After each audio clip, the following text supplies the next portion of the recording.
He's so pretty. Alright, everyone. I haven't taken a shower. I was gonna take a shower, but then I took a nap. And but before I took a nap, I went and walked.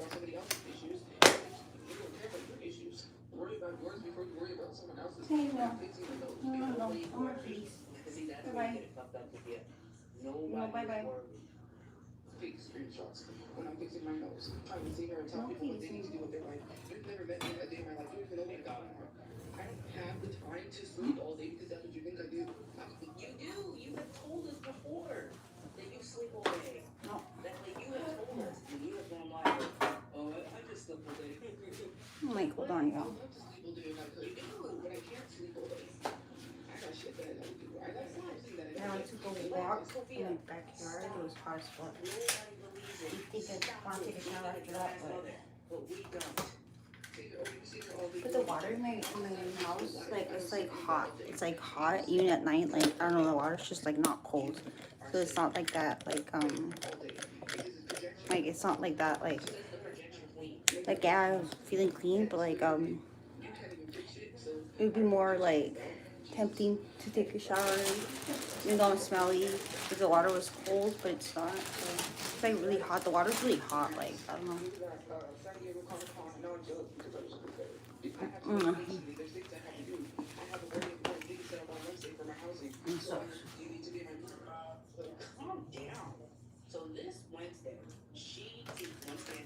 It fucking sucks.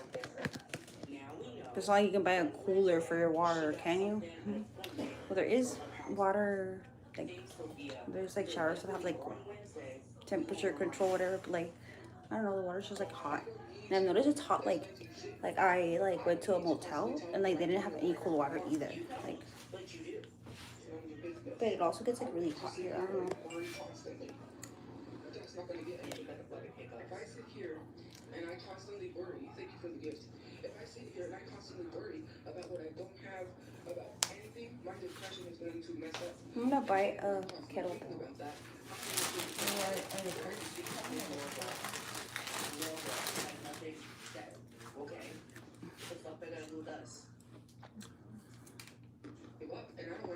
No, I'm fresh still. Why would I want a line for him? I'm not for choose.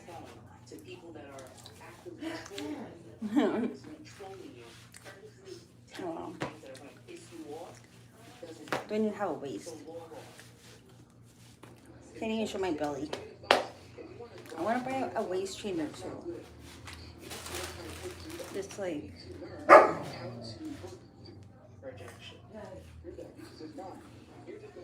I need to get my hair off these ponytails. It's just fun. I've never tasted grapefruit lime.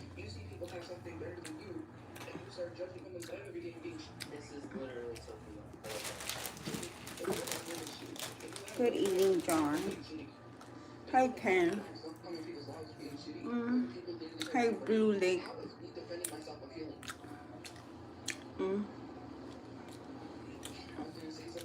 I'll order a kettlebell right now. I want to start like doing exercise and like I'm like currently trying to diet. Look at that. I mean, right now I am so you can promote me for free. What a dumbass. Who said that? Who said that? Okay, you should be flattered. If somebody has a fan account of you, you should be flattered. Oh, hold on.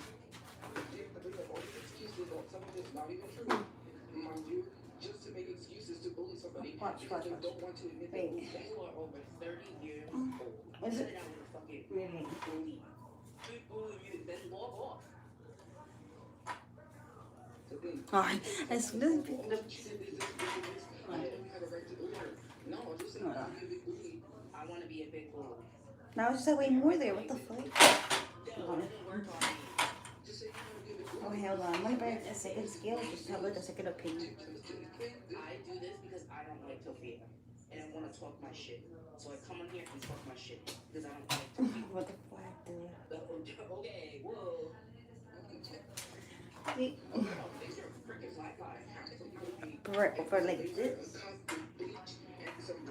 Imagine if this whole time was me. I don't have 46, so. Okay, so she, first of all, she was glitching. I think it's like when I look down, like maybe when I, on a bit maybe. And other shit. Oh. Like I said, My ear. It looks so huge, my face. you can watch the video. Oh, I can't wait to lose 10 more pounds. Anyway, moving on. 10 to 15 more pounds. I want to lose 15 pounds. Can't wait. Oh, like, how much would this be? This is like 1 pound. This is 1 pound for sure. My arm fat. This is 1 pound. This is like what? Like at least 10 pounds. This all this.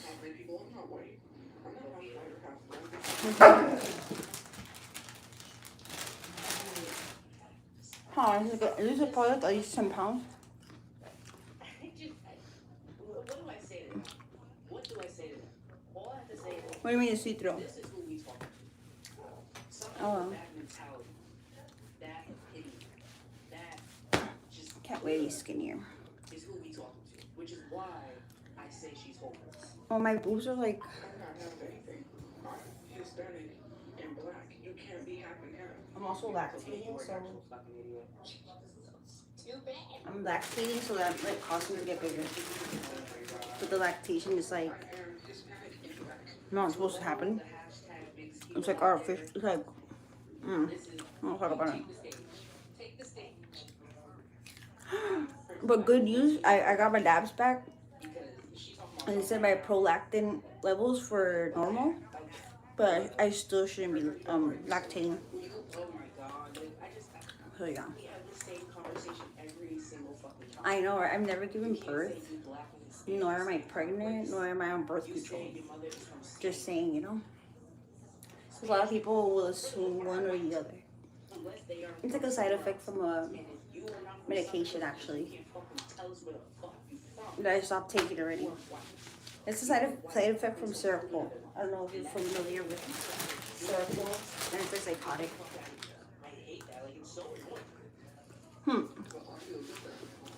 I'm like at least 10 pounds. This is 1 pound. My back, probably like another pound. My face, yeah. My tongue, yeah, my tongue's probably like 5 pounds. Wow. And I know, like I wear long sleeves because I don't like my arms. I try to like buy another like long sleeve like, and just like until I lose weight. I have like other shirts that I bought that I really like, but I just don't feel comfortable wearing them because like our next test I'm gonna get done is my thyroid. Like I didn't want to spend $85 on taking the fucking test, on getting those labs done.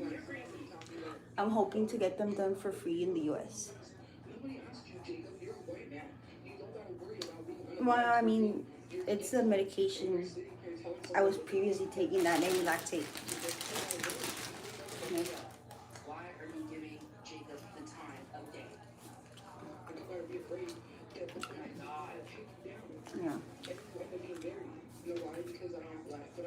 I'm gonna take a shower tomorrow. Fuck it, I'll just wash my face later.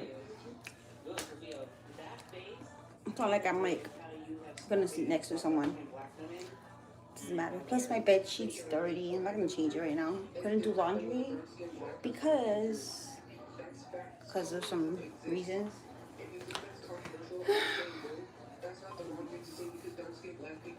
Okay, then I gave her my water. Yes, they face being called a burn color. Yes, Sophia, yeah, exactly. Fuck, I gave her my water. They will so prove that prove that you are black. Prove that you are anything. Colorism is a thing as well, especially within the community. Colorism. Light skinned black people feel superior because they know they're fetishized. That a lot, not my mom, but a lot of mixed Bro, it's just a different sweater. Y'all swear, I literally have like at least like 15 or more black sweaters. I'm not even kidding, dude. I'm not even kidding. Should I get this one in brown? I feel like I'm not gonna wear it if I get it in brown, so like, I don't know.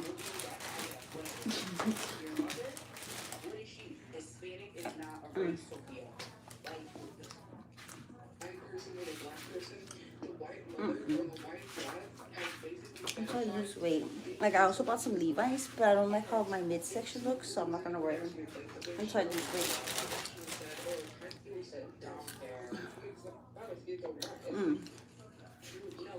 How ridiculous. And immature. I'm gonna give her my water. Thirsty as fuck. I don't know. They do, Sophia. They talk about it all the time. The thing is, I just need to lose weight. Should I buy Wegovy or whatever that medicine's called? It's like cheap. It's like cheap here in Mexico.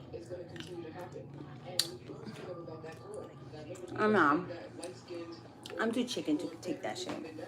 Plus, like, I'd have to like spend money on getting like I'd be under physicians like observation care, whatever. Hi, what is it? It's like Ozempic. But now I heard that shit has like a lot of side effects. And if I got a side effect from Circle, and yeah, got really bad luck. Fuck, I didn't get with my fucking water. which is true, which is the case with Sophia. She looks bad because she looks bad. Like it's all her. That is 100% her responsibility and the cause of her action. Thank you, Sophia. I'm thirsty as fuck. Exactly. Just roll it for 2 weeks. What's that mean? What's that mean? What if I roll it? I don't know what that means. Oh, like ecstasy? Dude, I used to take antipsychotics. Like, I just said ecstasy. I haven't done that shit since like I was like what, like probably like 17. That shit's nice. I don't really like that type of music. I just did it like to like fit in, I guess. I don't know. Yeah, I've done shrooms.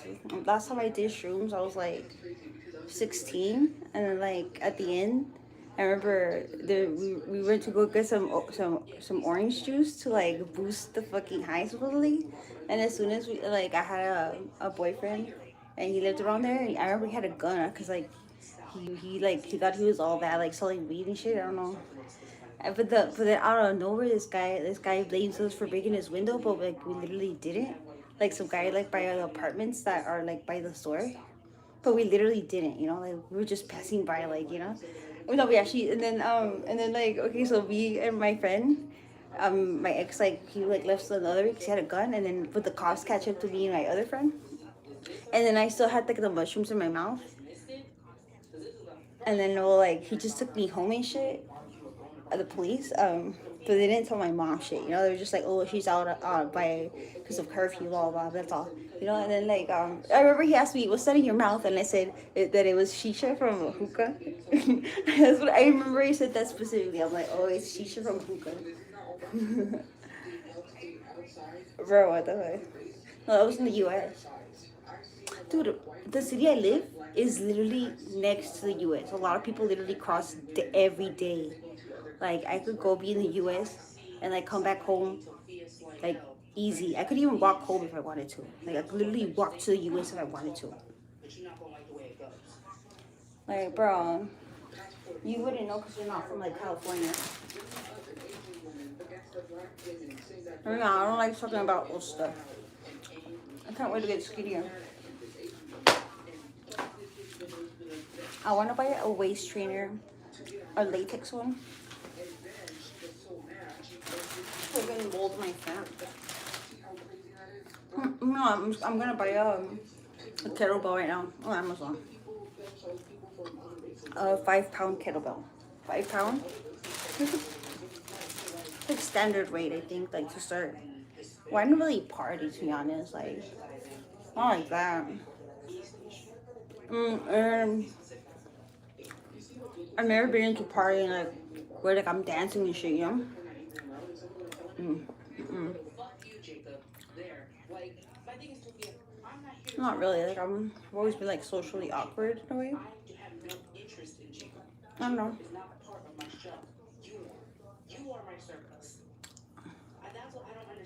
Yeah.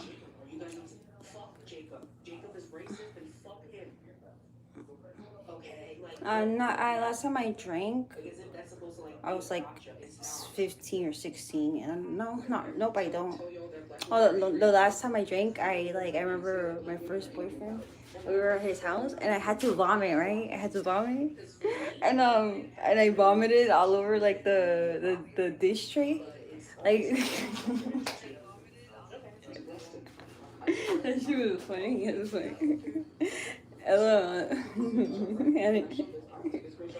I think think it was Hennessy because like my ex was like into Tupac and like he thought that like he was trying to like, oh, where'd you do Hennessy, like shit like that. Like I remember when he got tatted on his chest, only God could judge me, and I was like, bro, that's so fucking cringe. Like, bro, like chill, like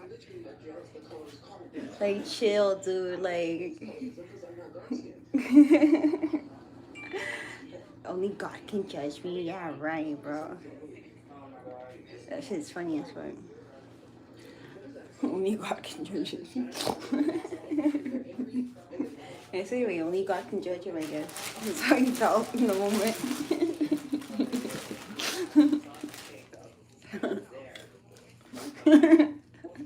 You just have to let everybody know. Only God can judge him.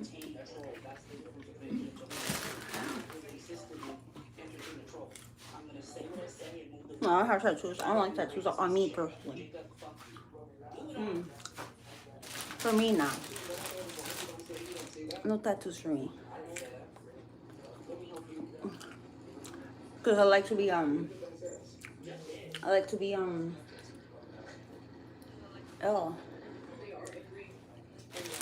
to be mysterious. So if I have a tattoo, it's gonna give away some type of like hint, you know.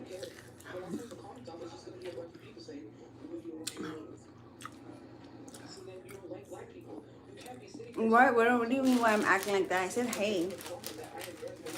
I did say hey. Acting like what? Oh, thanks, John.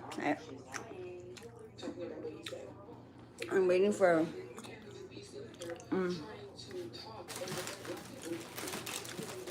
I did say hey. No, I don't. I look like shit. I need to take these. I need to like let my hair loose. But it's gonna be like all poofy.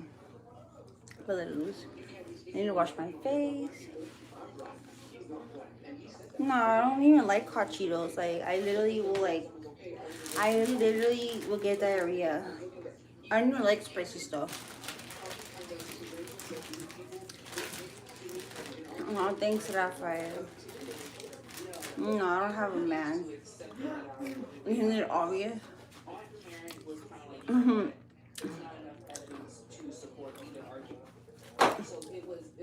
Isn't it obvious?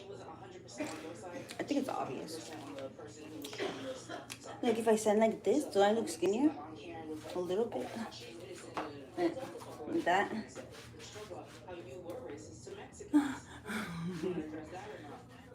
Like that.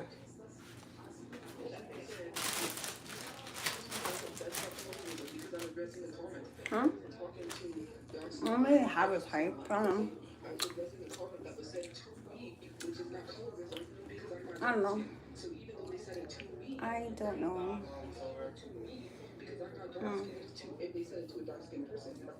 I don't really want to think about that stuff. Okay. I'm gonna go get that stuff right now in 2 minutes. I ordered water, Sir Philip, Sacramento, California. Sir Philip. Chill, Felipe. Hi, Kurt.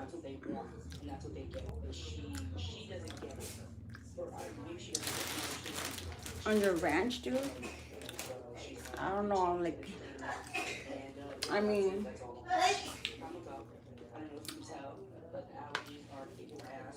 I don't know.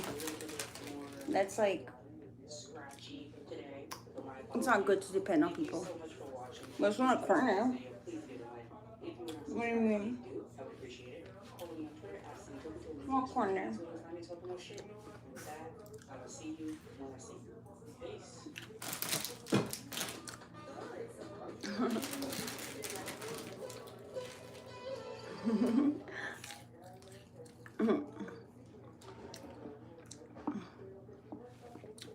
What is on your neck? On my neck? What the fuck on my neck? It might be my thyroid. This might be my thyroid you're talking about. On the back. Oh, this is hair. It's hair. I know. I like to pull on it. That's why it's like that. I like to go like this to it. My Jerry curls. It's my my mullet. No, you're not, dude. Okay, well, first you come and then you get me pregnant, but then I stay where I'm at, and that's how I know you're serious. It's my Jerry curl. I don't know. Like maybe like a year and a half ago, I cut my hair. Don't ask me how, or don't ask me why, but I did. And yeah, I just speak Spanish, and like I don't know how I did this, but I did. And I also cut my hair this part, like I thinned it out really thin. Look at my sideburns. And it's like estheticians call it making a hole in your hair. Like that's like the term they use when you make a hole in your hair. I'll be right back. How is she?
Back.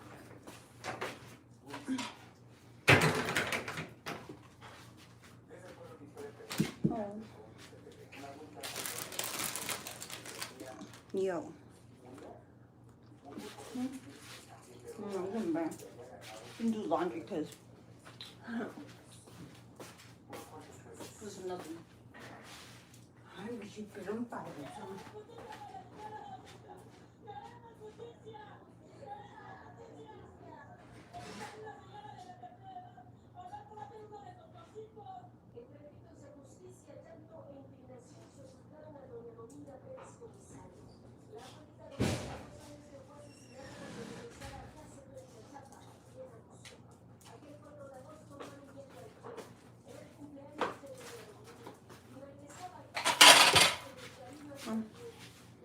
Yeah, I bought water to like not forget to drink water. Like there is water here, but like I wanted my own water.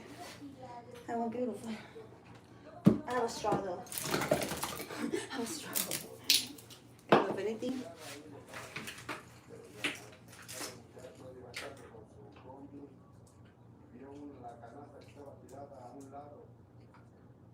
If anything, I'll just drink with my straw. I'm stupid. I bought this I think it like, cause this Stanley is not even a liter. Well, it's close to a liter, but it's not even a liter. So it's like, it's not like, it's kind of like not the best for drinking water. And it's gonna be constantly like filling it. Whatever. I'm kind of hungry. Should I eat or should I like try to starve myself to sleep? Oh, my head hurts.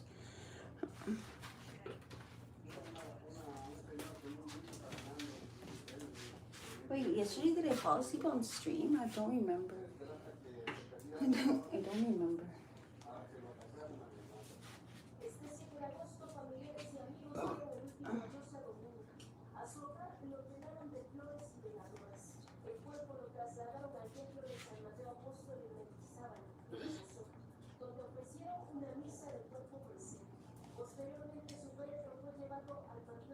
Chiquito.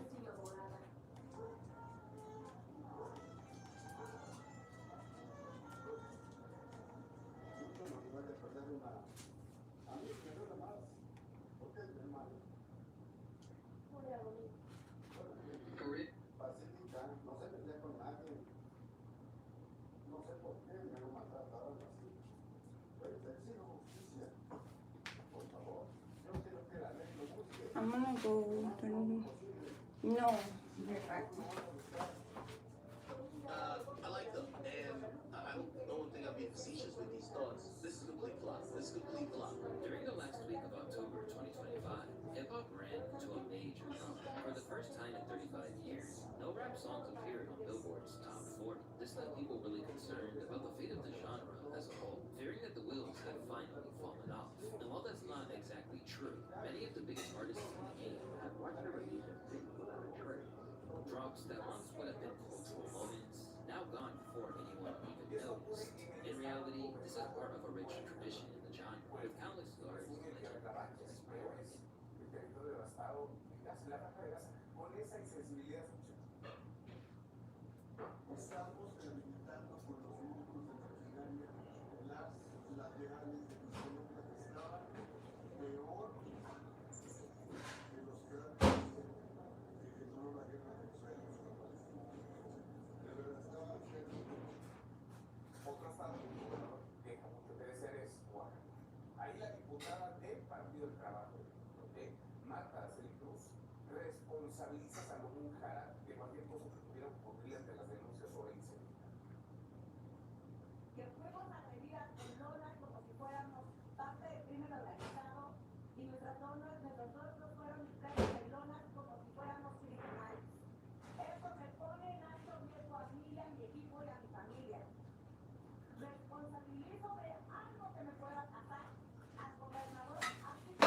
Back with food.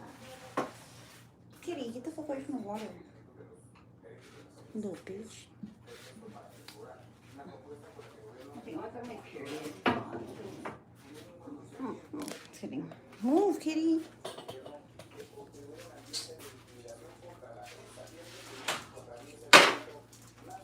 Just sitting for this one. No, I'm taking a mess. Now I need to buy a bed sheet.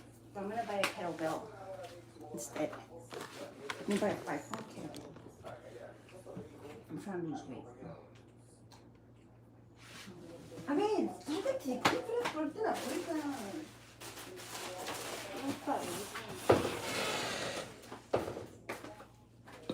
I know my pillows are off. Don't judge me.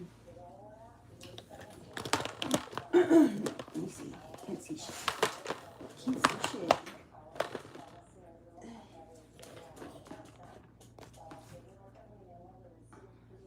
Oh man. Dude, I can't see shit. I don't like this lighting. Let me go get the other lighting in the chair. Or I could turn on the flash, can't I? I'm tired of having lights all over my face.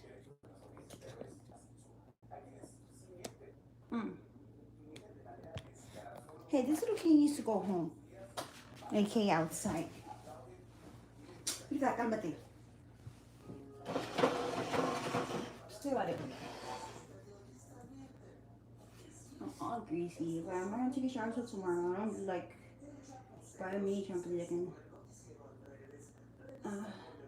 Buy a trampoline. I bought a fit ball actually, but I can't even use it because my dog like gets all like she gets like all crazy. I don't know why. She'll like kill a bitch for it.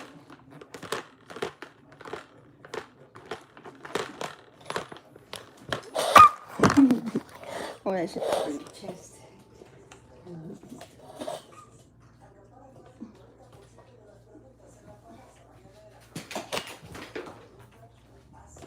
Y'all 32. Look at me.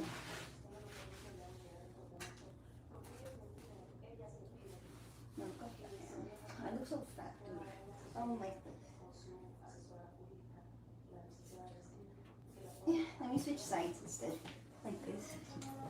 Baby bear. I think I look skinnier. Maybe. Maybe. Probably not. I don't look skinnier.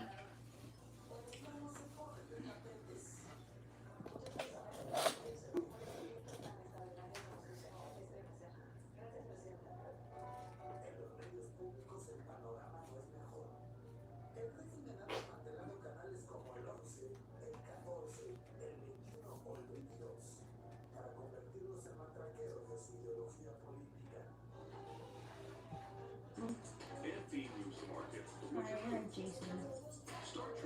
I'm back.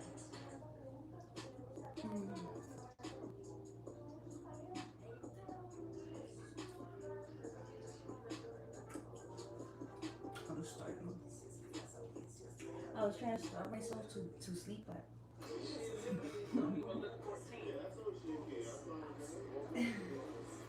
put into it.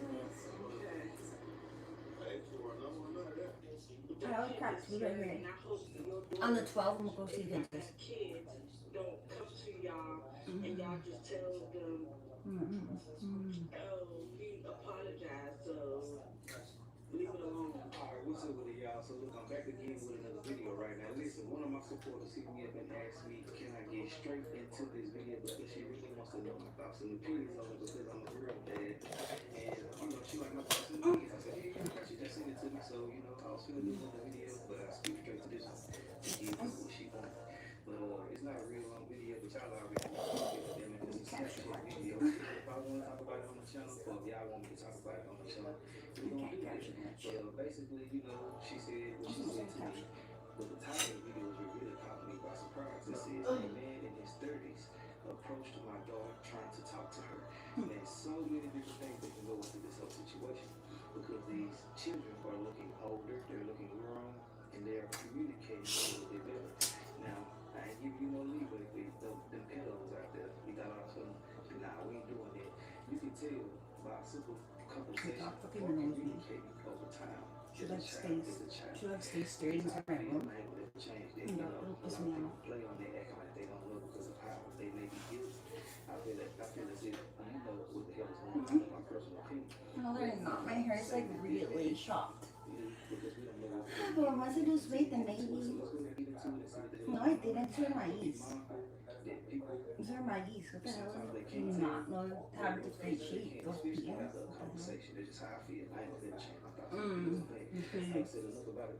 That's crazy. You can't differentiate. Yeah, but these are healthy. Nah, actually, I prefer these. Like,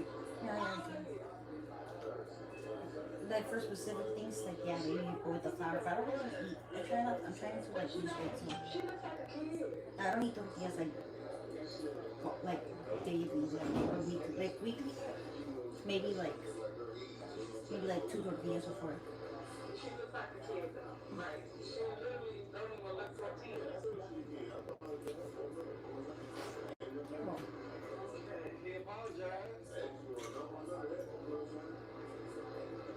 What the fuck is this? No, she told me exactly what happened, but I wanted to know who it was because she really looks like a kid without even approaching her.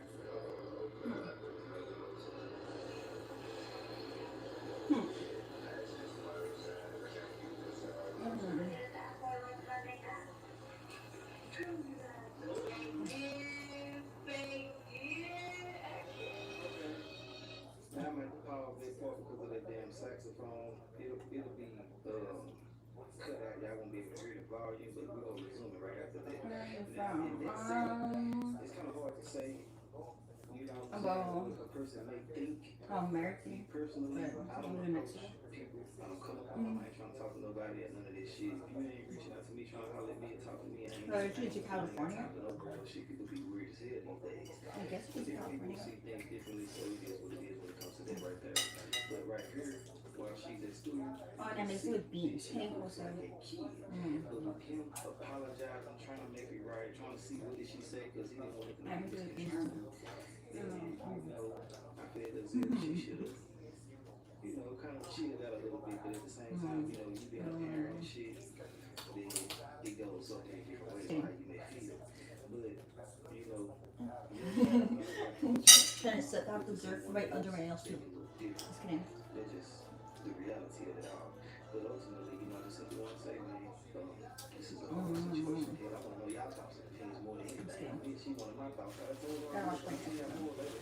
But now, you know, she just wanted to tell me, get back to it. And when I say I can tell, I'm saying what a person is.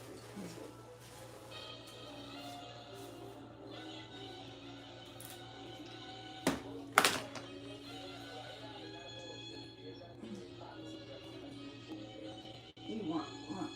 I want shit. I want a kettlebell. Hold on, y'all. My bad. So she done sent me the link to the lady's page as well, and there's more videos pertaining to this that she's done.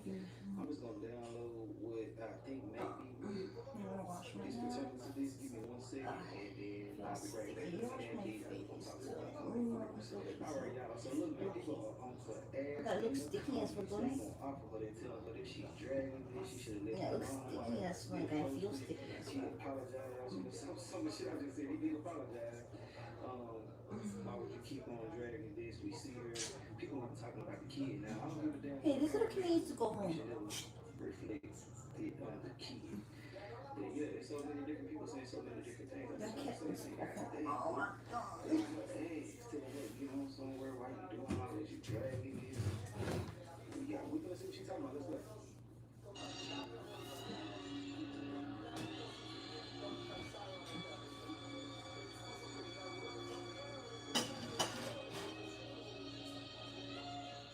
I just want to say to the women and the young ladies in my comments saying that my daughter looks over 18 to 21, y'all are weird and it's scary. And y'all need to go see some help. I'm gonna get off Y'all now. really need to go see somebody. Because it's no way y'all look at my page and look at my daughter and say, oh, she looks over 18, she looks over 21. No, she does not. Just already when I was People just look for being long was braids. talking She about doesn't the look over crazy. 18. No one. She looks like a kid. She dresses like a kid. Like nothing about her gives. No, I'm gonna get my Because pimples she got out. lashes on.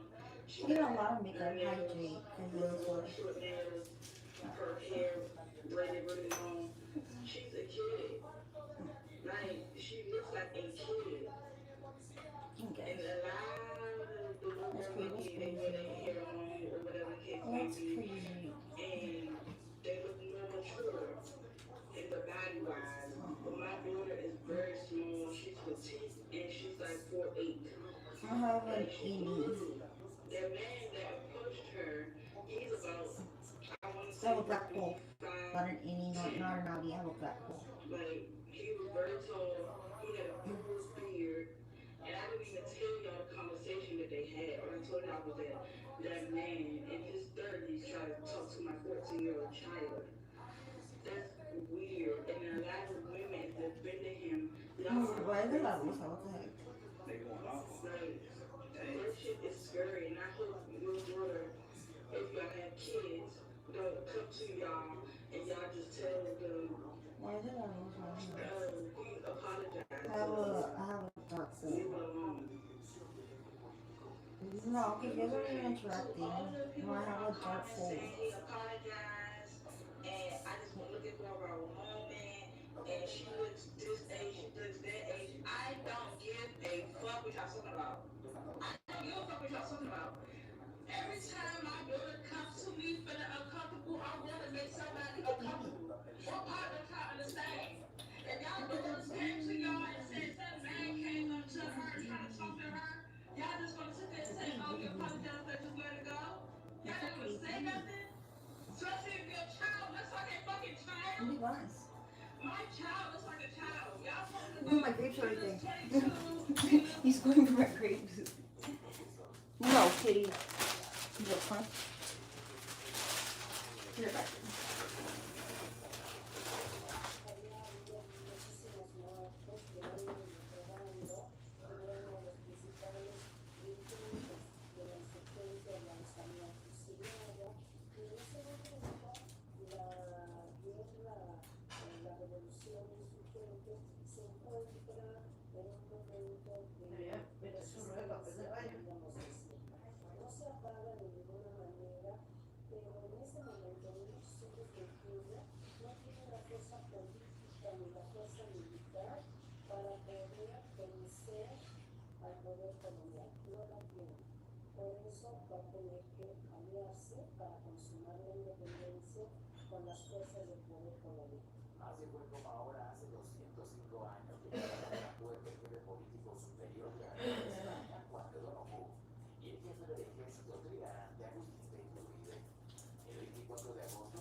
espacio chibolón. ¿Qué? Ay, sí.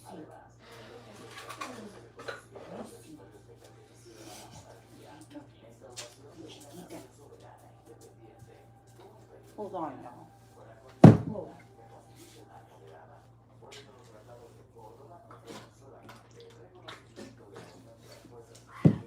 No, kitty. Kitty. Okay. Good kitty.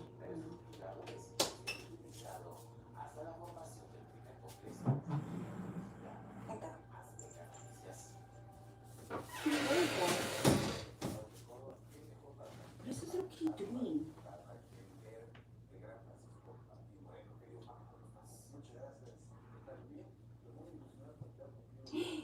Where are you going, kitty?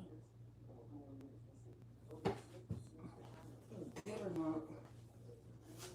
You better not go out. You better not. Mm. Mm.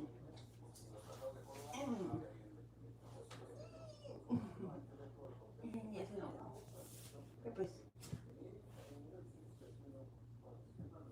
Papers?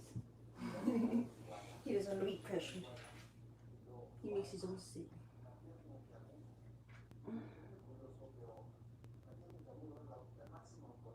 What? Oh my god.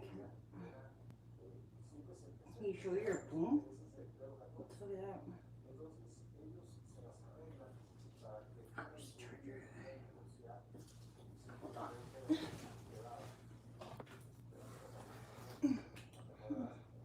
Wait. Oh, it's over here.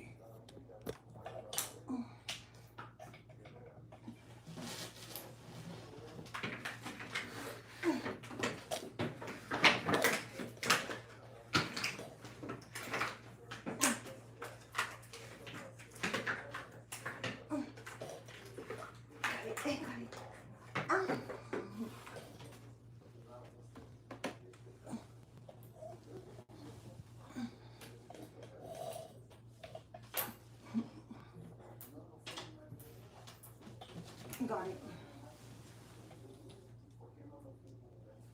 So fucking hard, my little dude. I'm gonna keep wearing a sweater though. I don't care. Anything to hide my arms. As long as I can hide my arms. I don't want to have the door open, closed, but I'm gonna turn the phone. At least.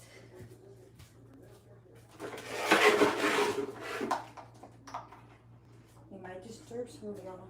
Somebody let me use your Netflix account so I can watch a Tyler Perry movie or show. Tyler Perry show. Who's down?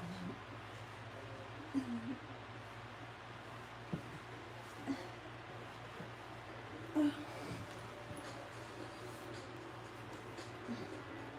my fat rolled out of my stomach. Don't look at my fat.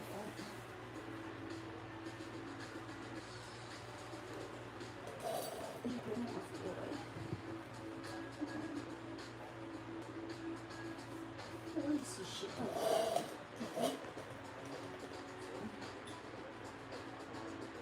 You can't really see shit.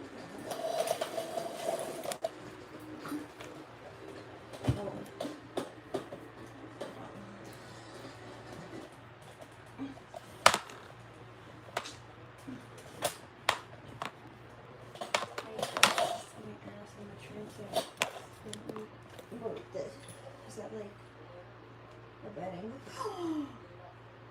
Oh my god. Good. Kitty, you need to get back inside here. Shh. Come on, vete, mira.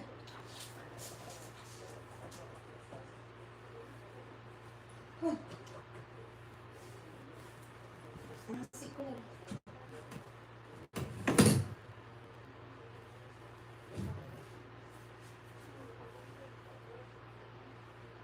The face he makes all smug. He's like, I'm gonna open it back for you again.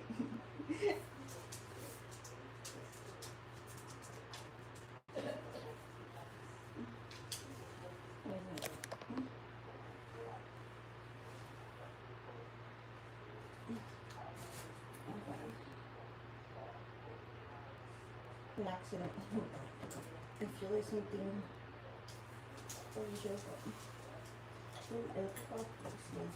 Hey, no. Deja de subir. Estúpido.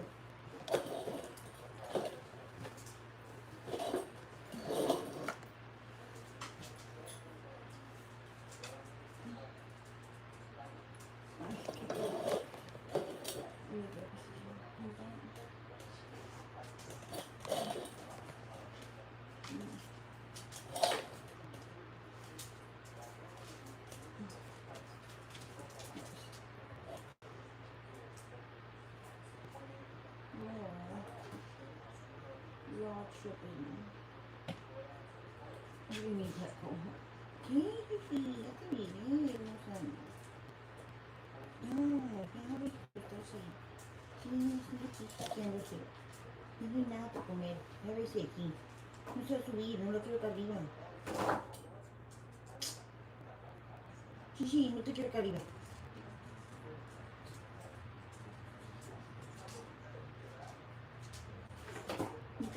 Just to back it up. No la quiero aquí. No. No la quiero aquí. Perfect. My camera's going to everything.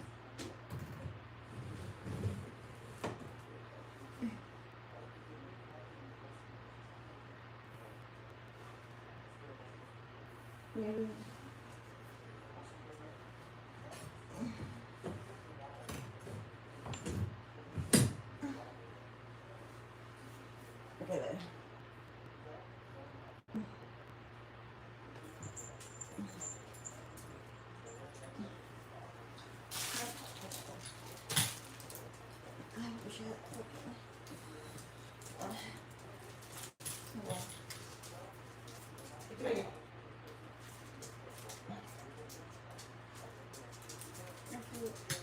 Awkward.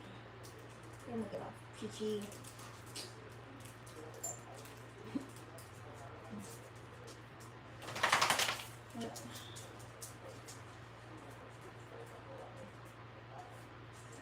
No, I wouldn't get it.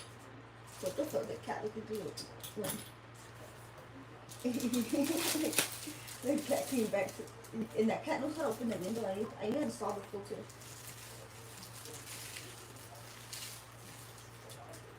No, little cat knows how to open the window.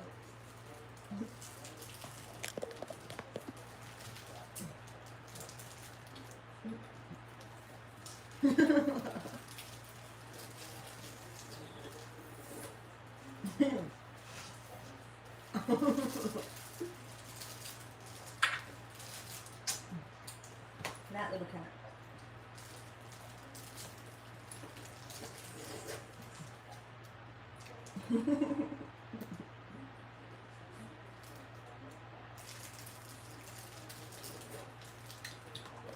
Stop. Oh my god, guys are gonna like be overly like asking these questions. I'm gonna get off, dude. Yeah, you guys have to just like keep it casual too.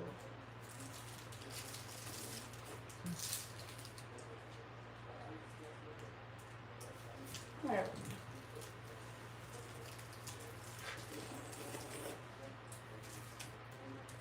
Hopefully it's fine. I do one. This one. I do look fat. Not just eat inside. Until I lose more weight. My butt.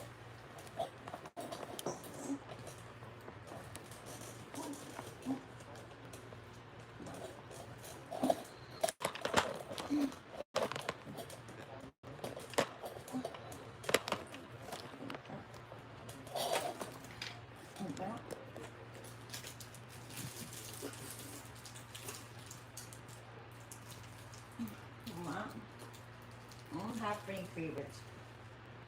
I hate everything. Including myself. What are you talking about?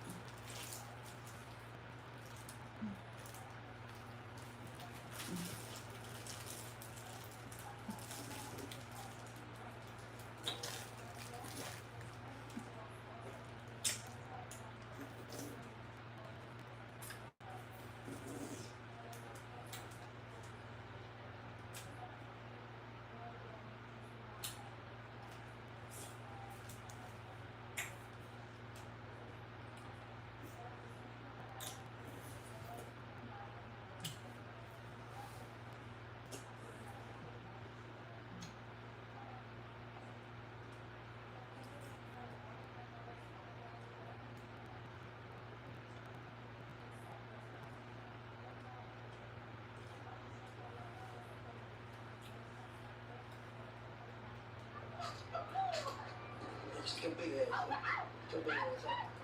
Get your big ass up. Get your big ass up. Yeah, get your big ass up.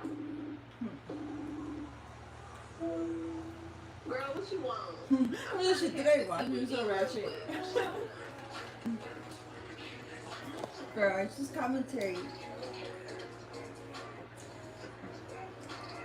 I'm gonna get off. This is being dumb. You're being dumb comments, dude. It's just fucking popsicle. God. Why is like my current family's Twitter wait on this that option, right? What if it's what I want to be like the fuck? Oh, stupid. Alright, y'all can see by the title that this video is going to be about a woman named Moet, the goddess. Now, I don't know if y'all ever heard of her, but I'm pretty sure y'all have seen her floating around lately. We'll take off mine. She's been labeled as DDG Stalker, and she's also making an appearance at Kai Cenat's Streamer University auditions, but the people won't know who this is, y'all. So this is Moet. I'm about to introduce her to y'all, and yeah, we're gonna get into it, y'all. But before we get into the tea, I want to put y'all on real quick. So I have found a legit way that you can make some money from your phone online just by playing games. It's so easy to get started, y'all. All you have to do is have to leave, but if you leave, I will hit the link in my description. Then you don't go ahead and sign up for free with an email address and a password. Once you in the app, you're going to see all the games you can choose from and the offers.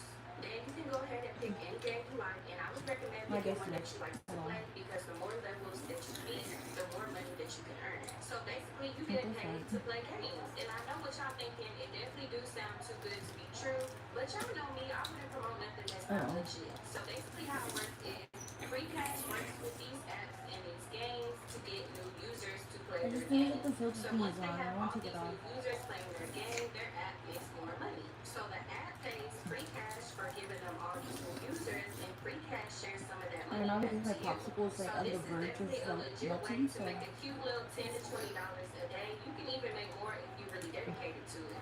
And did I mention if you scan the QR code or use my link in the description, I'll actually throw you a bonus $10 to get you started. So if you already enjoy playing games on your phone for free, why not do it and get paid? It's 100% free. You have nothing to lose on this game, and you'll also be supporting me in the process. So y'all, please scan the QR code or click the link in my description to get started. Okay, y'all, so this is Moet, also known as Charlene Toussaint. Her birthday is January 1991. She's making her 33 years old today, and she was born in New York City, New York. Now, Moet is of Haitian descent. She grew up with her brother, and both of her parents were prison. When she was growing up, they ended up moving out of New York City and moving down south to Georgia, and this is where she finished school. She graduated from Cal High School in 2010, and she didn't go to college. Instead, she stayed home with her family. Now, before Moet made her introduction to Bigo, it has been said that she was always just trying to be famous and known on other apps. So it said that she was on Facebook and, you know, just other apps trying to make herself known.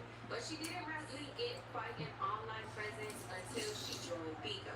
So Moet began to go live on Bigo in around 2022 under the name Moet Goddess. And she said that she lived in her car. So watching Moet, you would kind of see that Moet is kind of delusional, y'all. Like, she kind of just goes on these little rants about men. She talks in this really weird, high-pitched voice. She does her makeup kind of crazy. She is overweight. I'm not saying that as an insult, but y'all know how the Bigo folks be, okay? And she's saying that she's living out of her car. So as soon as Moet got to Bigo, she was pretty much already becoming popular just because people love to troll, okay? So they was trolling Moet down.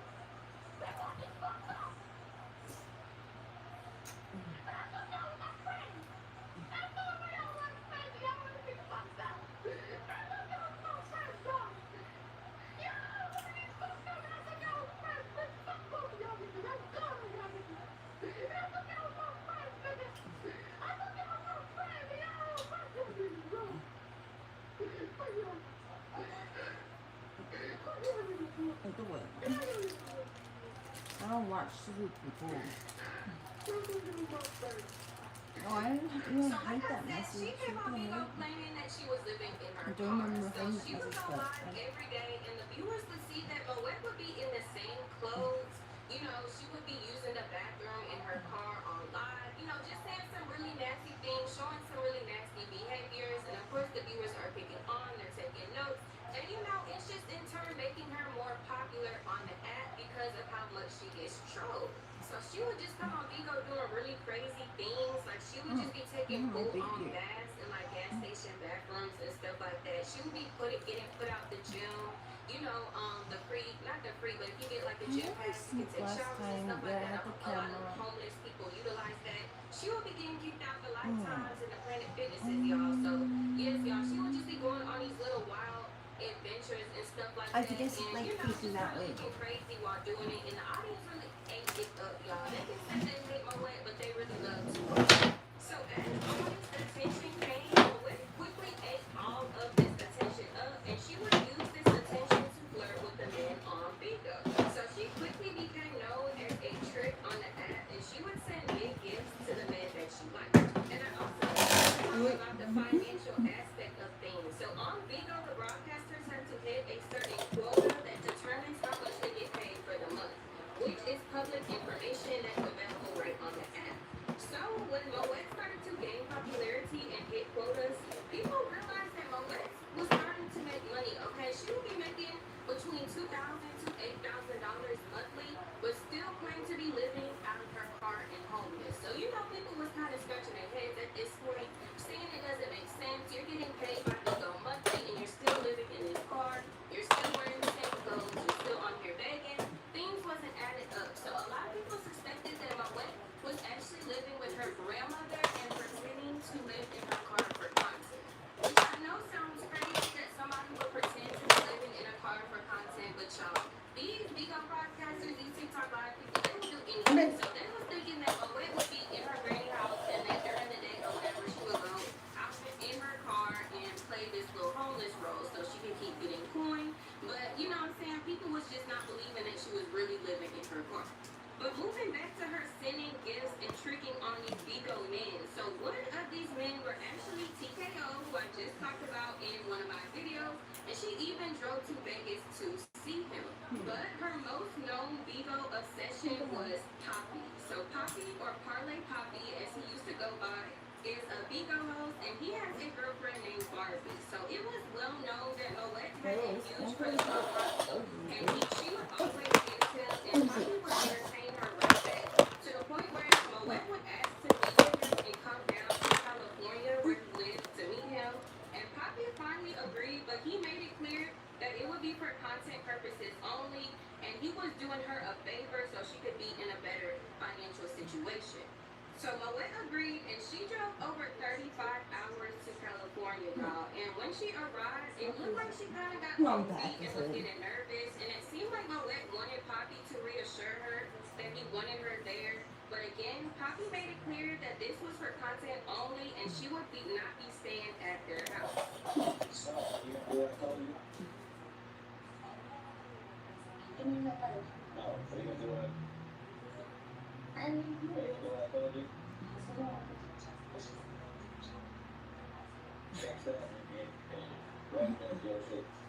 All crazy. Alright, so then we'll fix that.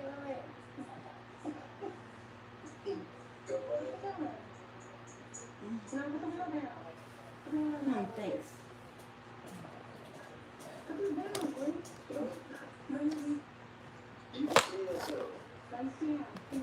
Alright, so what you finna do is you're finna run your CA up. You're finna do what you need to do. Okay. You're gonna run it through your money. You're gonna run $600 to $1,500. You're finna get your room. You're finna get you a new spot. You're finna lock in right now. Alright? We're finna get you right, okay? I'm not finna stand up, okay? And you can stay focused. And you gonna do that. Alright, so fix your CashApp. I guess. Then you get tired, take a nap, and then get your ass to the gym.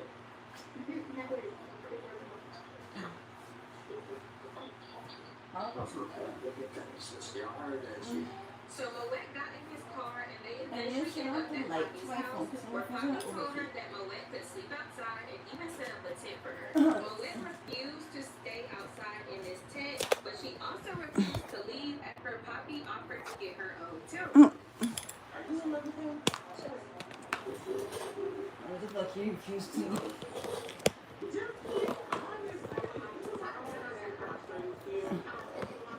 Hold on.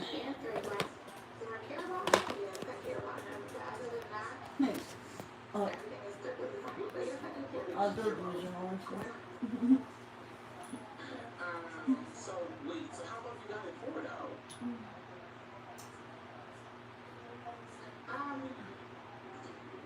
I got it till tomorrow. I had it last night and I have it today. But checkout was tomorrow. So I don't know what's going on. I was Midnight right here. Midnight now. Yeah. So you check out at 11 a.m. No. So what's the plan? Kitty. You can figure that out now, boy. If you check out at 11, so you either can put it on tonight or you have to leave tomorrow. And go where though? So you're I don't know. They come out like this. keep it G. It's your I really come out like that. it's gonna happen. But it's your dream or is it your idea that you want to go to the house or do you want to go to the backyard? Like, oh, there's some white shit. Oh, it's the tag. I don't even come out like that. I don't come out like this. No tenemos tienda física. Sin Hostinger sería imposible. No hubiéramos podido crecer si no vendemos en línea. Es muy fácil poder hacer la compra como consumidor con Hostinger.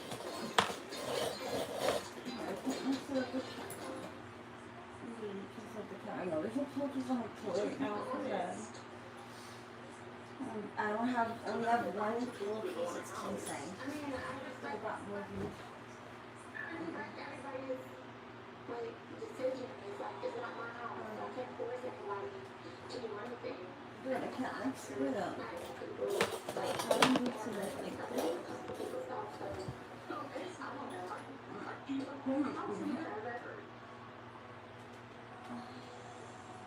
I don't want to disrespect anybody. If they let me in the house, then that's cool. I don't want to disrespect anybody. If they don't want me in the house, So what's your plans in the backyard? I don't know. Okay, so this is what we're not gonna do. We're not gonna play slow and act like we don't know what to do. So, I'm gonna tell you what to do. You wanna stay in the bedroom in that, if you wanna stay in the bed in that room, or if you wanna come to the backyard, I'll tell you what it is. Simple, very simple. You can have 6 people, you got the room all night, right? You got the room all night. It can be so simple. You got 6 people send you $20. You can have 12 people send you $10. Extend Oh wow. Get her work for that real quick. And I want to see you work for her real quick. Could you do that? Is that simple? So this sparked an argument, and Moet eventually Is it left, and this event prompted her to post a TikTok that went viral about her experience. Hey, what's good? My name is Haitian Aware. I go by Moet out of another platform. I just wanted to come to you guys to tell you guys my story. The current situation I'm going through. I wanted to start off by saying I'm homeless. I'm a homeless woman. And I'm homeless in different states across the country. I don't like this anymore. The reason why I'm homeless is because I was bullied and harassed. I came home to me.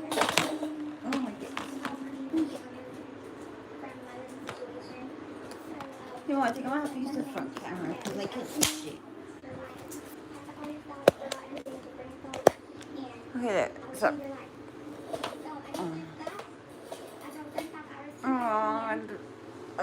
I'm literally American, dude. I'm not deported. Why don't people understand that? I keep saying I'm not deported, and everyone just keeps saying over. But I'm gonna get off. I feel really fat right now.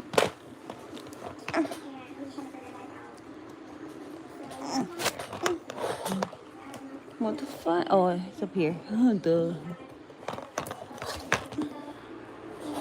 Dumb. Now, when Vigo people saw this TikTok, they felt like Moet was being misleading because Poppy had made it clear that it wasn't going to be anything romantic, and Moet insisted that she would come anyways. But either way it goes, this TikTok gets posted pretty much everywhere, and Moet is made out to be the victim. Even when Moet got back home to Georgia, she was still obsessed with Poppy, but she began to talk to another Vigo host named Flocko. They became friends, and sure enough, she developed a crush on him too and started to give him big gifts. But Flocko's main motive of dealing with Moet is because he was beefing with Poppy. So by him taking Moet away, he felt like he was proving a point. So eventually, Flocko agrees to take Moet out on a date, and Moet drove out to North Carolina to see him. And Shit.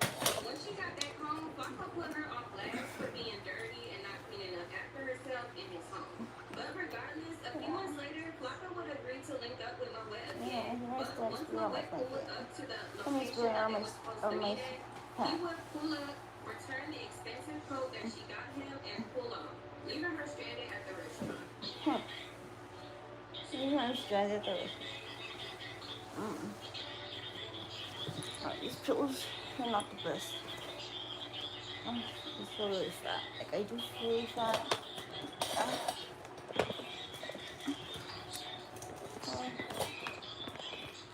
Literally can't like set it up properly. I'm trying to move the camera. I'm trying to move the camera around so much. No.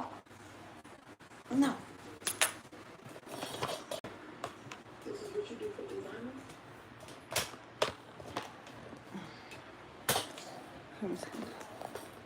I no longer want to keep moving the camera. I'm getting annoyed. I'm gonna use it to my own different black sweater.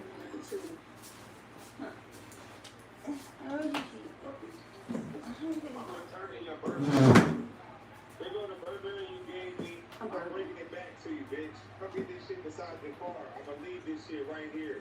Come get this shit. This gonna be us cutting tight. Don't never hit my phone. Don't ever see me on live. Don't ever lie me. Don't speak to me. Don't say none of that. Come get your Burberry. It's gonna be right beside your whip. Also during this time, Moet's brother would actually make an appearance on Vigo, and just shortly after, he would be arrested for first-degree M of his friend. And he wrote a statement to the police explaining the whole situation. Her brother basically said that he was influenced by drugs, he was going through a rough time, addiction, this was tearing his family apart, and the person that he's accused of M is actually his friend, his closest friend, y'all. So yes, y'all can only imagine when Vigo got that tea. So Moet just really had a lot going on, y'all. She's chasing after these men. She's driving from country to country. Well, maybe not country, but y'all know what I'm saying. She's driving back and forth in these states. Country to country. Men, they're dogging her, they're using her for her clout. And you know what I'm saying? That's just what it was. Moet was basically the laughing stock of Vigo. She was the clown of Vigo. So now that y'all see the past history of Moet, let's go ahead and get into this DDG situation. So recently, Moet has been going viral again due to showing up to multiple DDG meet and greets and just acting weird. So I guess DDG is Moet's new obsession because she took it upon herself to buy a ticket to every one of his meet and greets and drive to every single location.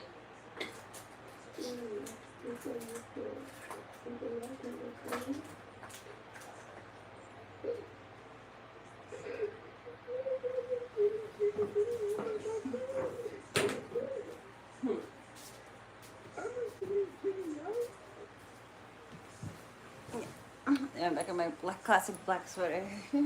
One of my classic black sweaters. Dumb. Get your big ass. Get your big ass on. Get your big ass on. No. Get your big ass on. Yeah, get your big ass on. I'm getting sleepy already. It looks so not good. I got more than one black sweater, dude. Stop it. It's gonna piss me off. Like I keep repeating that shit. And what the fuck are the little cats trying to get in here all bad? Around the country and stuff like that. But in other knew she was What the also fuck on happened? university auditions, and she actually got to sit in front of them. And you know, she's still keeping up with this crazy ass. Let's see, like, he knows how to open that shit. She's doing all that, but y'all gotta admit, crazy brings for good content in Oh. some ways. So a lot of people He do knows he's actually being like watched. Moet. You know what I'm saying? They feel like Moet is a character, but a lot of people, y'all, do not like Moet. They feel like she's an excessive stalker. They feel like, you know what I'm saying? She's stalking men. She doesn't clean up after herself. She's just, and they always call her. So let me know about that. I don't think Moet is a man. If you go on Vivo, that's the number one thing they're gonna say, that Moet is a man. I really don't think that Moet is a man. I do think she has some sort of personality disorder, because I don't know, y'all. It feels like she's putting up this character, but I was digging through her old socials and stuff like that, and it looks like she's always been like this, y'all. I don't know. It looks like it's definitely some type of personality disorder. She sees herself as, you know, not as What about we over see an her, ice cream if that sandwich? makes sense. I'm not trying to be rude, y'all, but you know what I'm saying? Like, she's somebody different when she looks in the mirror than what she actually comes off as. So I definitely feel like she has some mental health issues. I think that's clear. But yes, y'all. So basically, that's the rundown on Moet. Of course, there's a million things that has happened to Moet on Vigo. I can't go through every single one, but I feel like those are the main, you know, kind of stalkerish things that she did, y'all. She really be driving across the country for these men, and they be playing in her face. So I guess DDG is her new obsession. Let's see how far she takes it, because Moet is known to take it far, y'all. She has no problem pushing the pedal to the middle and, you know, going to see her men. So we're going to see where that head to. We're going to see if she make it to Streamer University. Now, that would be a key. I'm not going to lie. I want to see how that would be. I don't know that she's going to find her new obsession if she's up there. So I don't know, y'all. Y'all let me know what y'all think about the whole situation. Let me know what experience you remember from Moet that I left out, because I do know a lot of people actually do watch reality, but with her, I was never into Moet, y'all. So I know I missed out on a lot of stuff because I wasn't keeping up with her. I would see her scrolling sometimes, but you know, it just wasn't my thing, y'all. So let me know what I missed in the comment section down below. Please like, comment, and subscribe if you enjoyed today's video, and I'll catch y'all in my next one. Bye, y'all.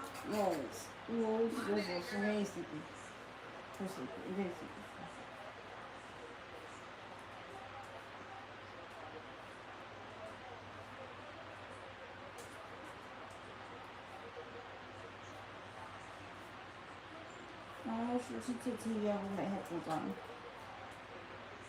It'll help me fall asleep faster.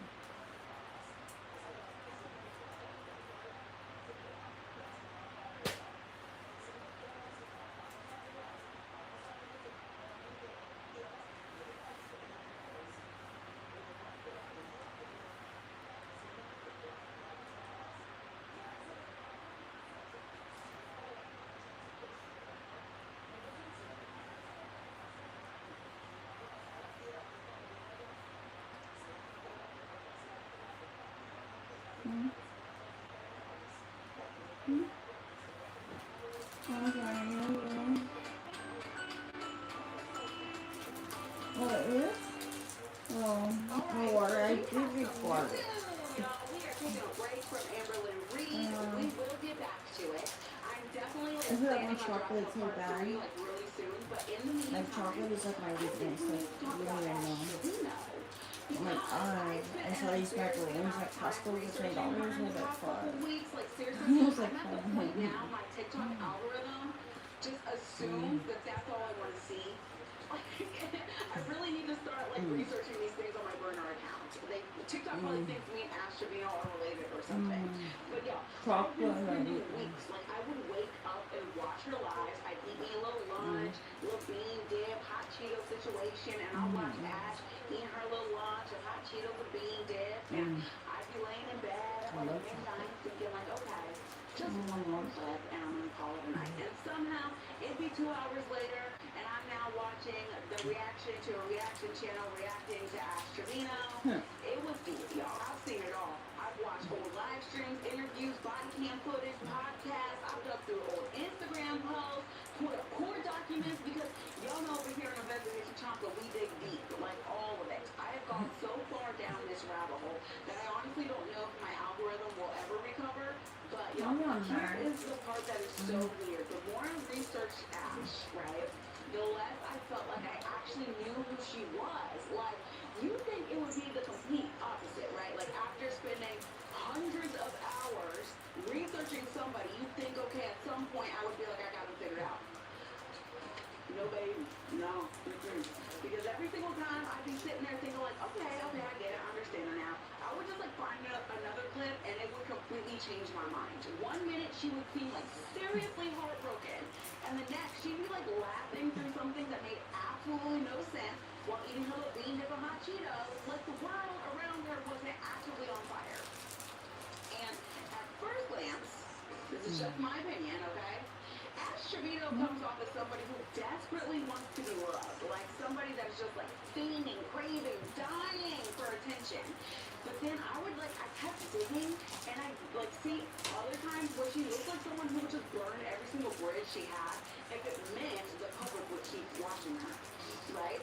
So like I would stop and be like, okay, well maybe this is the real Ash. And then I'd watch another live stream and I learn about another relationship, hear another contradiction, and I'd just be right back where I started. And y'all, this woman has left so much of her life online that somewhere along the way, I had to stop asking myself the easy questions, right? Easy questions like, why is she the inmate hopper? Why do people think she's a bad mother? Why is everybody obsessed with her? Because y'all, that is easy. I can actually answer all of those in about 90 seconds and we could all go home. But I'm gonna make y'all stay with me. The question I cannot stop coming back to is this one. Who is actually Trevino?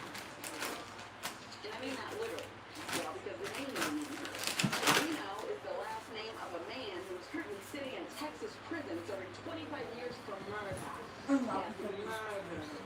And Ashley Garcia married him, and then she decided to keep the name. Ash Trevino was born a Garcia. That's her daddy's name, Jorge. So who's Ashley Trevino? Not the clips, not the live streams, not the internet's version. Ashley. Because after everything I've watched, I'm still not convinced all those people I see in the clips and live streams are the same person. And maybe, just maybe, that's the real story. I don't think this documentary is about an inmate hopper or the news or internet drama. Maybe it's about what happens when somebody spends years in front of the camera and then one day millions of people show up to watch. Because eventually the audience can't tell where the person ends and the performance begins. And I gotta keep it real with y'all. I'm not sure I can at this point either. Actually, it's complicated. So that's what we gotta figure out today. Now, let me say this before we start. I'm not gonna sit here and bully and diagnose and be mean. Y'all know the kiki kaka laugh and all that stuff. I'm not a doctor. I don't want to be a bully. I don't want to hit the low blow. We keep it cute, okay? We can hee hee ha ha and laugh, and we all laugh together, you know. But we're not just gonna straight bully and dog on somebody, okay? But also, yes, I am biased, very much so. Personally, I think she's a horrible mother. I also think she's addicted to attention, and I think she has a serious, serious alcohol problem. And I don't want y'all coming for me on that. She said it herself, and it's very obvious. We'll get deeper into it for sure, okay? So keep that in mind. I am walking in, and I am biased. I didn't go into Ash Trevino too blind. I knew who she was, but even when I started researching her, I was like, I can't stand her, okay? But over here on Investigation Chocolate, we are the side eye squad, okay? We're nosy, but we're nuanced, and that is very important. My opinions are my opinions. Your opinions are your opinions. The facts are the facts. And my job is to make sure that we understand the difference. And by the end of this, maybe we'll have an answer as to who she is, if we're lucky. Or maybe we'll end up with even more questions. Either way, if y'all are ready, welcome back to Investigation Chocolate. Investigation Chocolate is a series where I, Mama Chocolate, fall on some weird, chaotic internet rabbit hole, and I gotta figure out what the hell's going on, so some of y'all don't have to. And today, we're talking about Ash Trevino. So if you're not scared, let's enter the rabbit hole. In this hand, bean dip. You take the bean dip, this video is over. You close the app, you go about your day, and you never learn what the new rule is. You never find out what an inmate hopper is. Your algorithm stays clean. Your evening stays peaceful, and you get to go right on believing people are doing mostly okay out there. In this hand, hot Cheetos. You take the hot Cheetos, you stay right here with me, and I show you exactly how deep this rabbit hole goes. And I'm not gonna lie to you, there's no coming back from these hot Cheetos. You take these in about 3 weeks from now, you're gonna be laying in bed at midnight watching somebody react to somebody reacting to Ash Trevino, and you're gonna be thinking about me. And you're gonna be pissed.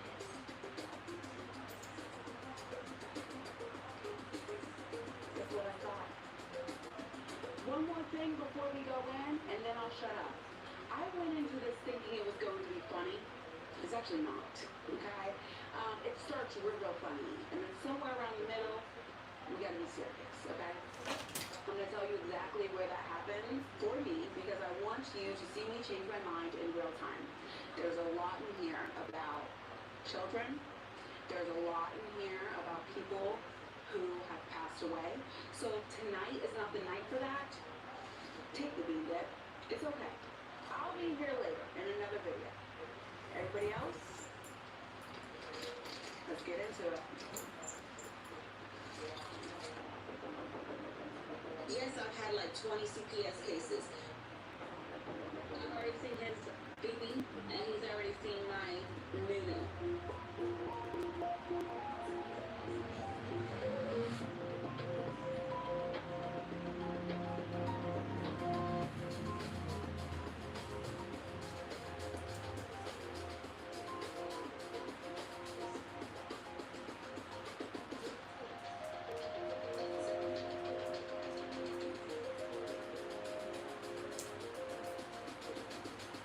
So, before Ashley became the inmate hopper, before the live streams and the bean dip and the new, before anybody online even knew who she was, we had to figure out where she came from. And I'm gonna be honest with y'all, this ended up being one of the hardest parts of my whole investigation, because compared to everything that comes later, there's like almost nothing. Ashley Nicole Garcia, who would eventually become Ashley Trevino, was born January 17th, 1989 in Houston, Texas. And after that, the paper trail almost disappears. No childhood interviews, no classmates telling stories, none of her families like give interviews. Like, I was able to find some old prom pics, and a yearbook photo. And I need y'all to stop and think about how weird that actually is.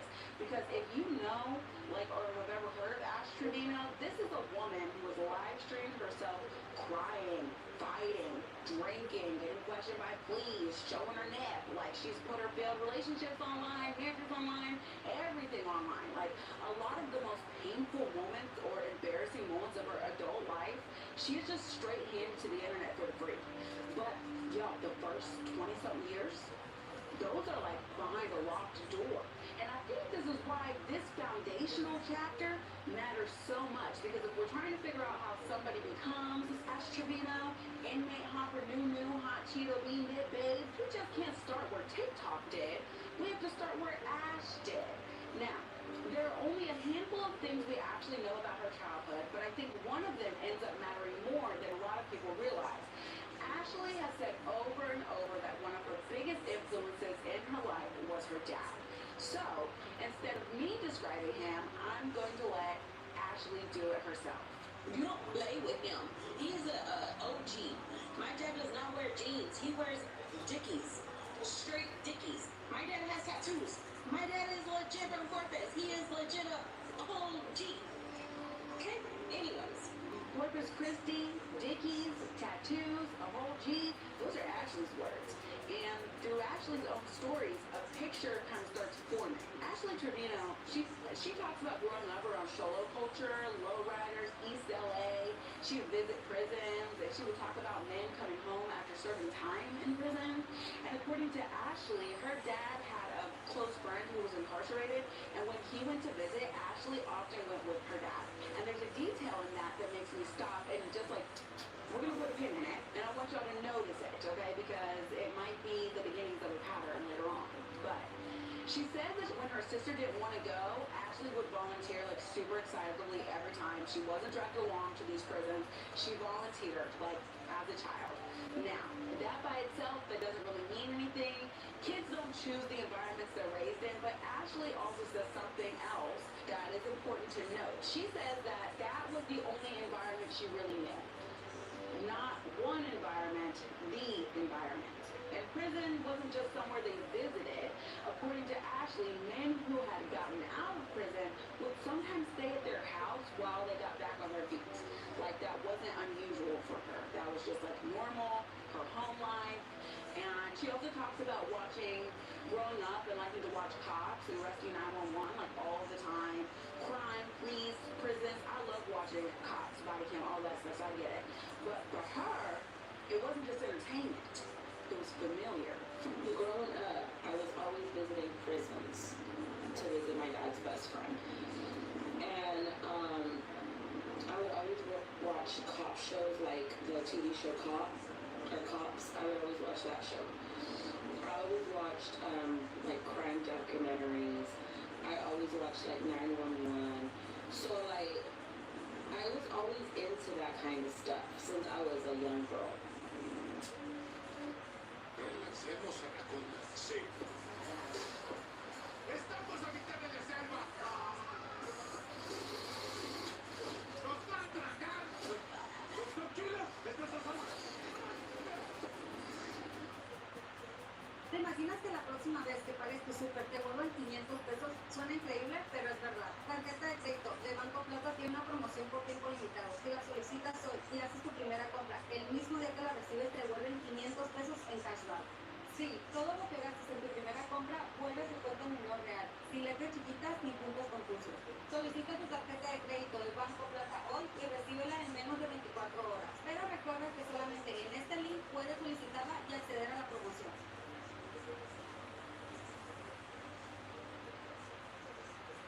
Now, I have to slow it down right here because this is where a lot of people start getting themselves into trouble. None of that means that Ashley was destined to date inmates. Like, none of it. There are millions of people who grew up around incarceration, who have incarcerated family members, who have incarcerated friends, who have never dated a single inmate.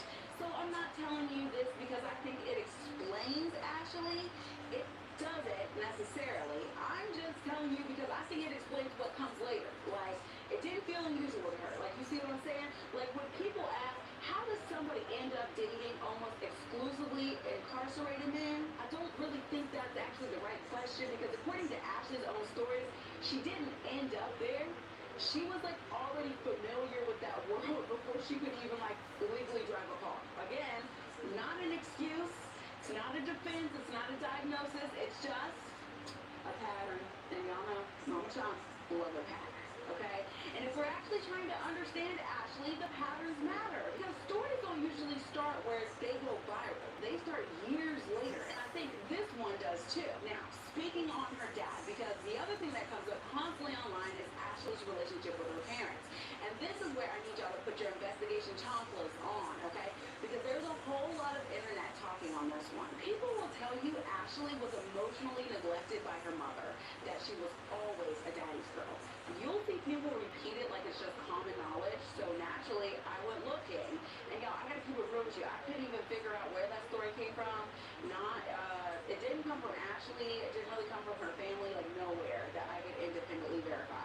So, I quit listening to what everyone online was saying, and I just started listening to Ashley. Now, before we go any further, I do need to say one thing. Ashley has a habit of telling stories a little differently depending on when she's telling them, or who she's telling them to, or why she feels the need to tell them. Sometimes her details change, timelines change, sometimes the whole story changes. So when Ashley talks about Ashley, I think it's less about taking every single word she says with gospel, and more about paying attention to the patterns that we can find, okay? Because whether every detail happened exactly the way she remembers it or not, these are still the stories Ashley tells about herself. And honestly, I think those stories end up being just as interesting. Now, when Ashley talks about her parents, what she says is a whole lot more complicated than what the internet turned it into. I was not close to any of my parents, okay? Either of them. When I moved out last year, I would go weeks without talking to either of my parents, my mom and my dad. Not close to either of them. Not her mom, not her dad. And like, yo, that surprised me because if you watch Ashley for like 5 minutes, she comes across like the biggest daddy's girl you've ever ever seen. But according to Ashley, that relationship didn't really start until she was an adult.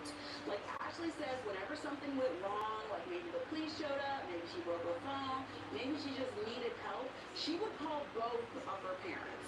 And her dad answered, and her mom did not. The only reason I got close to my dad is because whenever I called him when like the cops came over or something, or somebody broke my window, I would check. My mom wouldn't. So that showed me what parent was more from my side. And mom always said, like, if you end up in jail, don't call me, you better call your dad. So that stuck to me. So that's why I show more favoritism towards my dad than I do my mom. And y'all, think about that for a second.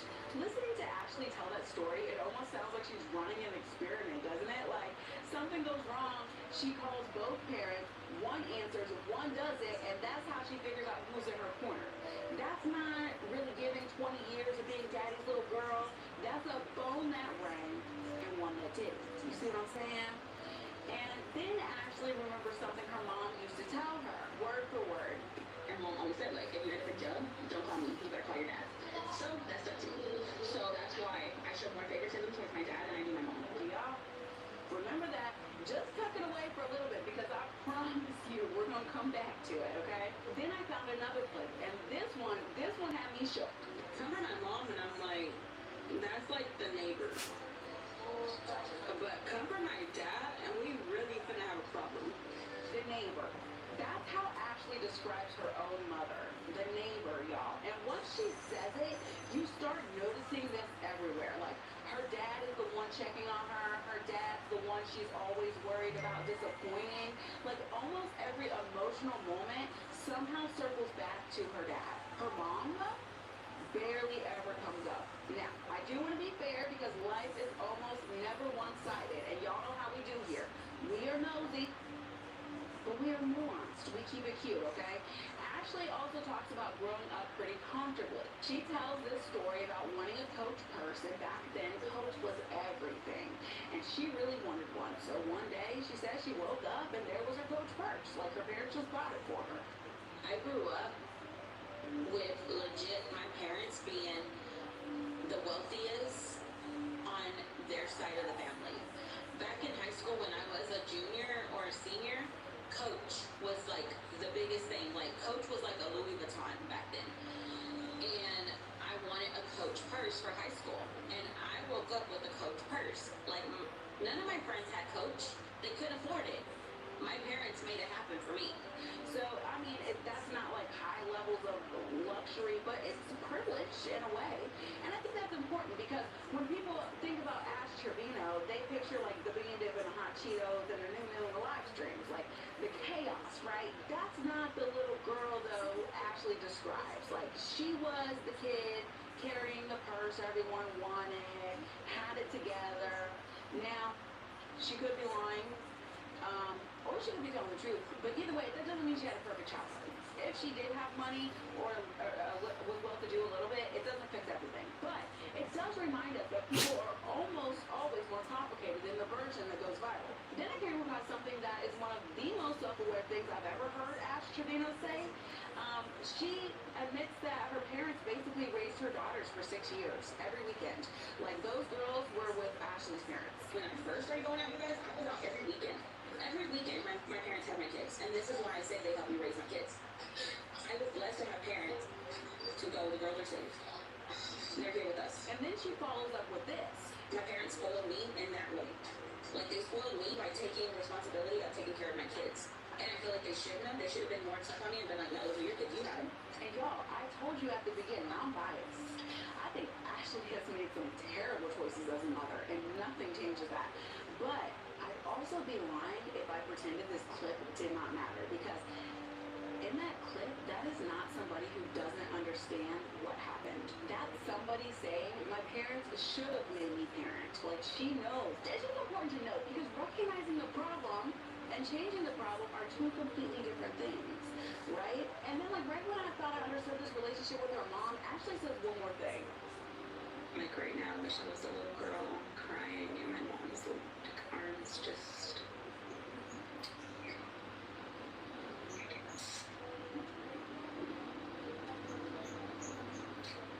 So after everything she's told us, after calling her mom the neighbor and stuff, the person she still wants is her mom. I don't really have a joke for that. I just feel like I'm, you know, getting there's one thing I cannot stop thinking about. Ashley has been married 3 times. 3. And according to Ashley, her dad never walked her down the aisle. Not her first marriage to the father of her children.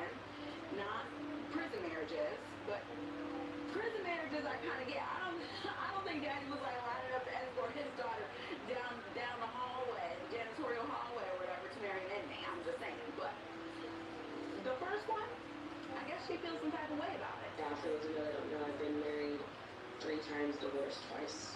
Each time my dad has never walked me down the aisle. So he is husband number 1, and his name was Israel Guys. I think it's Gaze or something like that. And him and Ashley got together when she was 13 years old, y'all. 13. She said that she was with the father of her daughters from the time she was 13 until she was 26 years old. 13 to 26. That's crazy. That's middle school, high school, prom, getting married. She became a mom. Like, almost her entire young adult life was this. Israel wasn't just a boyfriend. He was her entire world. And I was actually able to find a couple old pictures from back then. Ashley posted one of their prom pictures in like 2015, and then she posted another one in 2016 with the caption, "His senior, my junior, we had history." And yeah, y'all, they definitely did have history. But also, that caption matters. It's not very dramatic or anything, but it reminds us that before TikTok, before the inmate hopping, before the new and the live streams, Ashley was just somebody's high school sweetheart, somebody's prom date. It seems like there was a point in time where Ash was just somebody who thought she was building a future with the person she loved. She married him at 19, had their first daughter not long after, and stayed until she was 26 years old. Now, I'm going to let Ashley tell y'all what that marriage looked like, though, because honestly, I can't say it any better than she does. And I don't know how y'all run y'all's households, because everybody's household is different, but this is how we did ours. He ate first, then the kids ate, and then I ate. So I would serve him first, serve the girls, and then serve myself. And whatever was left, I got. So that's exactly how it was. And then whenever he would go to work, I would have to get the girls up, get them dressed, get them fed. I had to make them breakfast, and then do whatever I had to do. It was crazy.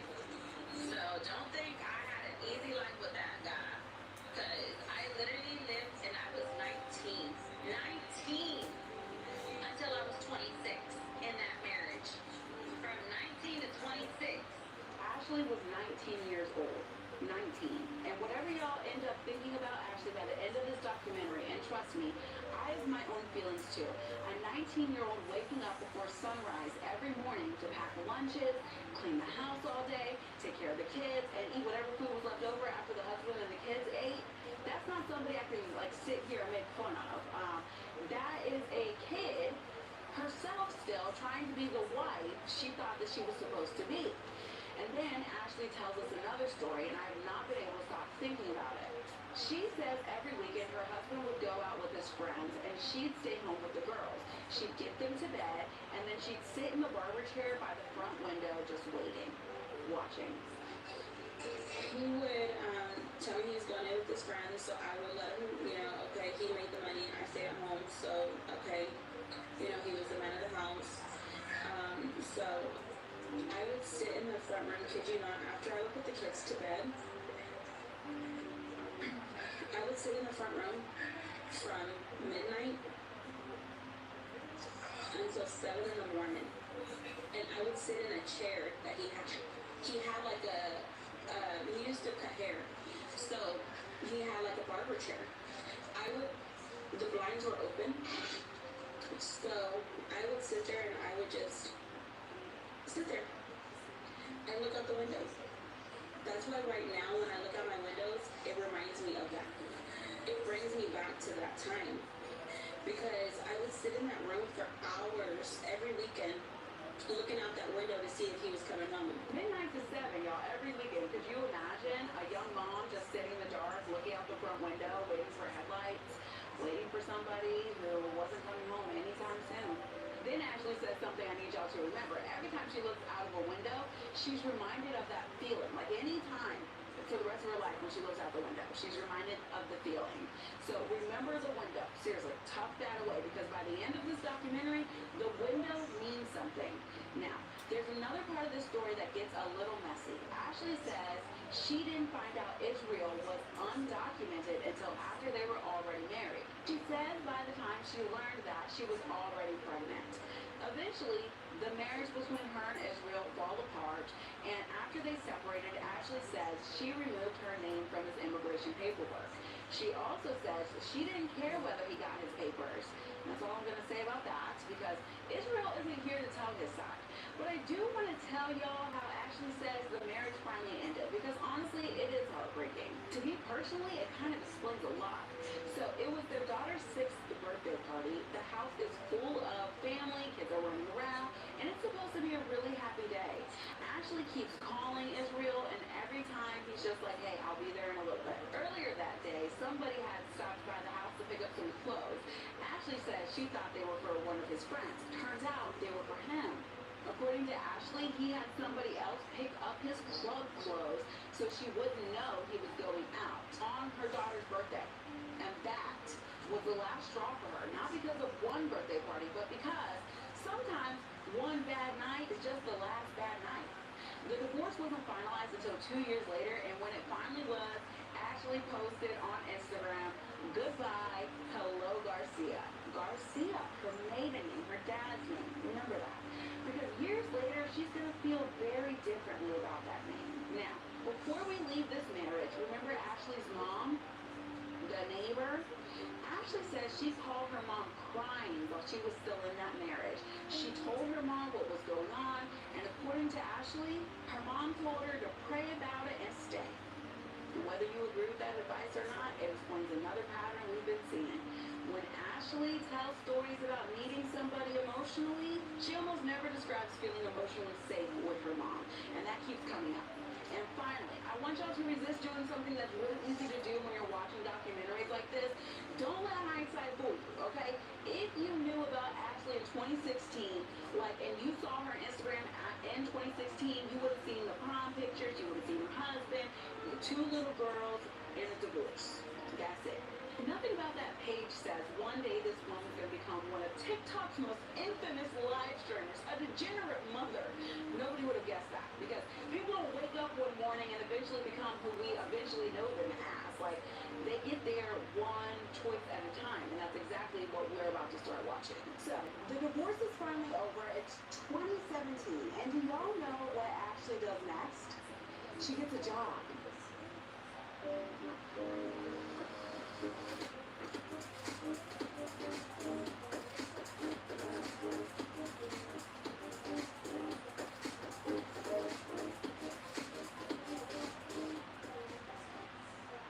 No signal is a signal.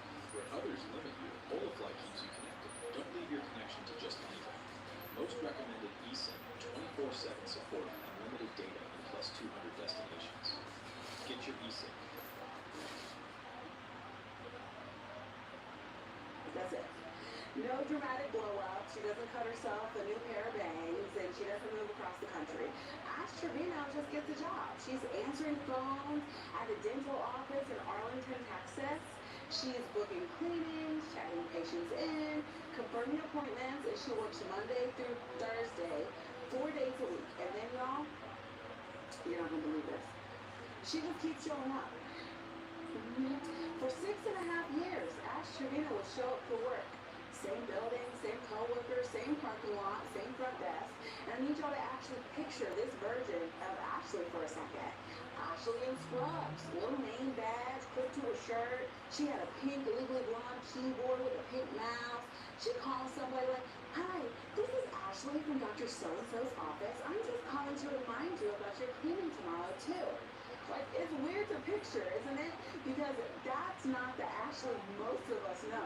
She even talks about having a 401k, like a retirement account.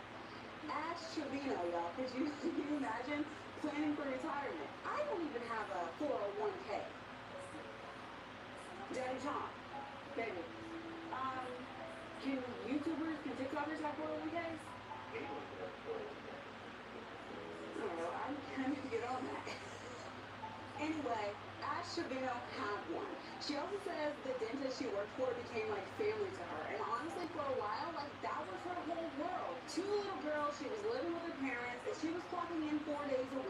trying to make it all work. Now, the money wasn't great. Ashley said she was bringing home around $800 a paycheck. And there are times where she said she cried because she couldn't afford to feed her girls. Their dad wasn't paying child support, so she got her bartending license and picked up another job. And she works nights and weekends and was just trying to keep everything afloat. Now, here's the part that surprised me. Ashley said she hated that dental job. Almost every day she would cry, and she still got up and went, y'all, for 6.5 years. I cried almost every day that I was at that job because I did not like it. I don't know. There's just something about that stuck with me because whatever Ashley becomes later, this version of her had like a routine. She had somewhere she had to be Monday morning.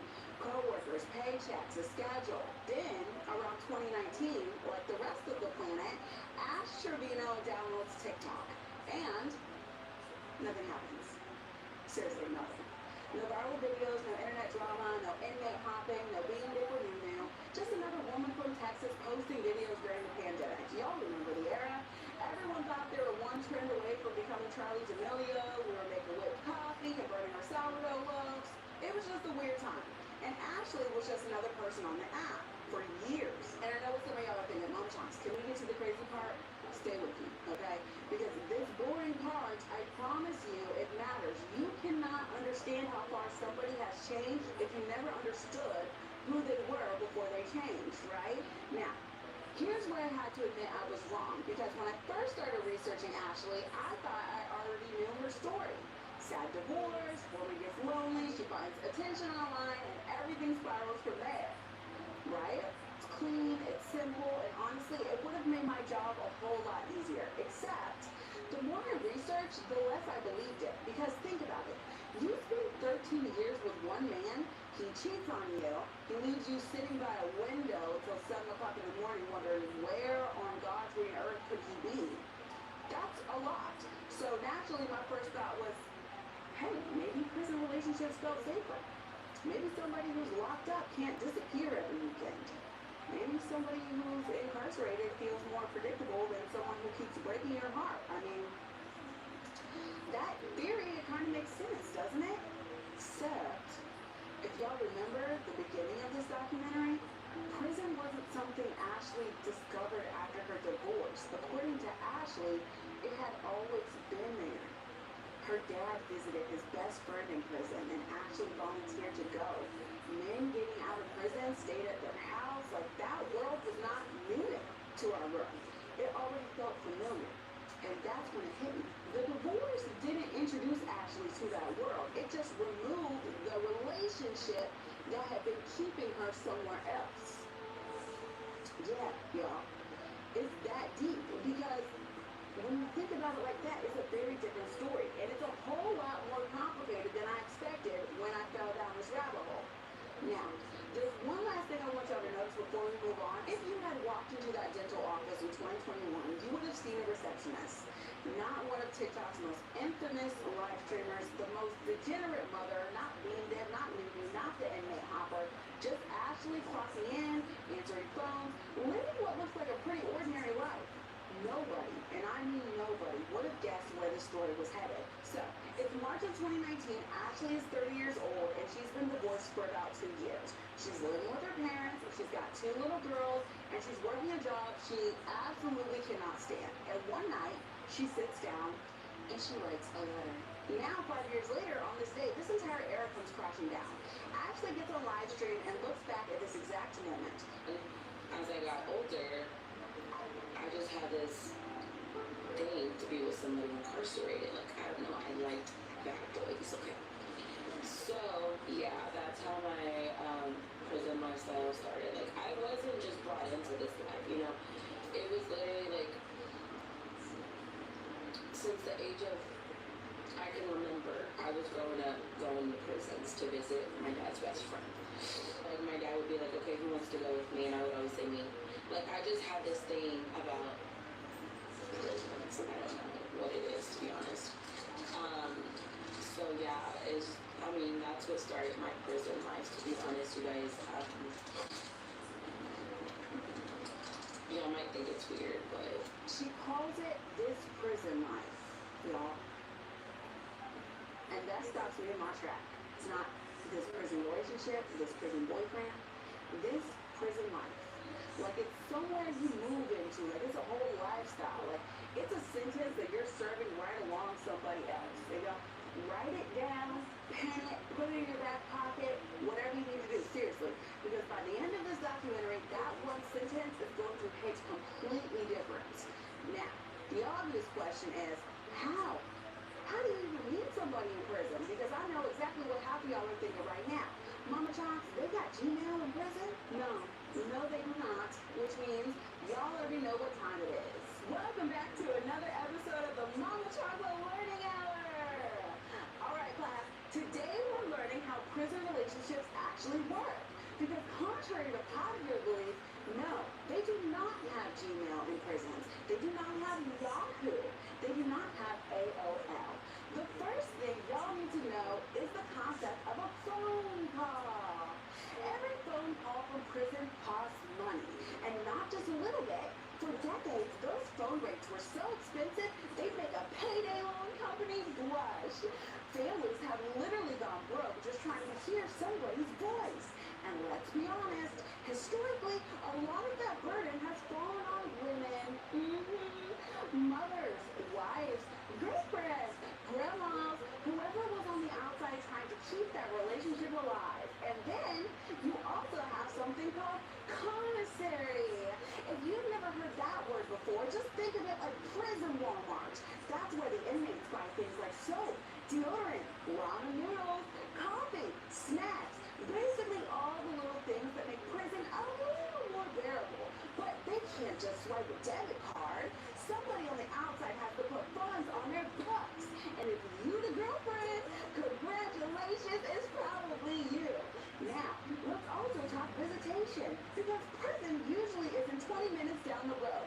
The state of Texas decides where you're housed, not your family, and definitely not Ashley. So that meant for her, she had to drive 3 hours one way. She's talked about getting up around 2 o'clock in the morning just to make visitation every weekend she could. And then she casually drops this little nugget on live stream like she's telling us what she had for breakfast. She says there was 1 year where she spent a ridiculous amount of money on one prison relationship. So, all right, class, pop quiz. I want y'all to answer in the comments before I tell you.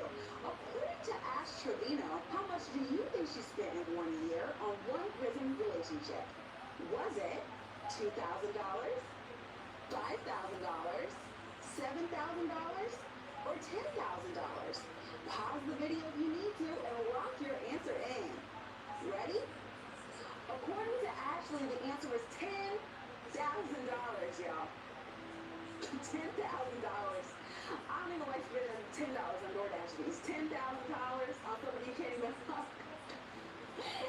That is a level of commitment my emotionally avoidant brain simply cannot compute. Now, go ahead and write that number down. $10,000, okay?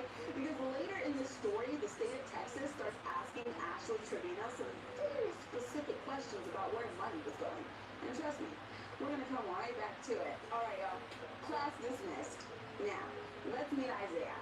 So, the calls start, and one day Ashley tells him she wants to get his name tattooed on her, which is certainly a decision, although I'm really not one to judge. I have Daddy Chocolate Love Saving tattooed on my arm, so I'm going to mind my business on that one.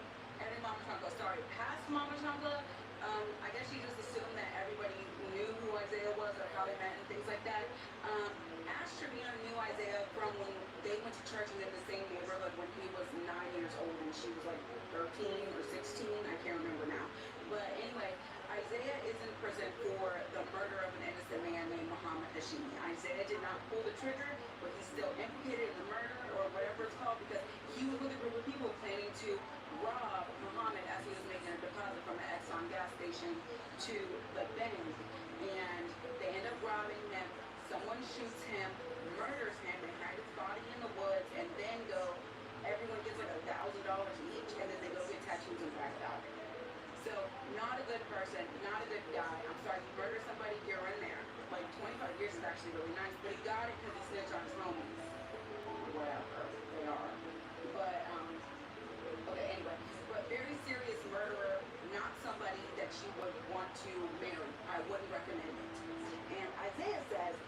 why don't you just do it legit and take my last name? And Ashley's like, what? And he's like, yeah, marry me. And she reminds him, like, hey, we literally just reconnected. And according to Ashley, he tells her, Ashley, babes, I love you. I want to marry you. I want $10,000. And she says yes. It was 5 months, y'all. 5 months of handwritten letters that she would send back and forth to this inmate, a few weeks of phone calls, and apparently about $10,000 a year in prison funding. That is all it took. Now listen, I know some of y'all are screaming at your screens right now, like Mama Chocolate. Absolutely the hell not. And honestly, I get it, right?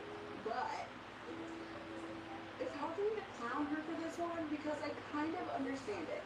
Don't throw tomatoes at me just yet, okay? Okay, listen. If somebody spent 5 months writing me handwritten letters while I was 30 years old, fresh off a divorce, working a job I hated and crying every day, and these letters were making me feel like I was the only person in the world they cared about, I don't know. I might have got attached too.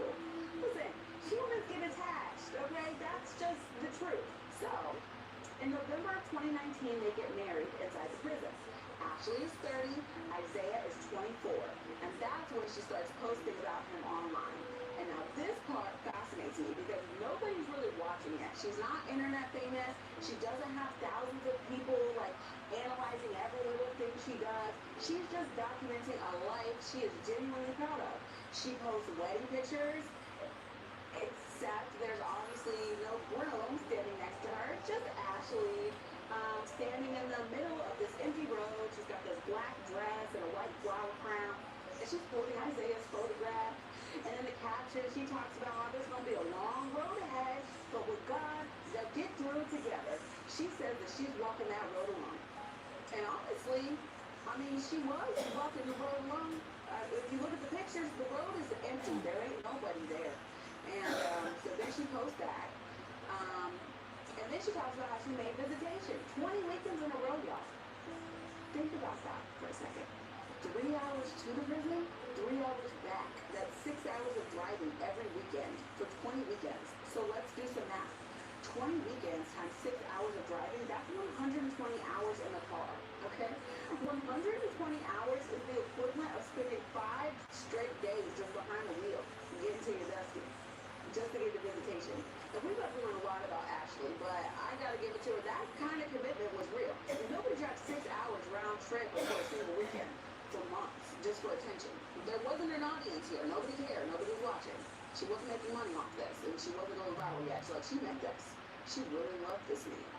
Or maybe she loved the fact that he couldn't disappear. I don't know.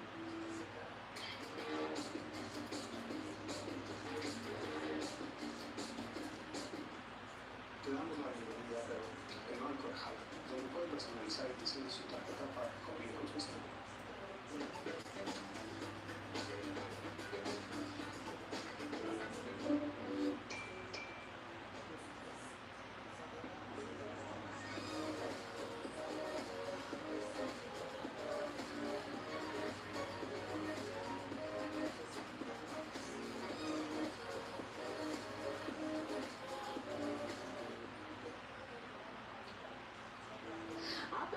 On that question, this entire investigation. But one thing I do know, if we don't acknowledge that this relationship felt real to her, the rest of the story doesn't make any sense.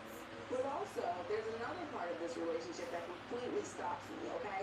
Ashley didn't just bring Isaiah into her life. She brought him into her daughter's life too. And I know that because she posted it herself, y'all. She posted family pictures from visitation, and the captions say the girls got to go see daddy. Y'all, that ain't their daddy. Their daddy was alive. He was working. He was trying to get his life together so he could pay for child support. But he was still a part of their lives. And Ashley was bringing a little girls into a prison visitation room and teaching them to call another man, a dusty man, an incarcerated man, a man serving 45 years for murder, daddy. I don't care how you have sliced that one, that's foul. Then I found something that actually I had to like take a little walk around the block. I had to just turn my phone off, take a little walk around the block. Isaiah gets selected for what's called a second look review. Basically, the state is taking another look at whether he deserves a shorter sentence. So Ashley writes his little advocacy letter for him, and it's basically like a resume. GED? Check. Certifications? Check. Prison job? Check. Future plans? Check. And then she writes that during all of this, he became a wonderful stepfather to her two little girls. Y'all, she put her children on a murderer's resume. She was literally telling the state of Texas, like, look how good this man is with my daughters. If y'all know me, one of my hates and pick me, and it just irritates my whole soul. Now, I gotta go backwards for a minute because there's one story Ashley tells over and over again, and every single time she tells it, I end up with more questions than answers. For years, people online have accused Ashley of having feelings for Isaiah before he was an adult. And Ashley absolutely hates that accusation. Now, to be clear, she says nothing happened. I've never seen evidence that anything happened. I'm not saying it did. But what interests me is the way Ashley chooses to defend herself, because her timeline, it actually checks out. She says they met when she was 15 and Isaiah was 9. She says she was already dating the father of her daughters, and she said they didn't reconnect until Isaiah was 24. I checked the dates, and they line up. So far, so good. But then she keeps talking, and that's where things get a little weird. Ashley says that when Isaiah was a little boy, she always thought he was cute, but she couldn't be with him because she was already dating somebody else. So, Isaiah, he was a family friend. His family always has been friends, okay? They literally, I met him when he was 9. Yes, I met him when he was 9. They started going to our church when he was 9. Okay? Mind you, I'm 6 years older than him. I was with my kid's dad already. I've been with my kid's dad since the age of 13 till I was 26. Okay? I did not have nothing to do with Isaiah until he was 24. Okay? Me and Isaiah did not get together until he was 24.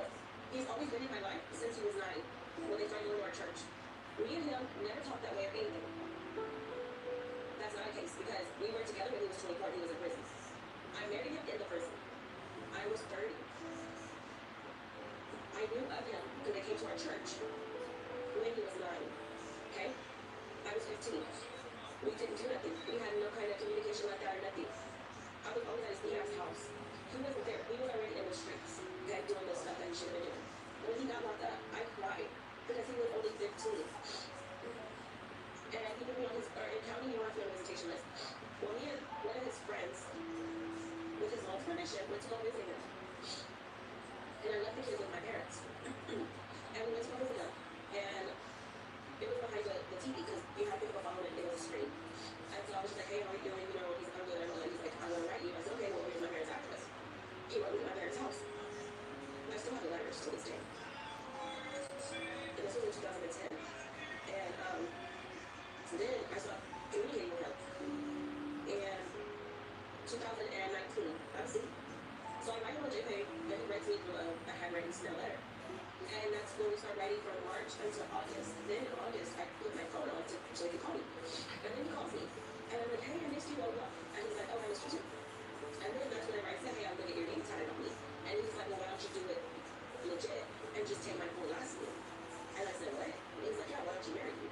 And I said, we just reconnected. He's like, actually, I love you, I want to marry you. And I was like, okay. So then we started the wedding process. So yes, me and him got married in 2019. He was 24 and I was 30. I have a marriage license and his state stack in the back. Right now he's 29, I'm 35. And his birthday's in January. So I'll turn 36 and he'll turn 30. Our birthdays are 3 weeks apart. But I had no communication with him like that until he was actually 24. So for her to sit there and say that I loved him when he was 9, that's weird.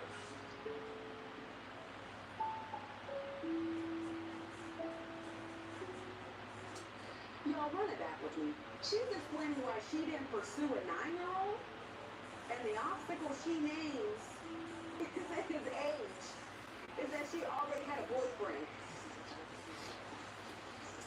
That is her explanation, not mine, okay? And she tells another story that she said she used to joke with Isaiah's mom, like, one day I'm gonna be your daughter-in-law, over and over again. And according to Ashley, his mom would always tell her, no, he is too young for you. Now, I don't know what anyone was thinking about then. I was not there. I'm not going to pretend I was. I don't want to be there. But what I do know is this. Ashley tells these stories to prove she did nothing wrong, and somehow they leave me with more questions than answers. Then years later, she gives him a live stream and says, Isaiah was a minor when we met, but I didn't date him when he was a minor. Girl, baby doll, nobody asked you that. That's not the defense anybody was looking for. Stop talking, mamas. And I gotta be real careful here. I'm not saying Ashley dated a child. I have no evidence of that. I've never seen evidence of that. What I'm saying is, she likes them young. Okay? These are the stories as well that Ashley chooses to tell when she's trying to clear her own name. I don't think she'd be thinking through what she's explaining. And throughout this investigation, I started noticing a pattern. Actually, quite a few patterns. And y'all already know, Mama Chancla will love a good pattern, okay? Ashley has this habit of trying to explain herself, then somehow her explanation ends up raising more questions than the accusation ever did. Like, watch for it, because it's gonna happen again, and again, and again. But all right, remember when I told you to put a pin in that phrase, this prison life? Good, okay? Leave that pin right where it's at, because when I started researching Ash Trevino, I already knew she was the inmate hopper. Hell, that's one of the reasons we're all sitting here right now. Finding out she talked to 30 inmates, that's actually not the shocking part. I was expecting a big number. What I didn't expect was what happened after I stopped looking at the number and started looking at the names. Because 30 isn't just a number. It is 30 different people, 30 different criminal cases, 30 different stories, 30 different families, dozens of victims, innocent children, hurt parents, people whose lives have changed forever. And somewhere around that point, this documentary changed. It stopped being a documentary about Ash Trevino, and it became a documentary about everybody whose life crossed hers. When I first started this rabbit hole, I thought I was making a documentary about the inmate hopper with the bean dip and hot Cheetos and the TikTok drama and the video. And honestly, I thought we all were just gonna laugh together and a little side-eye, kiki and giggle, caca. But somewhere along the way, I had to stop kiki and caca. I gotta stop. Okay? Not because I actually stopped doing ridiculous things, like, Chuck, I'm gonna roast her when she deserves it. Y'all know me. I can't help myself. But the more I researched, the more victims I found, the more families I found, the more court records I read, the more this stopped feeling like internet drama, and it started feeling a whole lot heavier. So, I think this is where we're going to stop for today, because I don't want to rush through what comes next. It deserves its own conversation. So, in part 2, we're going to stop talking about Ashley's life and start talking about the people she chose to bring into it. We're going to look at the cases, the convictions, the victims, the patterns, and I need y'all to see them the way I did, one by one, because that's the moment this investigation completely changed for me. So, if you're ready, come meet me in part 2. Bring your hot Cheetos, leave the bean dip, and as always, if you're not scared, I'll see you in the next rabbit hole.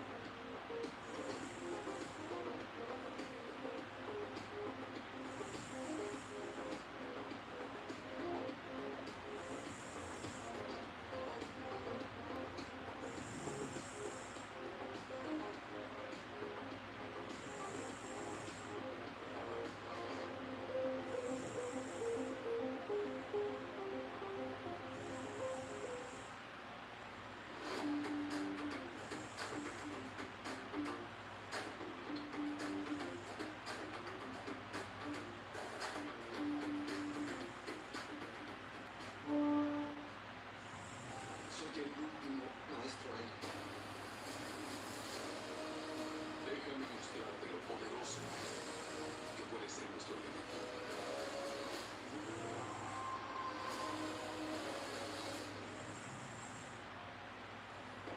But this gentleman is 19 years old. Okay. So. But he's not drinking. I'll buy all the food and you can just cook it and then we'll just serve everybody brisket in another way.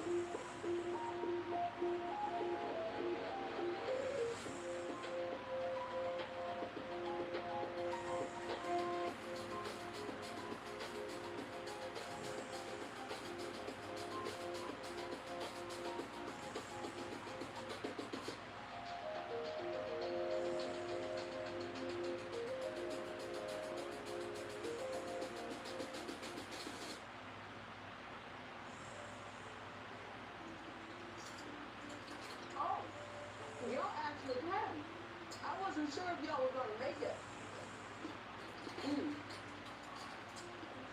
Welcome back. So, did everybody stretch? Drink you some water?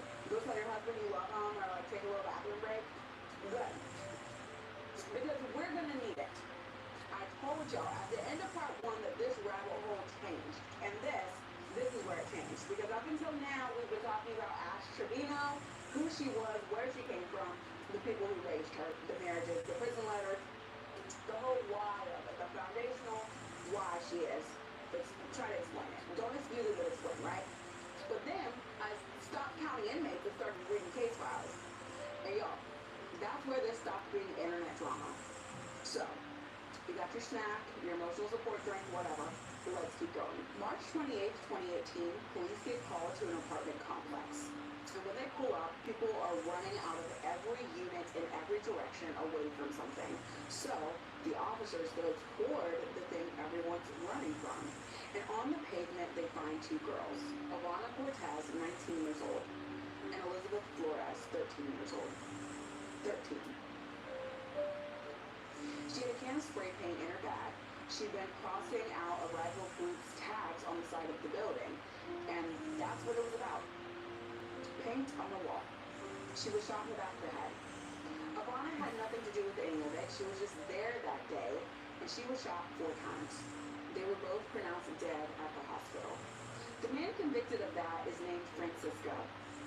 His DNA was on the shell casings. In his apartment, they found the matching magazine, a revolver, a laser sight, loose ammunition. On his phone, they found messages about it. And they found a video of him standing at the memorial for the 2 girls days after, taunting. There's a message another man sent him, a photo of Elizabeth, the 13-year-old, the words, R.I.P. little one. The prosecutors wrote that he presents a substantial likelihood of danger to the entire community. Ash Trevino live-streamed her phone calls with that man to thousands of people. And when her own viewers, her own audience, the people sending her money, started writing rest in peace to the girls who died, she laughed. Oh my God, they said honestly rip to those who lost their lives.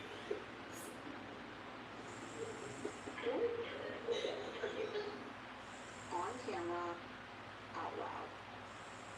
And when they asked her why that was funny, she got angry and told them it was funny because they were blaming somebody innocent and that they didn't know the whole story, that they only see what they read. He's innocent and I don't care what y'all say. That's why it's funny. Because y'all are sitting there making it seem like some man is guilty of that when he had nothing to do with that. So that's why it's so funny, because y'all are blaming somebody that's innocent. Girl, he's so furious right now. Innocent until proven guilty, Ash. He was proven guilty, y'all. All of these inmates were. I'm shook, y'all, because her daughter was 13 years old. And then we got another one. We got Eli. Eli went to prison for stripping a woman and for breaking his 2-year-old daughter's femur bone. His explanation, and he said this publicly, is that their family has a bone condition and their bones break easier, and that he was intoxicated and he slammed a truck door on his daughter's leg and it was a mistake. Now, quick learning hour, because this one matters. The femur is the strongest bone in the human body. It's the longest and the heaviest, and it can support around 30 times a person's body weight. Breaking one usually takes something like a car accident. That's a 2-year-old. Eli is out now. He's on TikTok. And him and Ashley battle each other. They flirt on camera and they fall out and they make up. And she said publicly that he texted her that if she didn't answer fast enough, it's about to be a domestic violence situation. They still talk. Oh, and one more thing about Eli, and I need y'all to remember this one for later. Eli is how she meets Santos. And so that's 2 out of 30 inmates that Ash Trevino has claimed to date in 5 years. I know exactly what some people are going to hear after this chapter. They're going to hear me talk about Francisco, they're going to hear me talk about Eli, and they're going to think I'm trying to say everybody in prison is like that. I'm not even a little bit. Like, listen, I got past, whatever, we're all human. There are people, I can understand there are people sitting in prison right now who absolutely should not be there. They got railroaded, or people who did horrible things when they were kids, they made the worst decision of their life, and they've spent 20+ plus years trying to become somebody completely different. And I understand there are people who love them very much. The wives, the mamas, the husbands, the girlfriends, the people that put money on their books every week, and they make those long drives just to sit across from somebody they love for a couple of hours. That's real. That kind of love is real. And I will never make fun of that.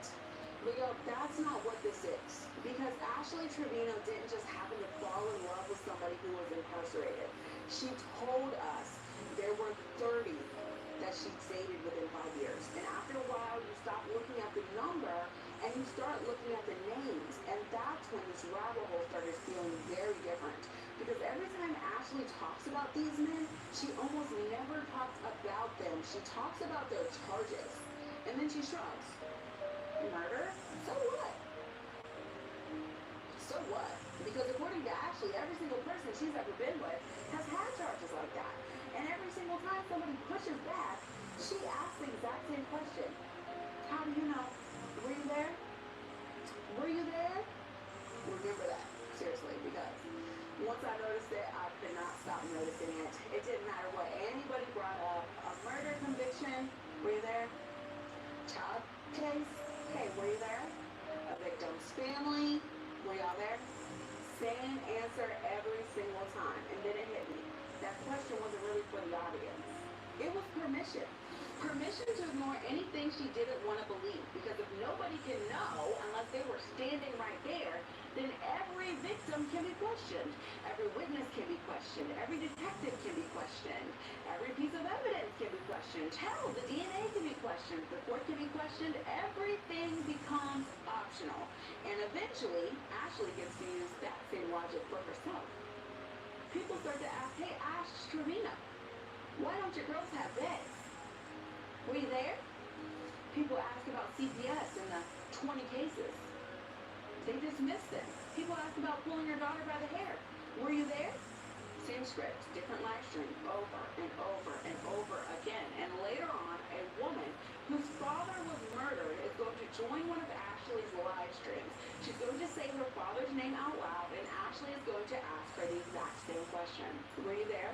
Okay, so editing Mama Chocolate, and I have to pull this up because you know when Ash Trevino gives us our "were you there, were you there, were you there" excuse, it's so irritating because it's all in the paperwork. And I'm a true crime person. I love true crime, and it's not for the GORE of it. It is because the criminal justice system has checks and balances that they have to have in place so they don't put innocent people in prison or sentence them to capital punishment and things like that. And so we might know that somebody did something, but the interesting thing about law and crime is they have to prove it beyond a reasonable doubt, and then they have a jury of our peers also have to agree on it based on the evidence that the prosecutor brings to them and a judge, right? So this is somebody named Ruben Hernandez, and he was convicted of being part of this capital murder. But he was basically trying to get an appeal. He worked at the Exxon gas station that Mr. Hashimi worked at, and basically had evidence that he was helping the robbery team, Isaiah Gonzalez, Ash's ex-husband, some man named Maldonado, and another man named Juarez. And this is basically saying your appeal has been denied because there is a lot of evidence saying that you are implicated in this, right? So they had ballistics teams that confirmed that the pew purchased by Maldonado, which is part of the big three, including Isaiah Gonzalez. Now, Maldonado was the one that pulled the trigger on Mr. Hashimi, but if y'all know how it works, if you are doing a crime and somebody gets unalived if you are part of doing that crime, you are now implicated in murder, right? So Maldonado, Juarez, and Isaiah Gonzalez were basically planning on robbing Mr. Hashimi, and Maldonado shot him in the head, and then Maldonado and Isaiah dragged his body in the woods, and they got between them maybe $5,000. Isaiah Gonzalez got $1,000, and I guess they bought tattoos and then was bragging about it. But the prosecutor and DNA testing, ballistics testing, forensic testing, all of the testings and shoes allegedly worn by Maldonado and Gonzalez. And those things were in their possession, and it showed blood that was linked to Hashimi. Okay? Were you there? DNA evidence shows that they were. Okay? Another thing. Why don't we ask Isaiah if he was there? Matter of fact, we don't have to. Isaiah took a plea deal, and he snitched on everybody. He was like, yes, Your Honor, I was there, and I'll tell you what happened. I want one life, and he got 45 years. So her excuse of it, obviously, it's nothing. Ash lives in this Delulu world. She has a very extreme case of pick-me-itis, but she also is a raging alcoholic. So her levels of Delulu are intense. Oh, and then on top of that, she finds comfort and safety in being loved by a man that cannot leave her because he's locked up. You see what I'm saying? The walls. So she's gonna say whatever she wants to say. She don't give about your feelings about it because she gotta put her first. That's just how she is. It doesn't excuse it, but it explains it. But yeah, you're gonna hear that. Were you there? Were you there? You weren't there. You don't know what happened. You don't know. Now, in the same breath, do I think that he was young, he was a minor, Gonzalez, out of all of them? He's going to serve his time, and he's going to have to deal with that when he, he's going to have to deal with that for the rest of his life. He lived his life. He was a juvenile at the time of the offense, and maybe he really has tried to get his life together. But at the end of the day, somebody else lost theirs. So, do the crime, serve the time. But the things that she says to the daughter of Mr. Hashimi are disgusting. We'll get to them. Okay, let me stop talking. But y'all know how I feel. So that's where I stopped laughing. And I don't mean the jokes disappear. Lord knows they did not to y'all. We still got the bean dip and we got Lewis and now, all that. Trust me, Ashley does not suddenly become less ridiculous. Not at all. And I'm probably still going to roast her when she deserves it. Y'all know me. I physically cannot help myself. But somewhere around here in this rabbit hole, it quit being funny to me. Because I wasn't just researching Ashley Trevino anymore. I was researching everybody whose life got wrapped up in hers. Victims, families, kids, former friends, people who never signed up to be reoccurring characters on TikTok, people who through no choice of their own ended up in Ashley's orbit. So from this point on, the jokes are still here, but the target changes. Because some people in this story never asked to be part of the punchline, okay? Un solo momento puede cambiar la forma de imaginar imagen. Disfruta de 3 meses sin interés con tu tarjeta de crédito y gana 3,5 puntos por cada 100 pesos gastados. ¿Qué ha pasado? Con la tarjeta débito Mastercard de Nacional Pago, tu dinero siempre está disponible cuando lo necesites. Disfruta de descuentos exclusivos de tiendas participantes y recibe efectivo en millas de dinero. Con tu tarjeta débito Mastercard, todos los beneficios llegan a tu y la puedes siempre utilizar.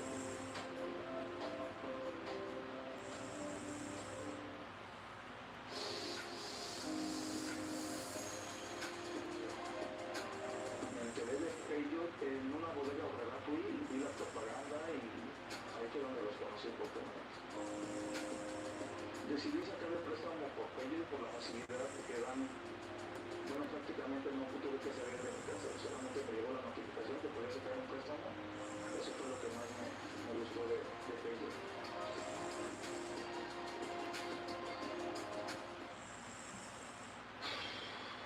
Take a breath, because I had to. Because now we need to talk about Noe Lopez Trevino. Because this is where Ash completely lost me. Legally, her name is still Ashley Trevino. That is Noe's last name. The man serving 25 years for murder. But emotionally, she almost acts like he barely existed.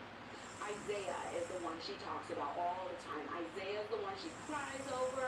Isaiah is the one with the wedding pictures in the middle of the road, looking like they just filmed a Nicholas Sparks movie or something. Like Isaiah, she's got Isaiah's name tatted on her wrist, his last name tatted on the other, and when people asked if she would ever cover those tattoos, according to Ashley, she said that when you love somebody like that, that love never goes away. But no, the man she actually shares the last name with, when somebody asked her on a live stream, who do you miss more, Noe or Isaiah, She almost looked offended.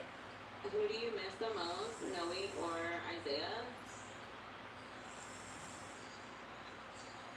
Not Noe. Hell no, what the hell? Why would he even be in that? No. Noe? Hell no. Then she started talking about covering his tattoo, and I'm sitting here like, hold on. You're legally carrying one man's last name, you're emotionally married to another, and somehow I'm supposed to be keeping this all straight, y'all. So, let's back up. A 25-year-old Noe Trevino was charged with stabbing Louis Maston to death outside a nightclub in 2015. Trevino's mother and father asked the jury to have, quote, mercy on him. After hours of deliberation, a jury decided on a sentencing at 25 years rather than March 29th, 2015, outside a club in Texas called Old School, 23-year-old Noe Lopez Trevino gets into an argument with two men. According to testimony, at one point he lifted up his shirt just enough to show the knife tucked into his waistband. People backed up, but the argument kept going. Then another man walked outside. His name was Louis Maston, 49 years old, a grandfather. He came outside because his granddaughter was standing near the fight. People who knew Louis described him as kind of a man who stepped in when things got out of hand, the kind of guy who tried to break fights up instead of start them. According to the evidence he presented at trial, Noe shoved Louis. Louis shoved him back, and Noe stabbed him in the chest, the stomach, and the arm. Louis died at the hospital. Afterward, Noe left Texas, and he flew to Iowa. Investigators eventually found him staying with an ex-girlfriend about 4 months later. He was arrested. Bond was set at $1 million. At trial, Noe argued self-defense. He said that Louis came after him first, but Louis's granddaughters testified they watched everything happen. They said their grandfather wasn't trying to start the fight, he was trying to stop it. The jury deliberated for about 5 hours, 25 years. Years later, Ashley married him, and for a while, their relationship played out almost entirely on TikTok. Live streams, arguments, relationships, makeups, everyone got a front row seat. Then one day, Noe's mother starts calling Ashley out online, and she tells Ashley she's embarrassing the Trevino name. And Ashley fires right back. I didn't shame that last name. Your son did. He's the one in prison for murder. Because my ex-mother-in-law, she's trying to sit there and say that I shamed the last name of Trevino. I didn't. Her son is the one. He's the one who's in prison for murder. So, let's talk about who shamed that last name first. Your son did. And here's the thing. She's kind of right. She didn't put Noe in prison. She didn't commit the murder. She is right about that. But then I immediately had another question. If that's how you feel, why are you still proudly wearing the Trevino name? Because that's Ashley. She has this incredible ability to say something that's completely true while somehow making the situation even more confusing. Now, there's been a lot of discussion online about whether Ashley and Noe have ever finalized their divorce. I've seen people say they never did. I've seen people say Noe filed paperwork from prison. I've seen people say it stalled out. I looked. I couldn't myself independently verify exactly where that stands, so I can't tell y'all something that I can't prove. But if they were still legally married during some of what we're about to get into, that just means the story gets much stranger. So, now we're in 2023, and baby, this is where Ashley stops being a person and becomes like a TV show. 2023 is crazy, because this is when the rest of TikTok finds her. And no, she did not blow up because she was just some incredible creator. She wasn't out here teaching us how to fold spinach sheets. She wasn't making perfectly crispy sourdough, and she wasn't out here rescuing puppies or something. She was eating hot Cheetos and being dead. That's it. But honestly, y'all, it works. I kind of get it. I'm sorry. I do. Everyone else on TikTok looks like they live inside a Target commercial. Like, everything's beige. Everybody's husband is all muscular, maybe coffee in slow motion. Everyone has a damn Stanley cup and eucalyptus hanging from their shower. And then here come Ashley, sitting on live, just munching on some hot Cheetos, and talking to strangers on the internet like she's arguing with her cousins at Thanksgiving. It was refreshing. It was different. It felt messy, real. People like messy. Hell, I'm making a 3-hour documentary about messy. But here's where she fooled everybody. People think Bean Dip made Ashley famous. No. Bean Dip introduced Ashley. The inmates made Ashley famous. Somebody called her an inmate hopper, and most people might have been offended. apology or something, but not Ashley. Ashley was basically like, you know what? Matter of fact, I am an inmate hopper. Inmate hopper. So we're gonna do the hop. Oh baby, let's go to the hop. Oh baby, JK never stops. Oh yeah, what you writing now? What you crying about? Do the hop, hop, hop. JK, another color code. Who would you call it? Young monitors like JK never stops. Oh baby, commissary drops. I need money, gotta go collect them all like Pokemon. Do the hop, hop, hop. The inmate hop. Let's go to the hop. She put that nickname on like a Louis Vuitton jacket. And I'm not even gonna hate. That's internet instincts. She knew exactly what people couldn't stop talking about, and she leaned all the way into it. Now, was it a good life decision? Absolutely not. Was it good content? Unfortunately, yeah. Because here's the problem. Once your dating life becomes your brand, you gotta keep dating. You can't log off, you can't go heal, and you can't have a normal relationship for 4 years because that's not gonna pay your bills. You need another inmate, another breakup, another tattoo, another live stream, another argument. Season 2, Season 3, Season 4. Keep it coming because the content, the beast, they need to feed. And so Ash Trevino was no longer dating anymore. She was casting, and it was serious. At this point, T-channels were feasting. They would repost everything she said. T-pages already had things clipped before she even turned off her live stream. Like, the internet hated this woman so much they accidentally hired themselves as free PR, free marketing, free editing, free promotion. And don't look at me. I'm here too. I get it. I'm literally making investigation time, but we're all part of the problem. TikTok doesn't care why you watched. It just heard, oh, they're obsessed. Keep it coming. Keep it coming. Keep it coming. For you, for you, for you, for you. Now, here's where everything changes because while Ashley's numbers are going up, her real life is falling apart. Israel dies. And I'm not going to make jokes about this one because there really isn't one. That's the father of Ashley's daughters, a man that she'd known since they were kids. And when I watched those lives, I'm going to be fair. Ashley did look heartbroken. She did. I'm not going to sit here and rewrite somebody else's emotions. But then, Ash Trevino does Ash Trevino. She basically says she's taking a break, and she's back the next day. All right, girl, whatever works for you. People grieve differently, fine. But then I find out she wasn't invited to the funeral, and while his family is burying him, while her daughters are saying goodbye to their father, Ashley is on TikTok dancing. Girl, see, this is where she loses me because everything just circles right back to Ashley. My child support stopped.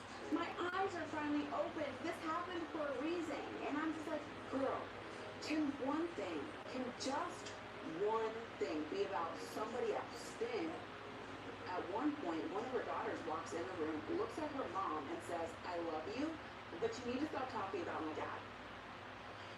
Mom, I love you, but you didn't have to say that I'm so you know, I know, but it's still like, Baby, that wasn't for TikTok. That wasn't for us. That little girl was begging her mother. And that's when it hit me. Ashley wasn't documenting her life anymore. She was feeding it to the internet. Every argument, every relationship, every tragedy, every live stream, everything. Because once your entire paycheck depends on people watching your life stops belonging to you. It belongs to the algorithm. So now we're in 2024, and baby, here comes Jessie. Now, remember what I told y'all. Ashley has built the last 5 years building this entire relationship around prison. Phone calls, letters, money on the books, 3-hour drives, visitation, the whole 9 yards. And now, today's the day. Her new boo is getting out. So Ashley drives to the prison, and she's live streaming. Of course she's live streaming. At this point, I think Ashley would have live streamed a root canal if TikTok would have let her. She's sitting outside waiting, watching the gate, and talking to chat and counting down the minutes. Then, the gate opens, and y'all, she loses her ever-loving mind. You can hear just how excited she is. And honestly,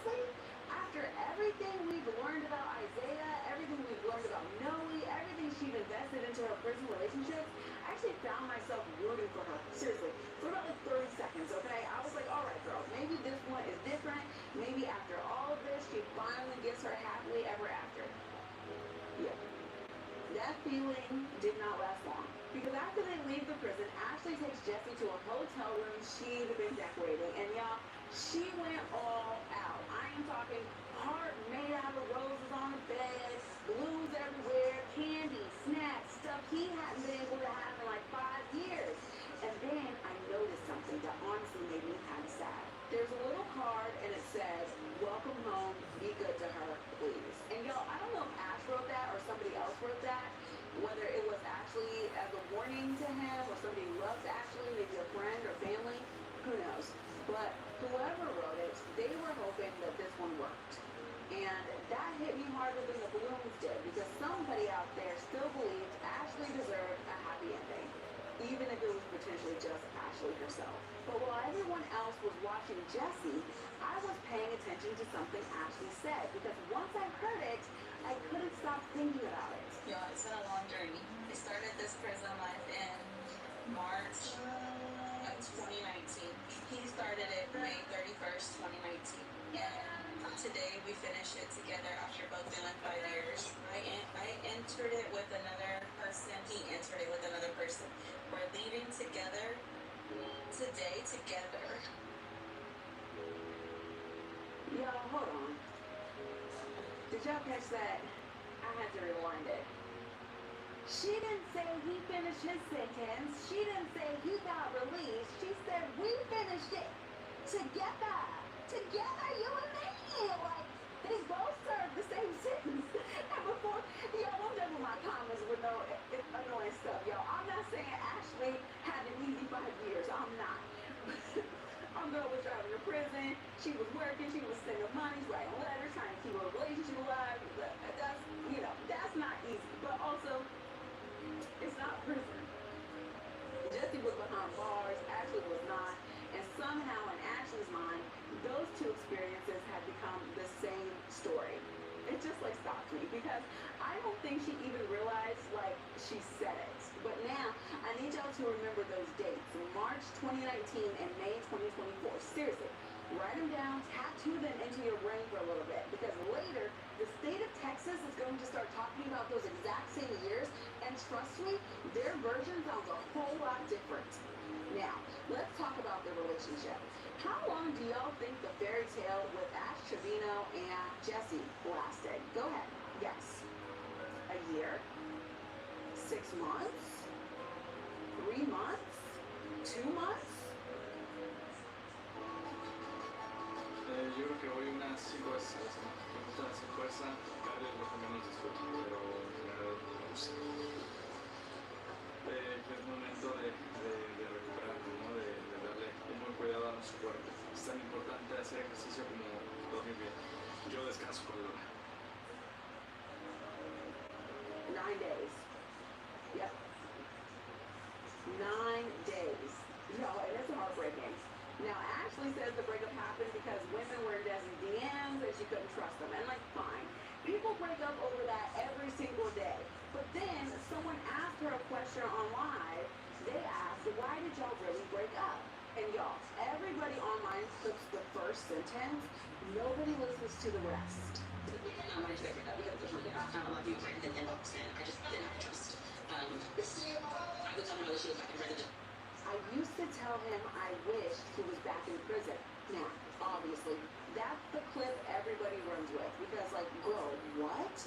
But that isn't the part that got me, y'all. Keep listening. So I trusted him in prison because nobody knew who he was. Nobody was writing him. Nobody was calling her. He wasn't calling them. You know, like. Because I trusted him in prison. Nobody knew who he was. Nobody was writing him. He wasn't calling other women. Y'all, hold on. Did y'all hear what she didn't say? She never says, I trusted Jessie. That's not what came out her mouth. She says nobody knew him. Nobody was writing him. Nobody could get to him. That's not trusting the man. That's trusting the prison industrial system, the walls around him. And then she says the next part, I gave him a cheap little phone. I told him make a TikTok. He came out and then my social media and he was a little cheap and I told him make a TikTok, and that was my biggest mistake, was him getting involved in the social media. Y'all, I'm sorry, my brain is trying to catch up right now. She's been building this relationship inside the prison, and the best thing was that nobody could get to them. And then the literal day her prison love gets out, she hands him a TikTok account. But here, girl, think about that. She didn't even catch him making one. She didn't find out he downloaded it behind her back. She didn't accidentally stumble across his profile. She told him to do it. She bought the phone. She made the account happen. And that's why my brain is like short-circuiting right now, because girl, wait a minute. You've spent years loving somebody the internet couldn't reach. And the first thing you do is introduce him to the internet where everybody can reach him now. She wasn't setting him up. She wasn't testing him. I honestly don't even think she realized what she was doing. Because by this point, TikTok wasn't something Ashley did. TikTok was just life. Of course your boyfriend gets a TikTok. Of course you go live together. Of course everybody's gonna watch. And of course strangers know your business. That was like her normal. Then she said something that honestly might be one of the most self-aware things she's ever admitted. That was my biggest mistake, letting him get involved in the social media life. Y'all, listen to it again.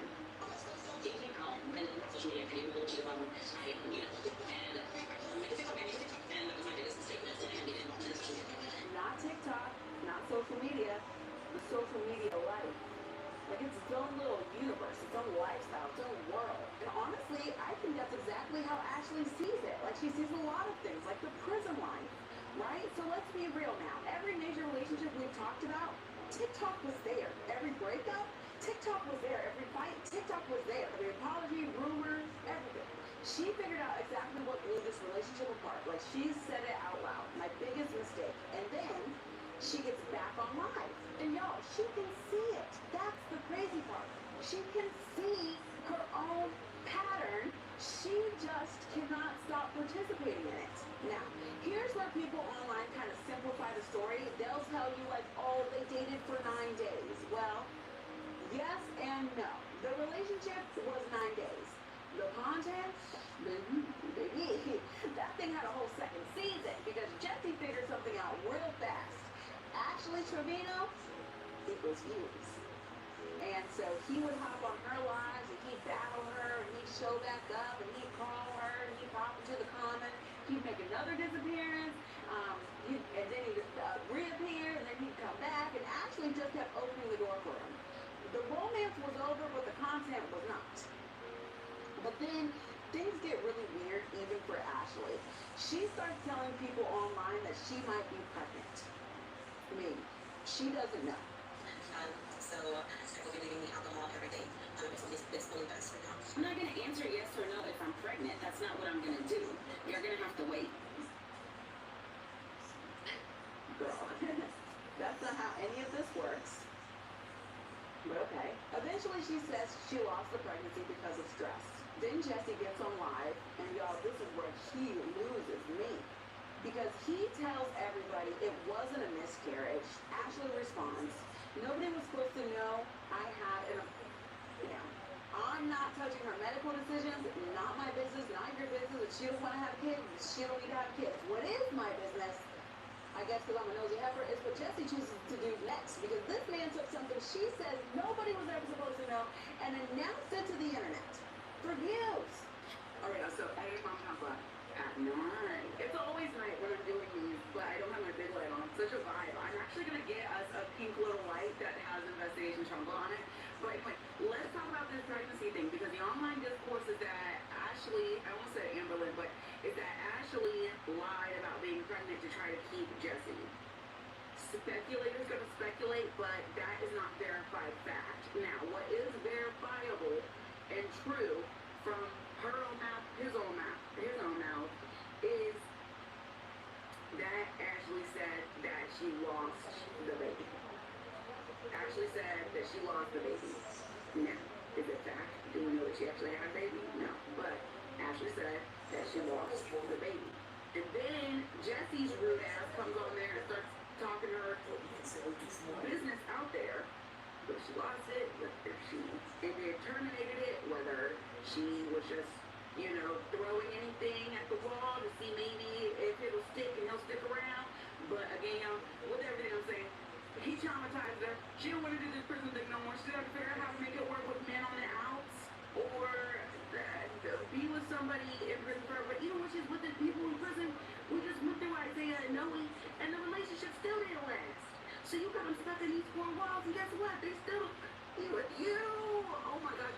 I wish you would just take all this pick-me energy, for any pick-me, like, ever. If they would take that energy and utilize it towards something that was not male-centeredness, like that behavior is foul. You get what I'm saying? If she took that energy and placed it into taking care of her kids, placed it into starting a small business, I don't know, like anything, life might be like better for her. I don't know, y'all. But anyway, okay, back to the video. And then, as if that wasn't enough, he starts going live with his new girlfriend talking about Ashley, making jokes, answering questions about their life.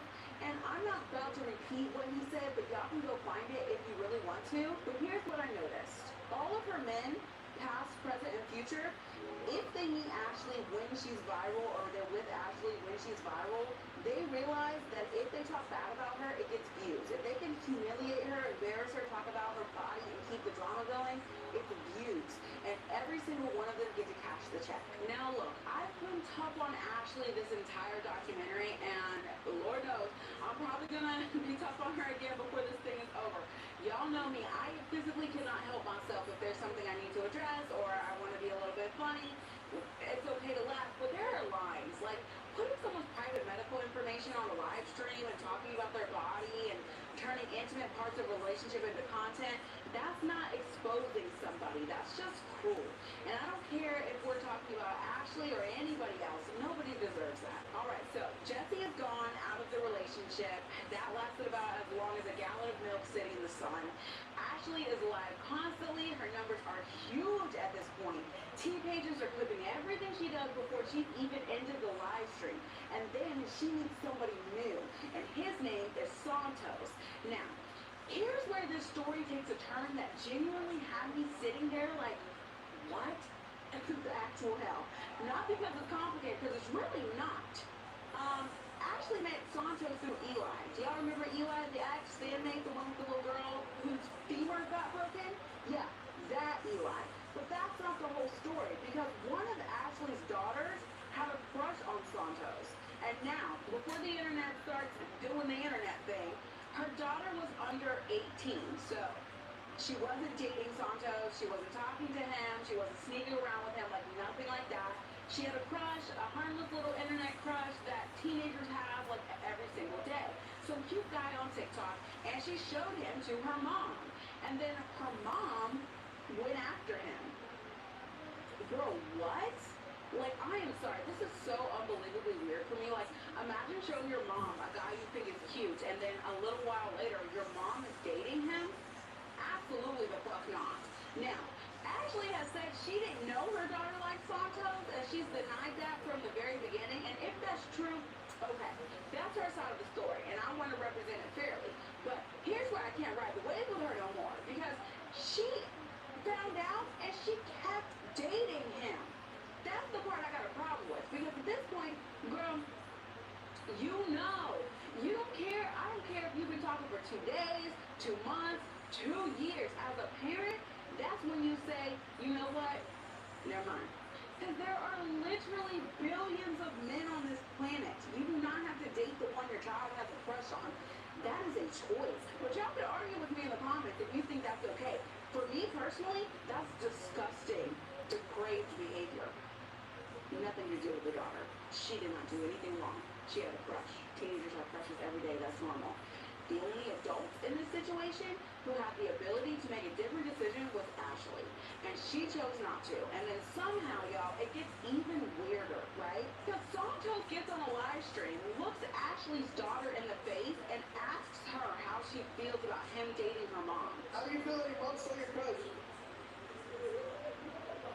Santos how do you feel about being bald? Why would you ask her that? Why would you ask her Your that? hair falling out. I see your hair falling out. Okay, I'll go over there. So, why are we asking a child that? Why are we involving her at all? She did not create this situation. She did not want this situation. For some reason, the adults did. Leave that girl out of it. And here's what really stood out to me about it. And I honestly, I don't think enough people talk about this because everybody gets caught up arguing about the age difference or the daughter or the internet drama. And don't get me wrong, those conversations do matter. But I kept noticing something else. Think about every relationship we've talked about so far. Israel, she knew him in real life. Isaiah, she knew him when they were younger in real life. Jesse, she met Jesse in prison with the phone calls and the visitations. With Santos is different because he's the first man in this entire documentary that met Ash Trevino, not Ashley, y'all. Think about it for a second. Ash, she wasn't some random girl anymore. She already had a platform. He already had a platform. And so now you've got two content creators dating each other and making content about dating each other. And that's where it clicked for me. This relationship wasn't just happening on TikTok, it was happening for TikTok. You know what I mean? Every day, content. Every trip, content. Every argument, content. Every live stream, content. Everything, content. All the time, content. And at some point, y'all, it stops feeling like you're watching two people in love. And it starts feeling like you're watching two content creators trying to figure out how to keep people watching. So then, after one of their first dates, Ashley gets online and starts talking about how she performed with Santos and that he's seen her nude, okay? And it's the cuckoo, okay? I've already seen his BB, and he's already seen my nude, okay? And the internet absolutely ran with it. I'm talking memes, reaction videos, tea pages. Everybody was talking about the nude. Then, in December of 2024, Ashley releases a song called Nuna. And yes, it's about her body, it's about Santos. And if you know, you know. It goes something like, you want to know how it smells? Ask Santos. He knows it smell well. And he want to know that. Some shit like that, okay? Y'all can go find it if you really want to. And it goes viral, okay? Because honestly, by this point, Ashley could cough into a microphone and somebody would stitch it. But here's what I couldn't stop thinking about, y'all. Ashley's daughters. Hello? Kids have phones. Kids have TikToks. Kids send each other videos. And let's be honest, kids are mean. So everyone online was laughing and making memes and using the sound and remixing it. And all I could think was, those girls don't get to separate themselves from like any of this. Whether it's their last name, whether people know who their mom is, or whether somebody recognizes them, kids are going to talk, and that is just so heartbreaking. Then, things somehow get even worse. Ashley and Santos are on TikTok Live doing what's called a live battle. Now, if you're not on TikTok, let me explain real quick. A live battle is basically when two creators go live together and compete to get the most gifts from viewers. People send gifts that cost real money, and the audience gets to pick a side. And there's usually a timer, it's loud, it's chaotic, and creators will do just about anything to keep people watching until that timer runs out. So Ashley had been battling, and Ashley had also been drinking, which by this point in our story isn't exactly unusual. And during that live stream, she accidentally exposed herself to thousands of people, right? Little nip slip. But I don't know if it was really an accident. But honestly, the exposure itself wasn't the important part. What happened afterward is, because that nip slip clip spread everywhere. I'm talking tea pages, Facebook groups, TikTok, people downloaded it, re-uploaded it, shared it over and over and over and over again. And eventually, somebody sent that clip, somebody sent that nip slip clip to Ashley's employer. Now hold on to that, because that's about to change everything. So now we're at Christmas. Santos is over at Ashley's house, and she's on live, obviously. At this point, I think Ashley would have gone live during a house fire if TikTok would have let her. Enough people watching that live stream get concerned, though, about the drinking and about Santos and about everything that had been going on, that somebody decides to call the police. And the police actually show up to Ash Trevino's house. Now, if the police knocked on my door, the very first thing I'm doing is ending the live, unless I felt like in fear for my life or something. But no, not Ashley, y'all. The cops are literally standing at her front store and she keeps streaming. Yes. So, you know, this gentleman is 19 years old. Okay. So. But he's not drinking. I had a reason to be. Yeah. Okay. Yeah. He's 19 years old. Nobody's going to jail. He needs to be a little more aware of who's coming to your house. Can you please tell them to quit harassing my dad? No, No, but they're on the phone. Like, fuck you, bitch. Thank you. Just be a little more aware of who you got coming. Y'all, did y'all hear that? Because I had to rewind it. A police officer is standing in your doorway telling you the guy in your house is 19 years old, and the very first thing that comes out of your mouth is, "But he's not drinking." Girl, that wasn't the point. And what really stood out to me is what she didn't say. She didn't say, "Oh my God, I didn't know." She didn't say, wait, what? She was like, "Are you serious?" Those are all things she'd later tell the internet. But in that moment, her first instinct was to argue the technicality. Now, to be clear, nobody got arrested that night. The officer basically tells her to be more mindful about who's coming to her house, and that was that. Now, here's where the timeline gets interesting, because everybody talks about Christmas, and hardly anybody talks about what happened 2 days earlier. December 23rd, that's when Ashley loses her job. Do y'all remember that dental office? I told y'all to remember it. 6.5 years, Monday through Thursday, about $800 a paycheck, a pink keyboard, and the doctor, she said, was like a father to her. Her job was gone. And according to Ashley, she tells us exactly why. I'm gonna be honest with y'all. I haven't told any of y'all. I had a 9 to 5 up until December. Thank you to the patient who took a picture of me at my job, and to the trolls, y'all got me fired. Okay? I put that out there. I was at that office for 6.5 years. I worked every day, Monday through Thursday. Then they changed the owners, and I knew it was gonna happen. Then we got Indian owners. Yes, I said that. And I didn't get along with the regional manager. As soon as they took over, I was already in his office the first day. Yes, y'all.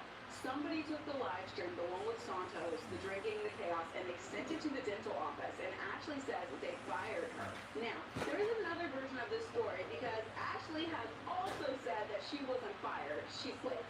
According to Ashley, the dental practice had been sold and there were new owners, and she decided she wasn't going to stay. Ashley said that she didn't want to work there anymore because the new owners were Indian. Yeah. I don't really have a joke for that, and I don't have a clever observation. That's just racism, guys. Plain and simple, said out loud on a live stream. And you will see, Ashley has a history of racist comments. And it's all on camera. Now, as far as I can tell, these are actually two separate conversations. Ashley herself has repeatedly said she was fired after people sent those videos to her employer. The comments about why the new owners explain why she said she didn't want to stay, not necessarily how the job ended. Now, take a second and look at where Ashley's life is right here at the end of December. Her marriage is over. Her relationship with Santos is already becoming internet chaos. Her mom isn't speaking to her. Her kids are spending more time with their grandparents. The police have shown up at her house. She's gone viral for all the wrong reasons. And now, she does not have a job anymore. Y'all, this is the moment everything changes. Because up until now, TikTok had always been the side hustle. The extra money, like a hobby, the thing she did after work. But not anymore. Now, TikTok is the job, and that's a dangerous place to be. Because I've said this before, I said it in my Amber Lynn Reed documentary, and I mean it just as much here. Once your struggle becomes your paycheck, getting better starts costing you money. Think about it. Nobody's sending galaxies to someone who's having a peaceful Tuesday. Nobody's clipping the live stream where nothing happened, and nobody's making reaction videos because you went to bed at 10 o'clock and drank a glass of water. The chaos pays. Arguments pay. Drinking pays. Drama pays. Meltdowns pay. And once that's how you make a living, how do you ever convince yourself to stop? Because if the chaos is paying your bills, peace starts feeling real expensive. From December 23rd, 2024 forward, the live stream isn't just part of Ashley's life anymore, it is her life. And from this point on, the content doesn't just keep going, it has to. And I also think it's a good time to talk about the money, because we've been dancing around it this entire documentary, and honestly, this is the part where people start making stuff up. She's broke, she's rich, she's lying. Now, Taylor doesn't pay that much. And well, let's just go off what Ashley herself has said, because one thing about Ashley, she gonna tell you. Whether it's true or not, that's another thing. But according to Ashley, the most money she's ever made in a single live stream, one live stream, about 2.5 hours, was $112,000. Yep. $112,000. One live stream, allegedly. Now, before anyone starts yelling at me, I don't know if that's true. That's her number. I don't work for TikTok. I don't have her tax returns. But here's what I do know. People who watch Ashley every single day estimate she's making somewhere around $1,000 to $2,000 a day just from gifts. And Ashley has never really corrected anybody. If anything, she talks like it's even more. At one point, she literally says, $3,000 is like dirt to me. Girl, must be nice.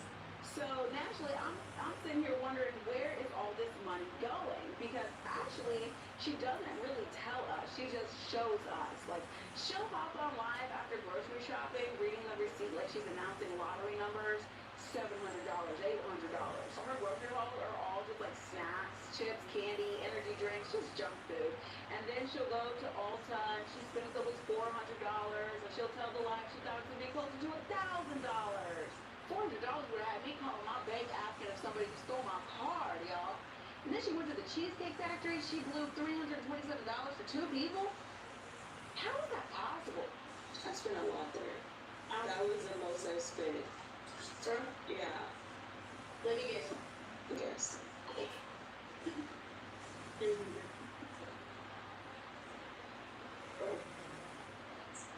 Oh, I?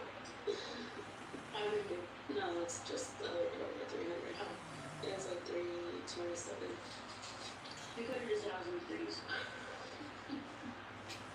And she bought 2 Louis Vuitton purses in the same month. They was over $6,000. And then she buys a Louis Vuitton duffel bag for around $3,000, and she starts carrying it around as a purse. Y'all, it's not even a purse anymore. That's like a duffel bag. Y'all, it's luggage. She's just casually carrying it around like she's about to board a Delta flight. She also bought some Balenciaga slippers, a BMW. She's going on first class flights, and she even was making fun of people like her friends were flying Spirit Airlines. And then she ends up going to Disneyland by herself. Yes, y'all.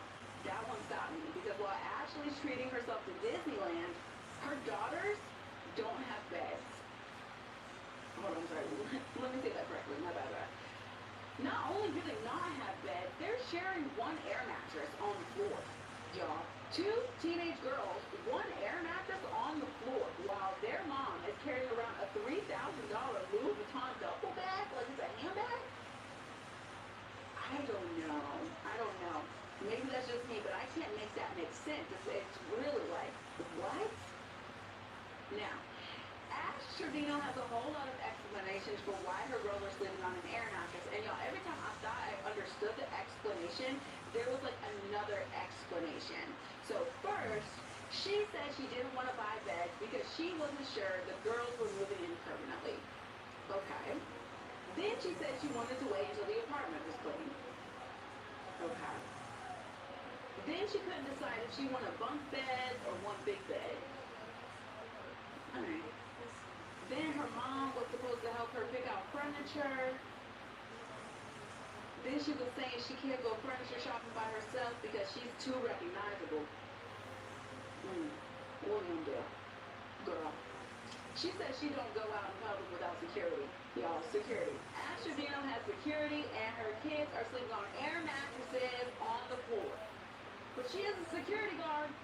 Like, what do you... I need to tell y'all how I feel, because I know y'all didn't know how I feel. Let me know how you feel in the comments. But y'all, when Ashley said my parents should have been harder on me, they should have made me take responsibility responsibility. They should have told me no. Y'all, now we understand why she said that, because here we are. So, the discourse around Ash Trevino is that she's a horrible mother. She's the worst mother on TikTok, this, that, and the other. And I beg to differ. I'm sure a lot of y'all do because we watch a lot of true crime. Listen, kids having an air mattress on the floor. She's had all these CPS cases because her haters will call CPS on her. That's why she has 20 CPS cases. But that's a lot of CPS cases.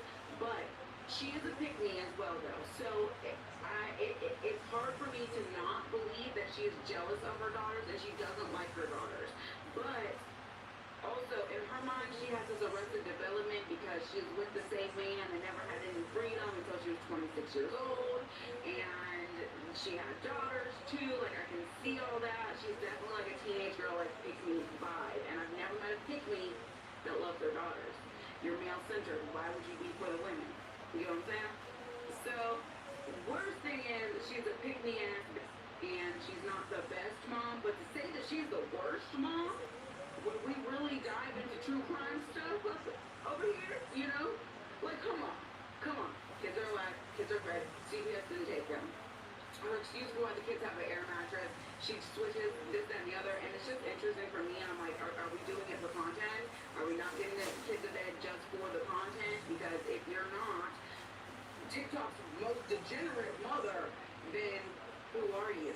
If you're not the inmate hopper, because now we'll get down with Professor, but now she's with somebody else who's not an inmate, but you're known as TikTok's most degenerate mother. What happens when you're no longer TikTok's most degenerate mother?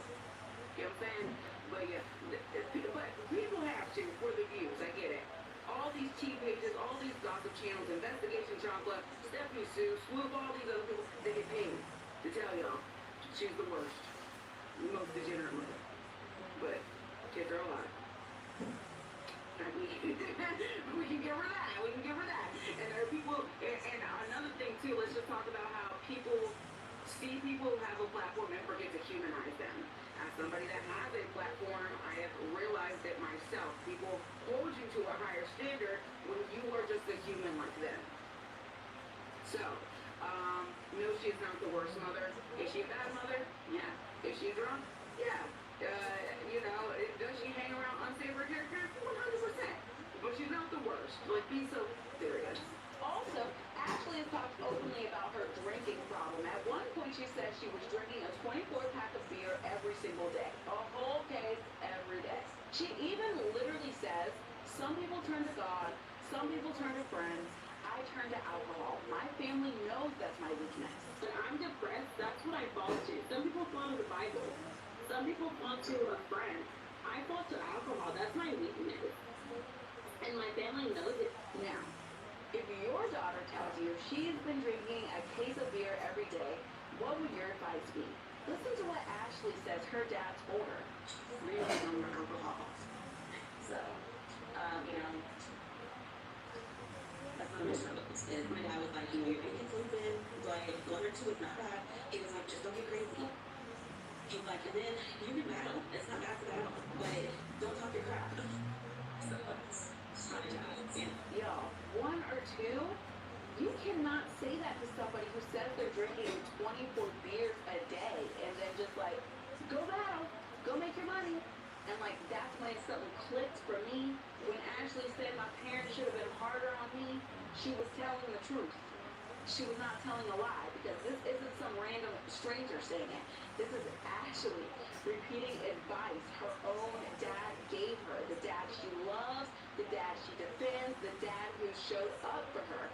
And instead of saying, baby, you need help, he basically says, just don't overdo it. Meanwhile, Ashley says her mom was the one saying, hey, please don't drink. And my mom knows. What do I fall to whenever I'm stressed like that?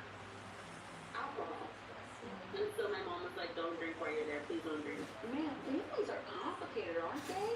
Because sometimes the parent who feels the nicest isn't actually helping you, they're enabling you.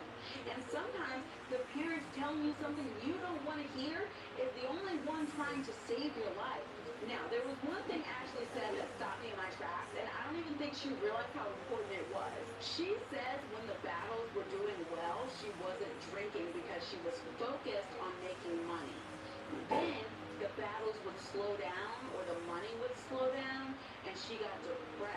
she started drinking again.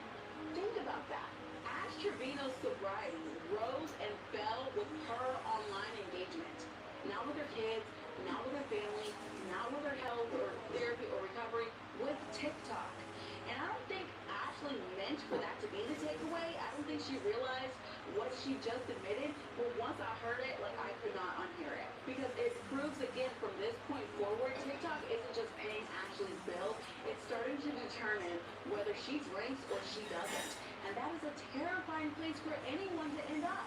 Alright, so we're in February of 2025, and I need y'all to remember a name I mentioned way back at the beginning of this documentary, Muhammad Hashimi. Remember him? Muhammad Hashimi was the manager of the Exxon station in Ennis, Texas. The man who left work that day was trying to take a deposit to the bank. He was a husband, he was a father of 7, and he was the man who never made it home. And I told y'all, we were going to come back to his family. Well, here we are. One of Muhammad Hashimi's daughters gets on a live stream with Ashley. And before I even tell y'all what happened, I need to make something so clear. She wasn't on there screaming at Ashley, she wasn't threatening anybody, and she wasn't trying to start internet drama. She just wanted Ashley to hear her. Because for years, Ashley had been posting about Isaiah constantly. Free Isaiah, justice for Isaiah, talking about wanting to marry him and tattooing his name on herself. She was like advocating for him and building this whole online identity around him. But Isaiah wasn't just somebody Ashley loved. Isaiah was one of the men convicted in the murder of this woman's father. Could you imagine, like, think about that. Imagine opening TikTok and watching thousands of people celebrate the man connected to the worst day of your life. I can't even imagine what that must feel like. So, I'm going to do something I don't do very often. I'm going to let her words breathe, okay? Because this daughter deserves to be heard. She does not need me talking over her. Hey, you said something short, real quick. You know, I need to go into the home party piece.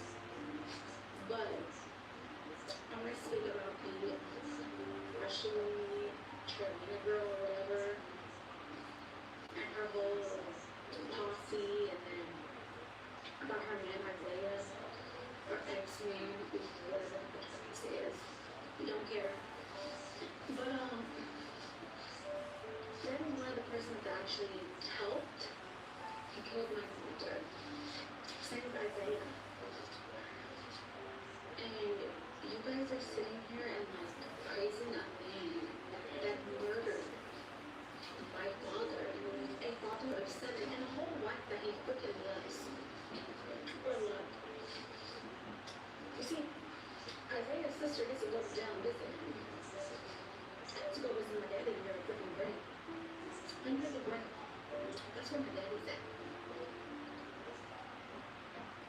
And when Isaiah was a freaking murderer, and not only did he murder my dad, but they laughed about it. Oh yeah, he laughed about it. He drove while my dad was dead on the farm. He was only driving. Took my dad out.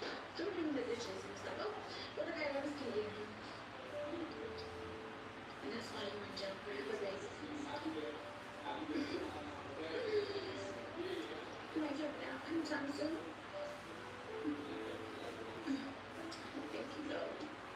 Thank you, though. But, you ain't jumping out. See,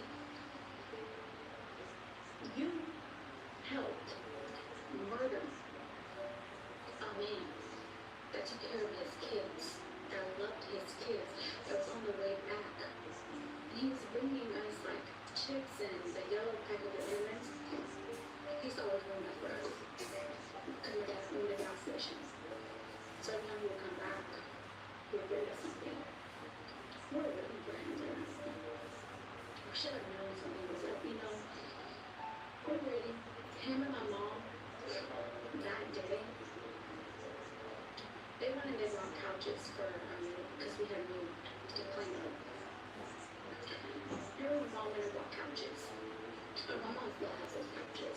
And out of that, my mom still has all his clothes hanging in the closet. His cologne, his suitcase, because that's what true is.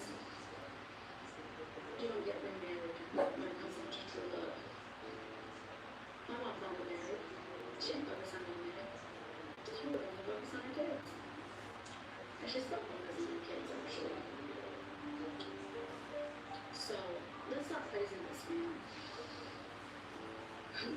Let's start calling out real people on the line trying to get money for our mother. Y'all need to stop. But y'all weird for that. Ugh. Y'all. The part that absolutely broke me wasn't even the murder. It was the couches. They had just bought couches. Think about that. They were starting over, moving into a new home, setting everything up, and he leaves to make one last bank deposit, planning to come back home. And Muhammad never walks through that front door again. 15 years later, his wife still has those couches. His clothes are still hanging in the closet. His cologne is still sitting there because she never stops loving him. And then I can tell you what Ashley says back to the victim. And I'm gonna be honest, I rewrote this part of my notes more times than I can count because I don't want to say it out loud. But I'm not gonna protect it either. Ashley told that woman that her father deserved it. Not once, but multiple times. She tells her Isaiah didn't mean to do it, and she says justice for Isaiah while she's saying it to the daughter of the man who was killed by Isaiah. And then she hears the name Muhammad Hashimi and starts making comments about his name, about 9/11, and the Twin Towers. I'm not repeating it, not because YouTube won't let me, but because his children are still alive, and they've already had to hear it once. They don't need to hear me repeat it, but it's disgusting. But y'all remember Ashley's favorite phrase? Were you there? Were you there? We've heard of this entire documentary. Were you there? It's how she dismisses everything. Police reports, court documents, CPS investigations, victims, witnesses. Were you there? Were you there? Except this time, she was talking to somebody who actually was. That daughter was there. She was waiting for her dad to come home, waiting with her family, waiting to sit on those brand new couches, waiting for a man who never came home. And there's one more thing, and I want to be completely honest with y'all. I've seen people online say that during this live stream, one of Ashley's own daughters came into the room and begged her to stop, and that Ashley muted the microphone and kept arguing. I looked for proof, I really did, and I couldn't verify it, so I'm not going to present it as fact. But here's what I do know. There were two daughters in that conversation. One of them lost her father to a murderer, and the other one was close enough to hear her own mother defending one of the men convicted in it. And I don't know how either one of those girls sleep at night. Alright, so now we are in early 2025 and Ashley gets invited onto a podcast. And this is a big one. Millions of viewers, hosted by Camilla from the Bob House. And Ashley decides to bring both of her daughters. Now, before we even get into this, I need y'all to know something. I have opinions about just about everybody involved in this podcast. Ashley, Camilla, any adults, pretty much any adult can get it. They can get the side-eye if need be, okay? But first, let's talk about what actually happened. Camilla starts asking the girls questions, not Ashley, but her daughters. And one of the very first questions she asked the oldest daughter is, how's TikTok made your life better or worse? Ashley jumps in first, and she starts talking about how TikTok changed her life, how she's blessed, and how she gets paid for battles, how she gets paid for views, and how everything has worked out for her. And then her daughter gets a chance to answer. I feel like I'd rather go back to the life.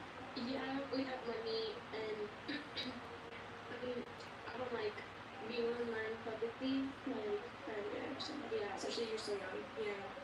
And growing up, that's what homeschool too. One of the biggest people noticed my mom, and I got like in the cafeteria a lot of stereos.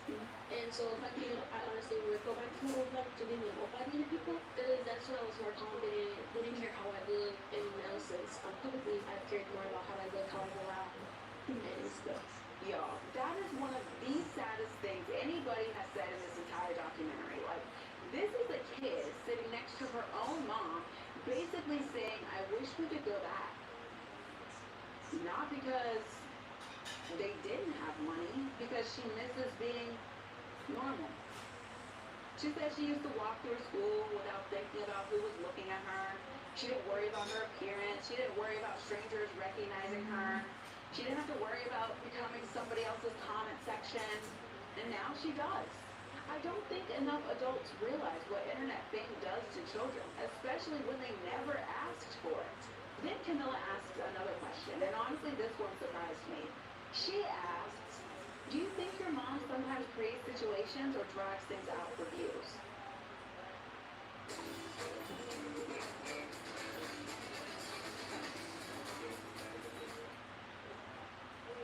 And her daughter doesn't even hesitate. She basically says, yeah. Then Camilla asks the question that I think everybody watching has been wondering. Do y'all have beds? The oldest daughter says, well, I don't live with my mom. And Camilla says, no, I mean when you're at your mom's, do you have a bed? No. Y'all, you could have heard a pin drop. And right there in the middle of the podcast, Camilla pulls out her phone and starts shopping. She orders beds, mattresses, a headboard, nightstands, all of it. Then she pulls up the receipt right there on camera. Now later in that same interview, Ashley starts talking about all the money she makes. She's laughing, she's joking around, she's kind of bragging, and Camilla stops her and says, your kids still don't have a bed, so what's funny, Ashley? Ashley laughs again. And honestly, that was the first time in this whole documentary I just seen somebody actually push back on Ashley, like to her face. But then something else happened. Camilla kind of jokes with the girls. Kind of. Not really. She says, y'all should just come live with us.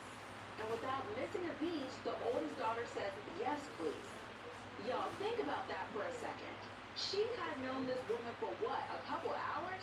And in front of her own mom, on camera, she says, yes, please, I'd like to move in with you. Now, remember what I said at the beginning? I told y'all I had issues with everybody involved, and I meant that, because two things can be true at the exact same time.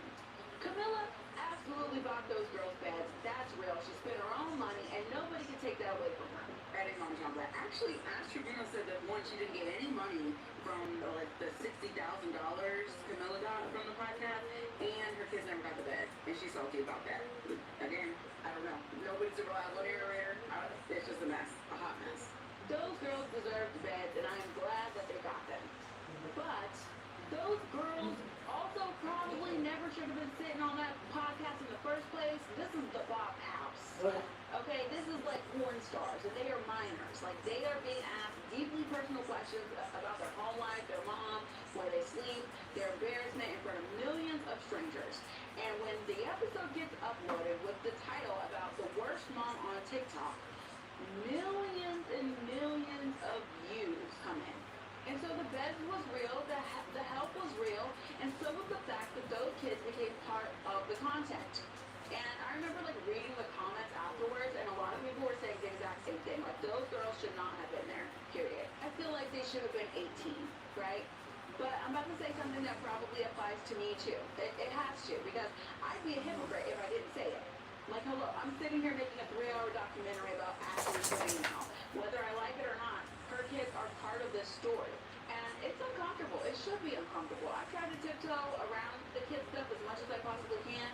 But the difference, at least the way that I see it, is that I'm trying to tell a story of what happened without turning those girls into the attraction. I'm not putting their names in my titles. I don't want to make them a punchline. I'm not asking them questions. I would never reach out to them. Like, all of that. I'm talking about the choices the adults made. Because every single time those girls ended up in the spotlight, it was because an adult put them there. And honestly, I think that's the part that breaks my heart the most. Those girls never signed up to become public figures. It just happened to be born into somebody else's live stream. Alright, so also, 2025 is kind of the year the internet starts pushing back. So, for a long time, Ashley was the one controlling the chaos, and now the chaos is starting to come back at her. In January, there's a meetup in San Antonio, and people get arrested. It's a whole mess. Afterward, Ashley goes on live, and she accidentally tells on herself. She says that when the police showed up, she tried to get 2 other people to claim her bag to tell officers it belonged to them.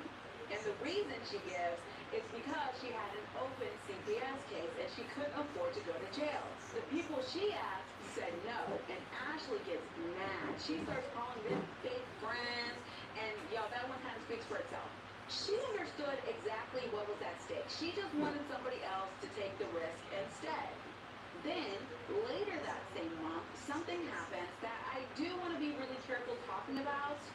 it's important. Explicit pictures start getting shared online from an account pretending to be Ashley. I'm not going to describe them or show them, obviously, but here's what we actually know.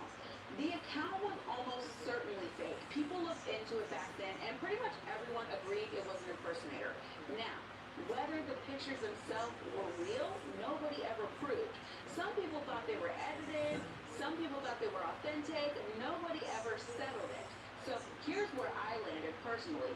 It looks like something may have been done to Ashley, and almost nobody believes her. And I've thought about that a lot because it's actually really sad. You can absolutely be a victim and still spend years making people question everything you say. Like, those two things can exist at the same time. If y'all watch my Callie and Flower Girl, like, it's similar to that. And I think that's exactly where Ashley was. Then, TikTok starts cracking down hard, and Ashley is losing lives, her accounts are disappearing, and people are starting petitions. Like, one account with over 1 million followers was gone. So then she makes another. Gone, another, gone, and another. And at one point, I lost count of how many accounts she made. And here's the part that kind of fascinated me. Tens of thousands of people signed petitions trying to get Ashley off TikTok. And technically, it worked. More than once. But every single time, y'all, Ashley, came right back. And every single time, the viewers came back too. And that's the part nobody likes talking about. Ashley didn't rebuild those accounts by herself. People kept finding her. They kept watching, they kept gifting, and they kept clipping. Because the outrage still counts as engagement. So November 24th, 2025, a judge signs 2 arrest warrants, and Ashley has no idea. She's still going live, she's still battling, and she's still doing exactly what she's been doing for weeks. Then, December 17th, a police officer is on a completely unrelated call. He looks over, sees a white BMW, recognizes who's driving it, runs her information, and the warrants pop up. Ashley Trevino is arrested. Her bond is $15,000, 2 state jail felony charges. What was she actually arrested for?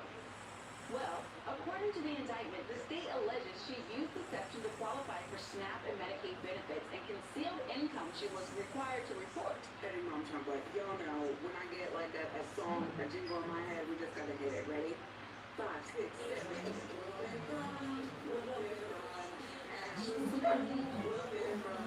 She was flying really fast. She still was receiving Ashley was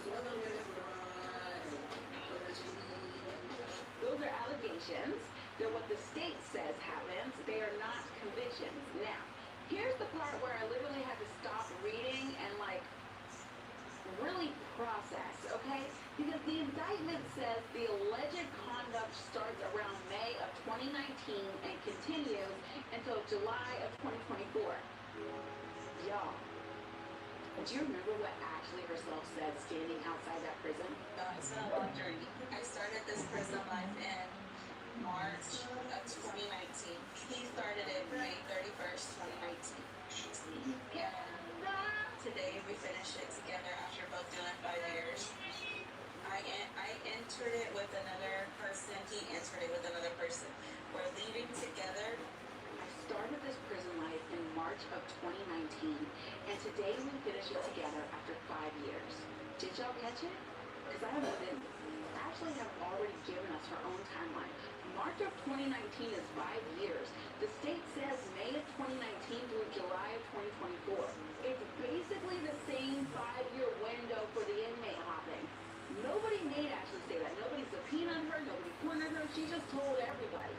Now, I have to be careful right here, though, because this is where a lot of creators got ahead of themselves. Remember all the Louis Vuitton bags? The first-class flight to Disneyland, the BMW? That's later. That's after the time frame listed in the indictment. So, if somebody tells you Ashley got arrested for buying designer purses, that's not what these real court documents say. The time frame the state is talking about is when Ashley was still working at that dental office. The same dental office we've been talking about all night. And that's why I kept telling y'all to remember that job, because it overlaps almost perfectly with the dates in that indictment. Ashley spawns out the next morning. She gets on live and she starts laughing and telling everyone she's just got a lawyer and she's gonna fight it and everything's gonna be okay. And then she asked her audience if she's still allowed to leave Texas because she wants to go to the casino. I'll be at the casino next week though. Honey, can I go to the casino? Yeah. I can still travel out of state? Oh, okay. We just gotta call it. I just gotta check it. Y'all, that clip doesn't, y'all don't need my commentary. My commentary, it speaks for itself. But there's also something else I couldn't stop thinking about. Remember what Ashley said her mom always told her? If you ever end up in jail, don't call me, call your dad. Well, Ash Trevino ended up in jail. And I don't know who she called. I honestly don't. But I'm pretty sure I know. It's just full circle. So when Ashley gets out of jail, she bonds out, she gets a lawyer, and she's saying she's going to fight the charges. And for a little while, everything's kind of quiet. Then, February 24th, 2026, the prosecutors file a motion basically saying, we don't think this bond is enough anymore. And they pointed to two specific things. One, they say Ashley drank alcohol. And two, they say she bought alcohol. Now, y'all want to know how they found out? I bet y'all can guess. Jump around. Jump around. Ashley's drunk and out on the town. Prosecutor said, write it down. Drunk, drunk, drunk. Ashley is drunk, drunk. She's about to get Ashley posted it. Girl, she posts pictures from her birthday where she's holding alcohol. She posts the receipt. Like, y'all, you are building the case against yourself. Nobody hacked your phone. Nobody leaked private messages. Nobody secretly recorded you. Nobody had to go digging through your trash. You posted it. And that's the pattern I keep seeing over and over and over again. Something happens. Ashley has access to a camera and it ends up online. She just cannot not post it. So, March 4th, 2026, she is back in front of the judge. And this time, the judge revokes her bond. New bond, $25,000. And a whole list of conditions. This might have been one of the most interesting court documents I read because as I'm reading it, I'm thinking this just isn't a list of rules. It's almost like somebody sat down, looked at Ashley's entire internet history and wrote conditions specifically for her. No alcohol. No controlled substances. No firearms. She can't go into businesses whose primary purpose is serving alcohol. Random drug and alcohol testing, pretrial supervision, an ankle monitor, and then, the one that really caught my attention, a curfew. 8 o'clock at night until 6 o'clock in the morning. Now hold on. Think about that for a second. Ever since she lost the dental office, TikTok has been her job. And when does Ashley go online? At night. That is when her audience is online. That's when the battles happen. That's when she makes her money. So this isn't just telling Ashley you need to stay home. This is potentially affecting the way she earns a living. But then I got to the last condition, and it actually made me laugh a little. Not because it's funny, because I couldn't believe I was reading it. The court tells Ashley not to post about her criminal case. Y'all, that tells me somebody in that courtroom had been watching because they already knew. If they didn't say it, she probably would have. Now, I want to be really clear about something because this matters. Ashley has not been convicted of these felony charges.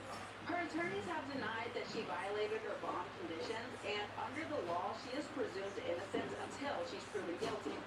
And that's not me trying to be nice. That's like just how the legal system works. So keep that distinction in mind. But here's what I can't stop thinking about. This whole documentary, we've watched people ask Ashley to put her phone down. Her mom, her daughters, who literally said on camera, like, Mom, stop. The dental office she worked at for years. TikTok itself, over and over and over again. Accounts disappearing, lives getting banned. Thousands of people signing petitions trying to get her removed. And none of it worked. Not one thing changed. It took a judge, a courtroom, an ankle monitor, a higher bond, a written court order, and after all that, she still posted the receipt. And that's the part I keep getting hung up on, because at some point it starts feeling like somebody making bad decisions, and it starts feeling like somebody who really just doesn't know how to live without turning their life into content. Now, there is a man I haven't told y'all about, and I saved him because you needed to hear everything else first. Somewhere in the middle of all of this, the arrest, the bomb, the monitor, the curfew, everything, Ashley has a new boo thing, okay? And the internet calls him Uncle Fester, which, okay, I don't actually know why they call him Uncle Fester, but I don't know, it's just what they call him. But the man seems fine with being called Uncle Fester, and he likes to be on the lives. He'll talk about, he'll be on the lives with Ashley as well. But we're not going to call him Uncle Fester, we'll call him Renee. And here's what makes Renee different from every single man in this documentary. He's never been to prison. And Ashley knows exactly how big that is because she gets on live and says so. I said it's crazy that I lay with you every night because I never thought I would leave inmates alone. I don't even log into Securus anymore. I don't even answer jet calls anymore. Like, it's crazy how I always thought I would be addicted to inmates for years. And now I'm with a guy who never has been to prison. And it's been amazing and I'm happy and I don't think I will ever go back to the prison life. Whether me and Renee make it or not, I don't think I will ever choose that life again. The prison life. Did y'all catch that? It's the exact same phrase. Standing outside that prison in May of 2024, I started this prison life in March 2019, and now I don't think I will ever go back to the prison life. She named the beginning of it herself, and now she's naming the end of it herself. Nobody had to interpret a thing. She did all of it on camera for the free, like always. And I want to stop here and be fair because I feel like I've been kind of hard on this woman for 3 hours. 30 men. 30. And she walked away from all of it. She stopped answering the jail calls, she stopped writing, and she's with somebody who can leave anytime he wants, and she stayed anyway. That was not nothing, y'all. If a friend of mine told me that, I would be proud of her. So, it might irritate y'all, but yes, I'm proud of Ash Trevino. I also have to tell you what else I noticed. Ashley Trevino has announced quitting drinking at least 3 separate times on camera. She announced quitting TikTok when her kids came home. She threw out all of her beer and told her audience about it, and actually believed she meant it every single time. But here's the pattern, y'all. It took me weeks to see it, and once I did, I couldn't stop.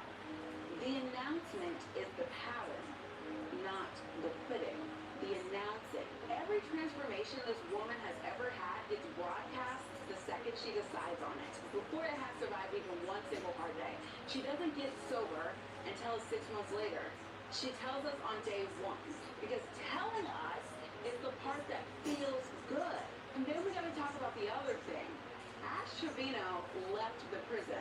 She did not leave the frame. Because watch what happens with Renee. Watch what's happening with Renee. He's doing lives now. He did it before, but he does now. He's using the nickname the internet gave him on purpose in his own content because it gets engagement. And the two of them are planning a podcast. Isaiah became visitation photos. Noe became a nightly argument. Jessie became a release day live stream that made her famous. Santos became a song. And Renee is becoming a podcast. Same machine, y'all. Every time. It does not stop. It does not matter who walks in. She didn't stop casting. She just stopped casting from the same place. And there's money in this one too. Because at some point, Renee buys her a car. Chevy Tahoe. In his name. And she gets on live and she tells everybody he let her pick whatever she wanted. And that it came down to the Tahoe or G-Wagon. She went with the Tahoe because she heard the G-Wagon was top heavy and she wanted 3rd row seats. I have to be careful though because I could not pin down exactly when that happened, but if that's recent, that's a woman on a $25,000 bond with a monitor on her leg, deciding between 2 luxury vehicles in his name. She doesn't own that truck, she drives it, which honestly, that's everything in this woman's life. Access, never ownership. At some point they break up briefly, and she gets on live and tells her audience how she fixed it. The way I got him back is I took him shopping. Said cheerfully to an audience. like it's a strategy that worked. Maybe y'all could try it out. Now, put that next to what we already know.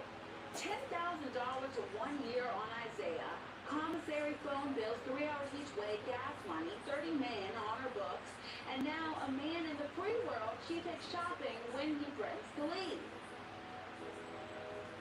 It's the same transaction, y'all. It's just different paperwork. This woman has been paying men to stay for her entire adult life. The prison version had a commissary form. This one just has a receipt.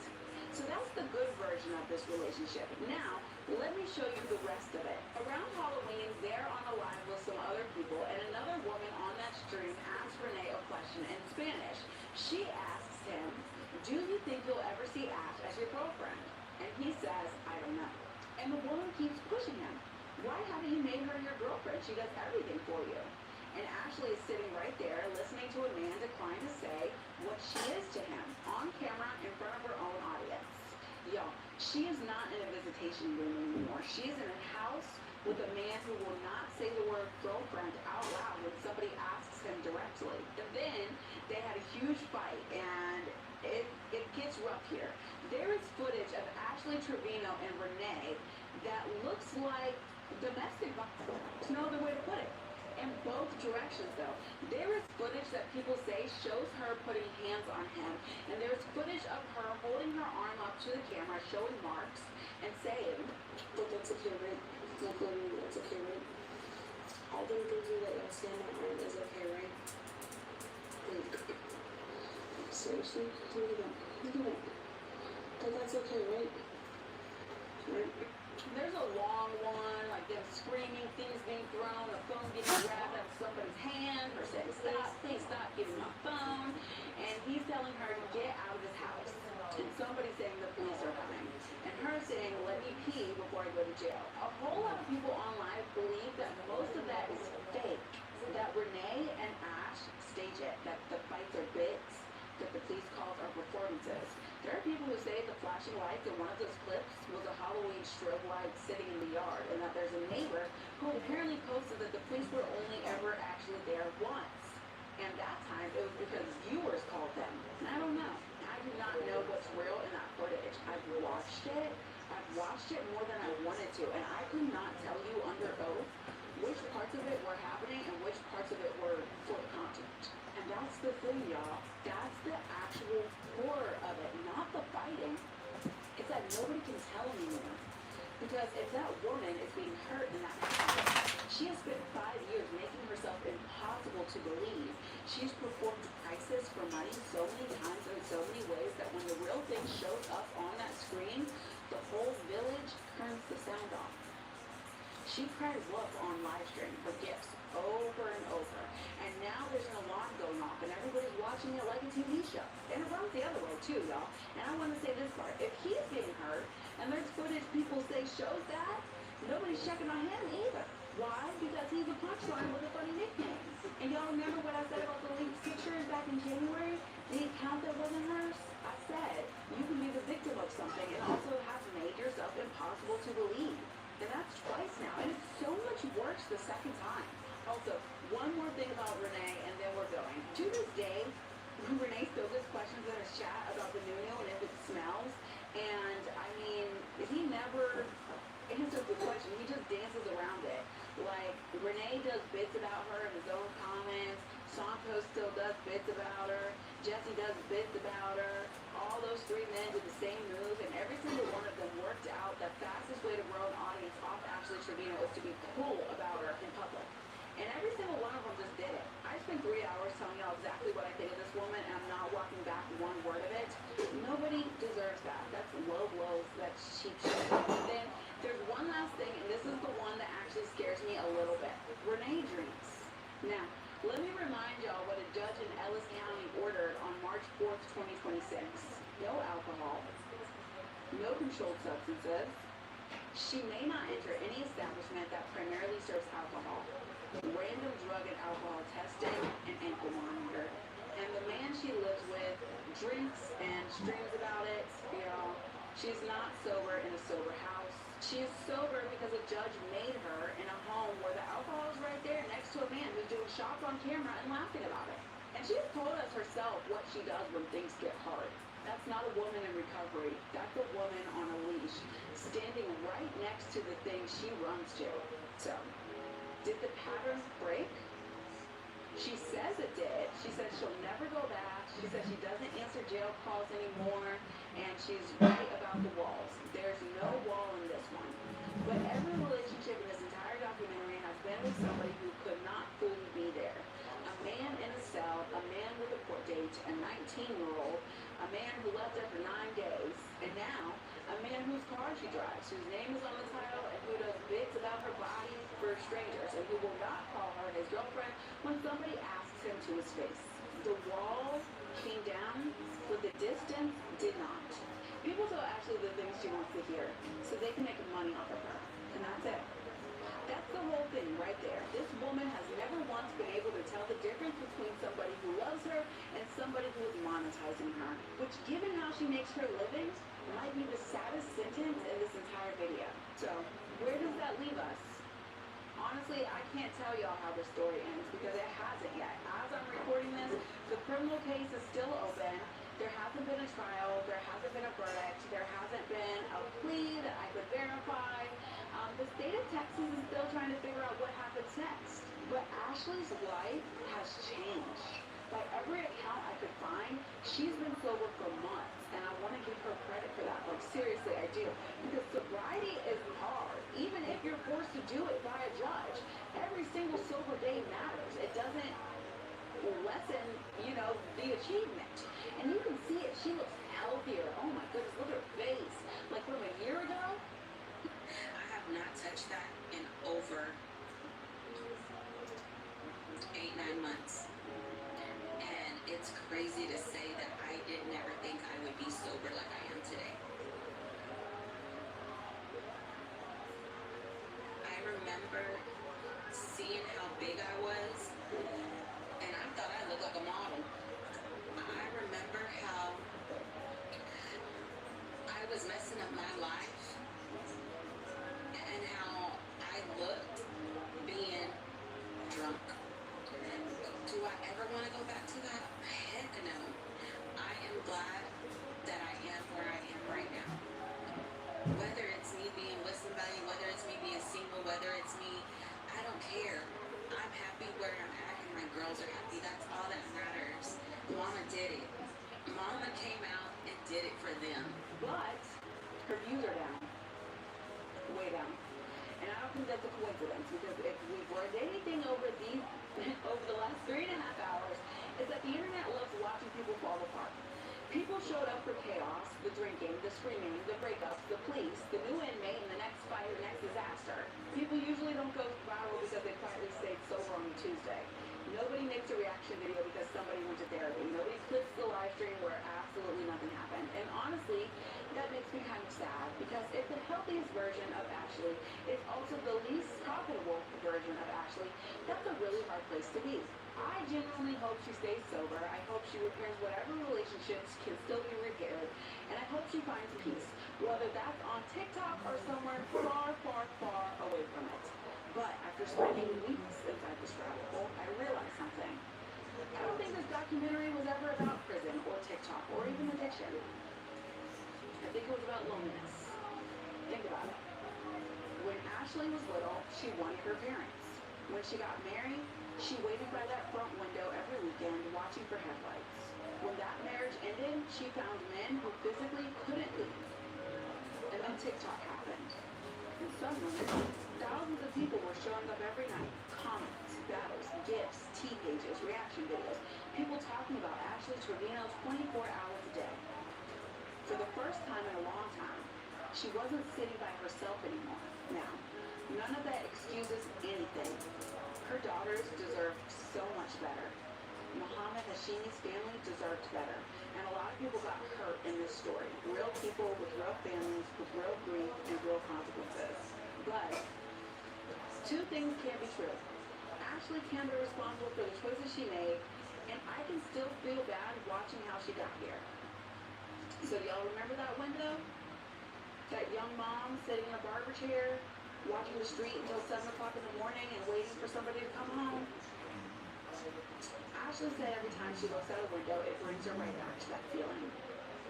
And after everything I've watched, everything I've read, everything we've talked about tonight, I don't think she ever really left that room. I just think the window has changed. Now, instead of waiting for headlights, she's waiting for notifications. Instead of waiting for one person to come home, she's waiting for thousands of strangers to log in. The comments replaced those headlights, the gifts replaced the attention, the live stream became the window. And every night, somebody showed up. Until they didn't. And maybe that's why this whole story got under my skin, because I don't think Ashley ever wanted to become famous for being a mess. I think she just wanted somebody, anybody, to stay. And maybe that's why this documentary doesn't really have a clean ending or an ending that makes us feel good. Court case is still open. Ashley is sober. Her daughters are probably going to have to go through so much therapy. Muhammad Hashimi is gone. His family wake up every morning without him. And somewhere tonight, Ashley's probably still trying to figure out what her life looks like after becoming one of the internet's biggest spectacles. I don't know what happens next. None of us do. Maybe she stays sober. I hope she does. But either way, we'll be watching. Thank you so much for following me down this rabbit hole. Thanks for hanging out with me. Thanks for thinking this through with me. And thank you for being willing to sit with something that's a whole lot messier than good guy versus bad guy. And one last thing, y'all, and I mean this, okay? Leave those daughters out of it. They didn't choose this. They didn't ask for internet fame. They didn't ask for strangers to know their names. And they are still children. And one day, they're going to be old enough, and they're going to have to look back and deal with the consequences of living a life online without their consent, right? All right. And be nice to Ash. My side-eye squad, I have to say this actually. We don't go bully other people because I made a video about them. This is not, if y'all want to talk crap about how you feel, this is different, you could do it in the comments here. Don't go harass people. All right. Drink some water. Tell somebody you love them today, and we'll talk soon. Goodbye.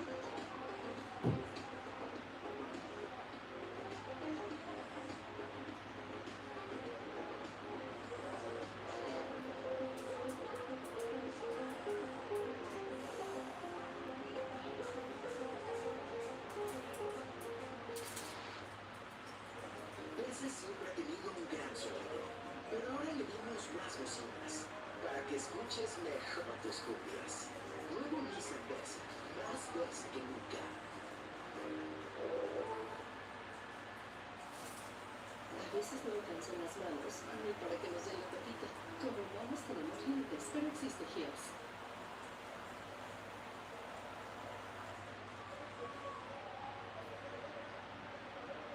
I couldn't believe this when I saw it, but it's been going down for a few days that apparently Krishan Rock is being suspected of and accused of having her baby daddy murdered, and I'm not talking about Blueface. So this has been going around for a little while. Well, this was posted on TMZ yesterday, just a little update, and it says Krishan Rock's ex-boyfriend Ronnie Doe, murder still under investigation, 17 months and counting. So it says the 2025 murder of Krishan Rock's ex-boyfriend Karen Ronnie Doe Can still remains unsolved, but the police are telling TMZ the investigation is still active as detectives continue to identify and catch, will continue working to identify and catch the killer. Justin Mulcahy, a rep for the Anne Arundel County Police Department in Maryland, told us Monday night, we can confirm this is an open and active investigation, but we're unable to provide any additional details. Before his death, Karen publicly claimed that he was the father of Krishan's son, Krishan Jr. She's always insisted Blueface was the father, despite the rapper denying the allegations. About a month later, Karen reportedly got Krishan's face on a bowl while she was with her infant son. The cops were called. February 2025 is when Karen was shot and killed in 7 Maryland, in what investigators believe was a targeted attack. Cops rushed to a home in the Baltimore suburb after reports of a shooting and found Karen outside with multiple gunshot wounds. Paramedics treated him at the scene before taking him to a nearby hospital where he later died. More than a year later, police still haven't publicly identified a suspect or person of interest, and the case still remains unsolved. I'm not going to lie, this is very suspicious, and she was potentially about to get in the way of, having So this is very interesting. All this news comes right after a video that got circulating online of somebody claiming that Krishan Rock was being investigated for the murder of her alleged baby daddy, Ryan Doe. No trolling, we ain't playing, we did shit, we made. Come on, they did. No trolling, we ain't playing, we did shit, we made business like that. Come on, did it for a little second, right? Like 2 years or some shit. Why do it take y'all this long to even now y'all ain't have to reach out to me, because I know it. I ain't look too much I can tell y'all. But y'all take this long to start investigating. Or it's my girl. Or your girl about to go down. And they probably not shitting on Shorty, but trying to figure out who did this shit. Cause they ain't just gonna be like I told Ops, I said, you don't wanna talk to me. I said, ain't really much I can tell you. He wanna talk to me. Fuck it, I can tell him over the phone. He wanna talk to me, show me some stuff, and holler at me. But I'm really like, cause he told me he see through the shit. You see through what I'm doing, you know what I'm saying? You see through it, you see I can do it. You say you see through what I'm doing on the internet, right? Or what I did. Don't even say what I'm doing, cause that shit. You see through what I did. You still wanna talk to me? Yo, girl might be in trouble, man. I ain't gonna say too much. Yesterday I was too excited. My nerves was already at first. I had police, homicide, detectives looking for me. Then I'm like, what the fuck? So I'm like, send me a picture. And I say, and one clean. And I knew. I said, this shit all on. Come on, they did. Nope. So it's definitely interesting, right? He said homicide detectives are reaching out. So this guy, he's apparently named Mel. He previously, even on social media, claimed that actually Blueface that owed him some money. So this was going around, and basically this had a pretty interesting caption under it. It said Ronnie's alleged hitman, well, self-snitches and claimed Blueface owed him 100K.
So he's basically saying, Blueface, I need my 100K or a job at your King Crab restaurant. And he's saying, yeah, schoolyard is, Blueface is schoolyard crib, right? So he's basically saying this guy was trying to take claim ownership of Blueface's son and take the pass for a DNA test, but Blueface already did a DNA test to confirm the son was his. That shit crazy. That's why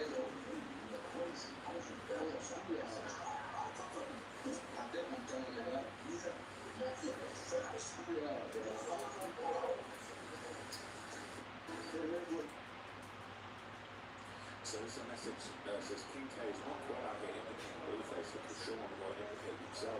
This conversation was over Ronnie's passing. Dudes will be live press dummies for a rap. Yo, dude said he knows how to play these fools, crash out. Guess what she said that Blue will pay for that phone call they had. The one that caused her to run to God. You can't make this stuff up. 2025 year exposure. So this video went around on this subreddit called Exposing Krishan Rock. Say Junior, alright, so when you got a whole subreddit of people looking to expose you, and it's got thousands of people in it. You're in big trouble, especially when it's a murder involved. Okay, so these are going around, and the comments are pretty illuminating. Someone said, "Hi, Brian, came across this video. Not sure if it's old or not. In the clip, the guy's insinuating that Blueface owes him 100 grand, and he's also making a lot of other claims about the situation. I'm trying to figure out if the video is recent or if it's something that's already been circulating for a while. Has this already been discussed on Reddit? If I can ask if someone redirect me to the original post or thread where people talk about it."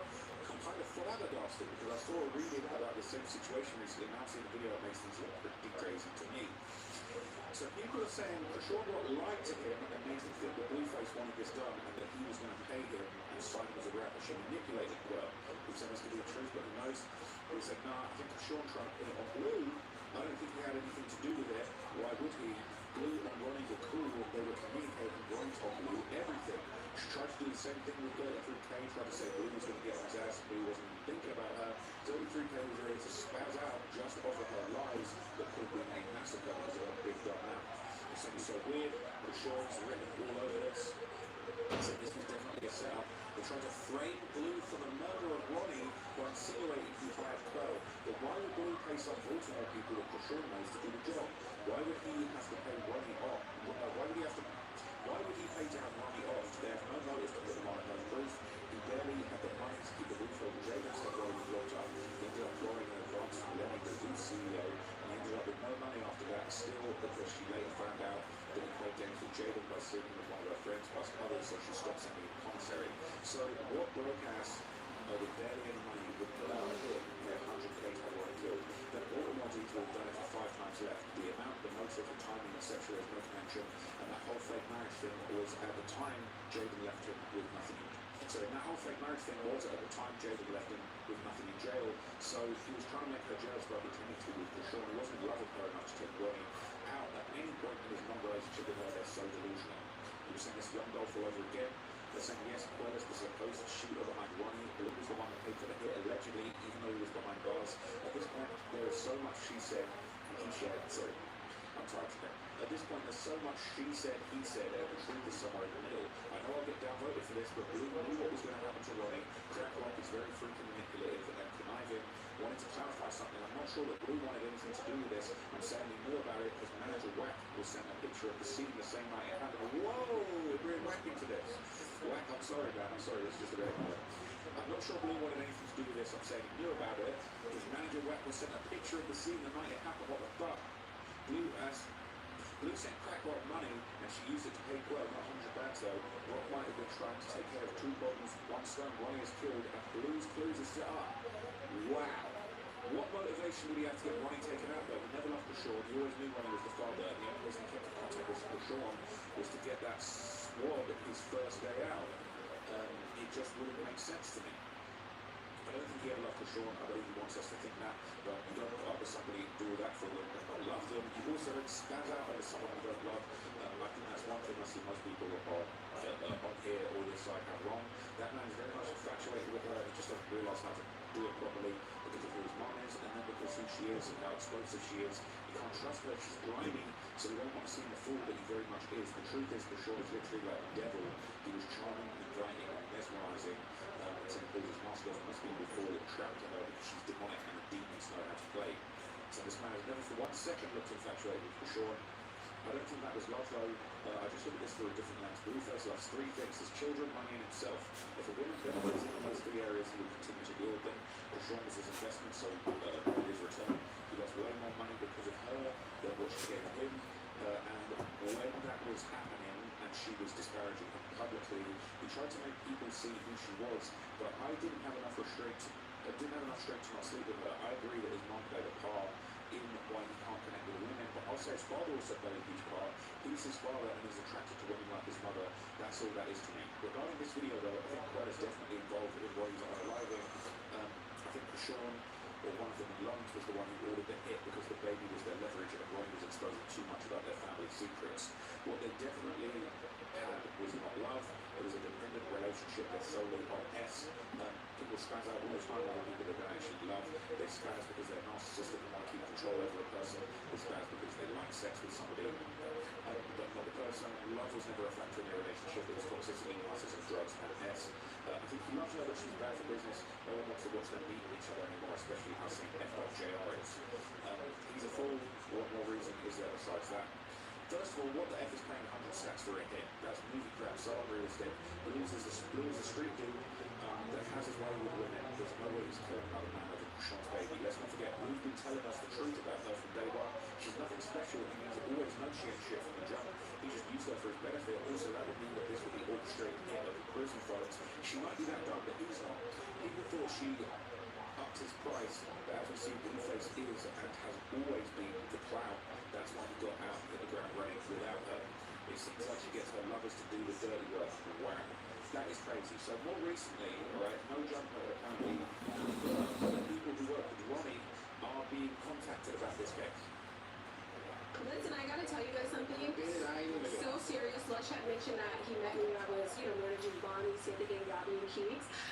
I was also managing, I don't know if you guys know, Ronnie Doe, who was the ex of Krishan Rock that got murked, yeah. I was just hit up Monday by the Maryland Police Department. I'm saying what? For the investigation of Ronnie Doe. See, I didn't watch that Flacco video, but there's like, everybody's saying that basically, like, Krishan might be charged with the murder of this guy, Ronnie.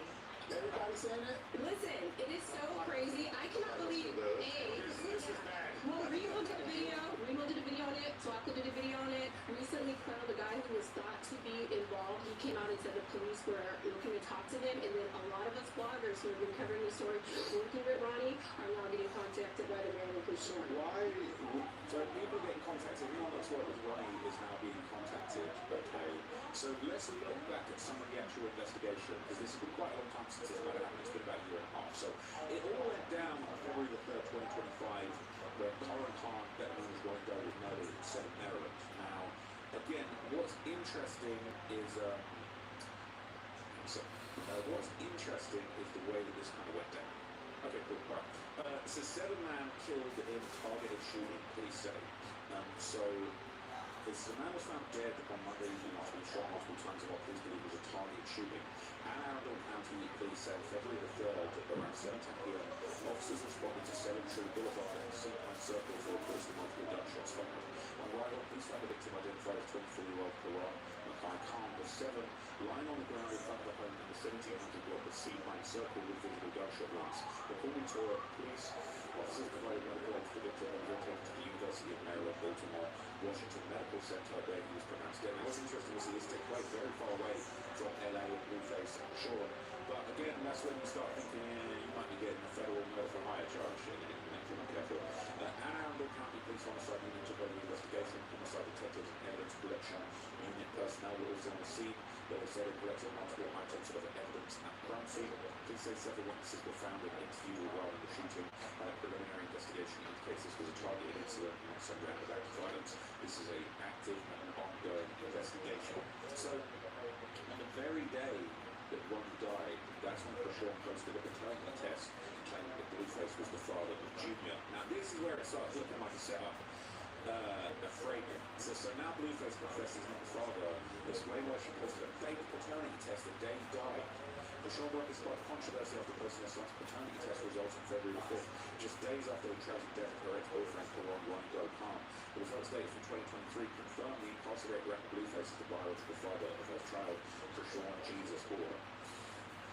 However, 24-year-old Rock's decision to share the paternity test results through her son's Instagram account, Krishan Jesus, has received backlash. Many social media users have criticised the timing, particularly given that Khan has previously claimed to be the biological father.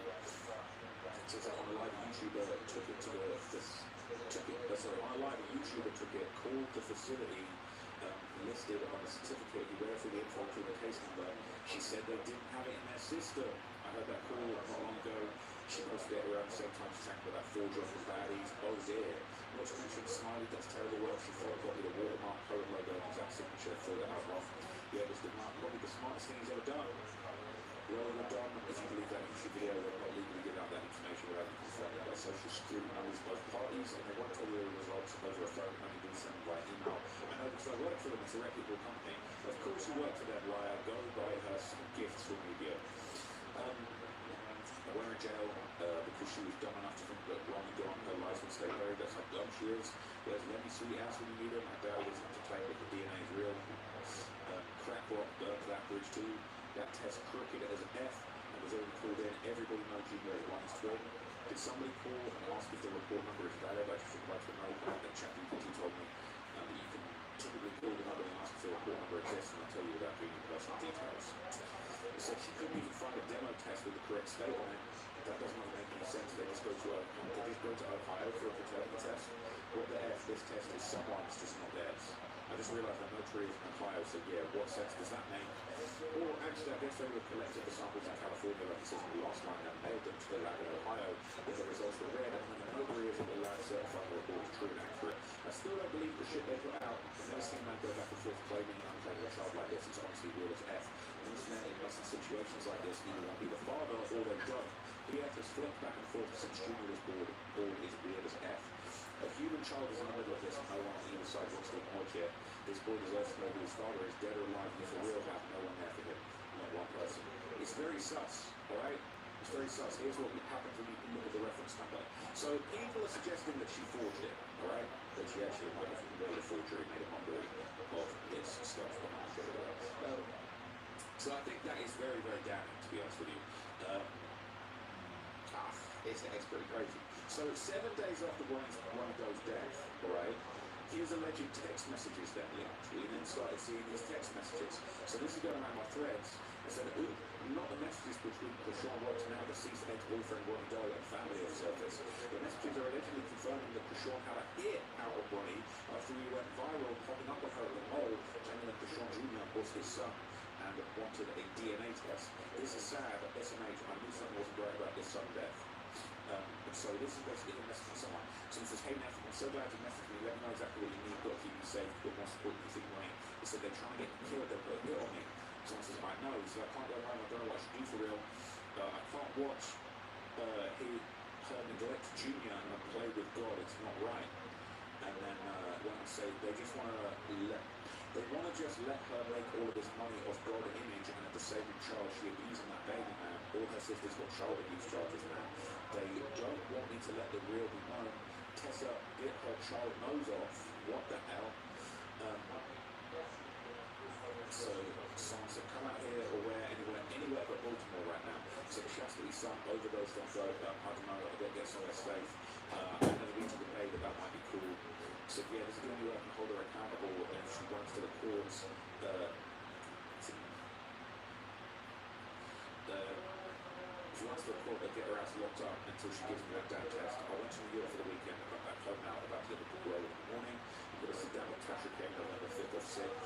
I'm just trying to make sure that I do whatever I need to help Junior out, get the best care. I really don't think it's a bit of a mess. I said, it's okay, God will say so. I'm going to the courthouse in the morning, filing a petition to start getting her served her court dates in Oklahoma. And then this person replied, oh yes, she won't be able to avoid that at all, and then maybe the judge will pay attention to what's going on with Junior too. I know you'll be the best dad, Ronnie, and you have so much support around the world. What you're doing is admirable.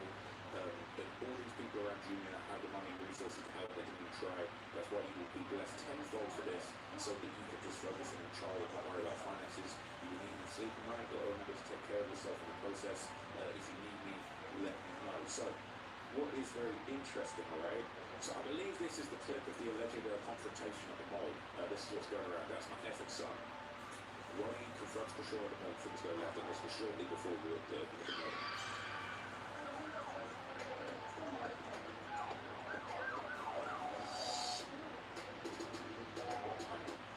Is this cat? Is this one clear?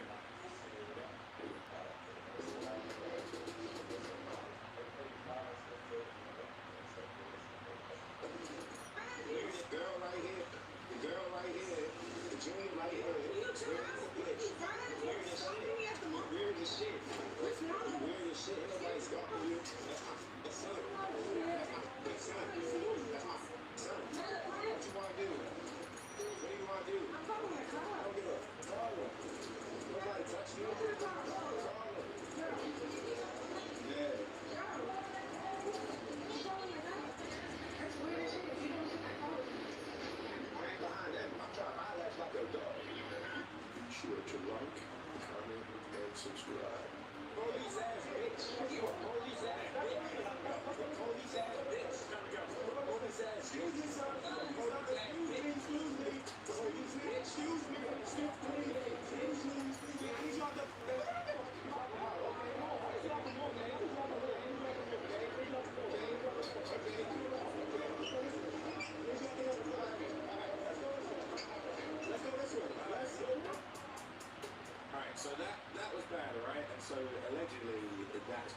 possibly likely why she allegedly may have had him killed and tried to put it on Blueface allegedly and some people's feeling, right? So people are saying basically she accidentally snitched on herself. She basically claimed that she knew Ronnie, whose real name is Karen, was going to die before it happened. Since Krishan just admitted she knew Ronnie was about to be unalive, she said Bill was about to die too. So that was Blueface, I'll be very careful. You know, when I look at it and say it's crazy because you don't die before I die. I just felt it. You can feel when somebody about to die. Because later on, doing that weird shit, I told him, you're going to die. He ended up dying. Not because I wished it over. It's just you can tell where people is going. Or if you got a gift for discernment, you can tell what certain shit is. So when I say the truth, y'all try to pay me like I'm a fucking genie. Or I could just be disrespectful to you. No, that's just what it is because that's all you're putting out. You're harming the next individual. Yeah, that's crazy. This is also crazy. People said she got straight to jail. Thanks for posting the incriminating videos, makes it a lot easier for the police to find. I never understand why criminals these days go on the internet and detail the crimes they committed. She deserves the Stupid Award. She is the Academy Award winner in the Stupid Awards for sure. So how did you tell him that outside the mall incident when you spoke to him? Off topic, I hate how she always says you could tell he was going to die, you could drink when you're pregnant, you could do drugs when you're pregnant, right? Excuse me, I want to finish line. Does anyone know, anyone have that video from after she screamed with Ryan Garcia who was hanging out with Neon, and she called his phone and was snapping out, talking about how he would end up in the grave like the last boyfriend, which is another one that needs to be added to the file, the criminal statement she made.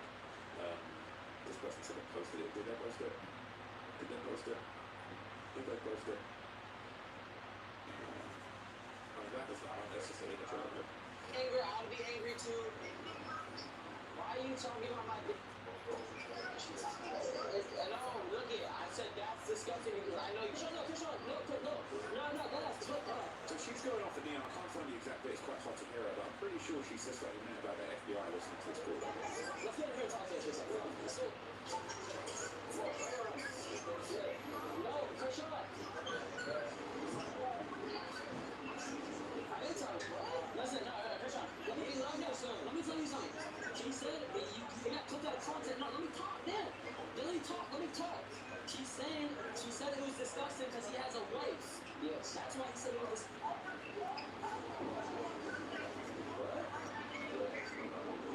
No, but that was never the case. You know, people always just put things. No, my bad. I didn't mean it like that. I think she said FBI. You know, people always just put things. No, my bad. I didn't mean it like that. I know, but that's you know how the internet is. The internet. I'm with that. I know, I understand that, but you know, at the end of the day, I can't control what people click. I can't understand. Let's all get together and talk about this over coffee.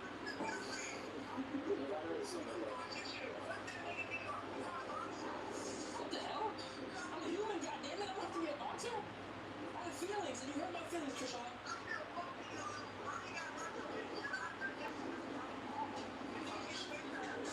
gotta get away from fucking Ashley.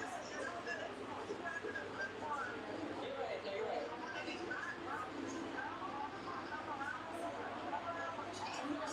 Actually, might have to wait. Nice to meet you.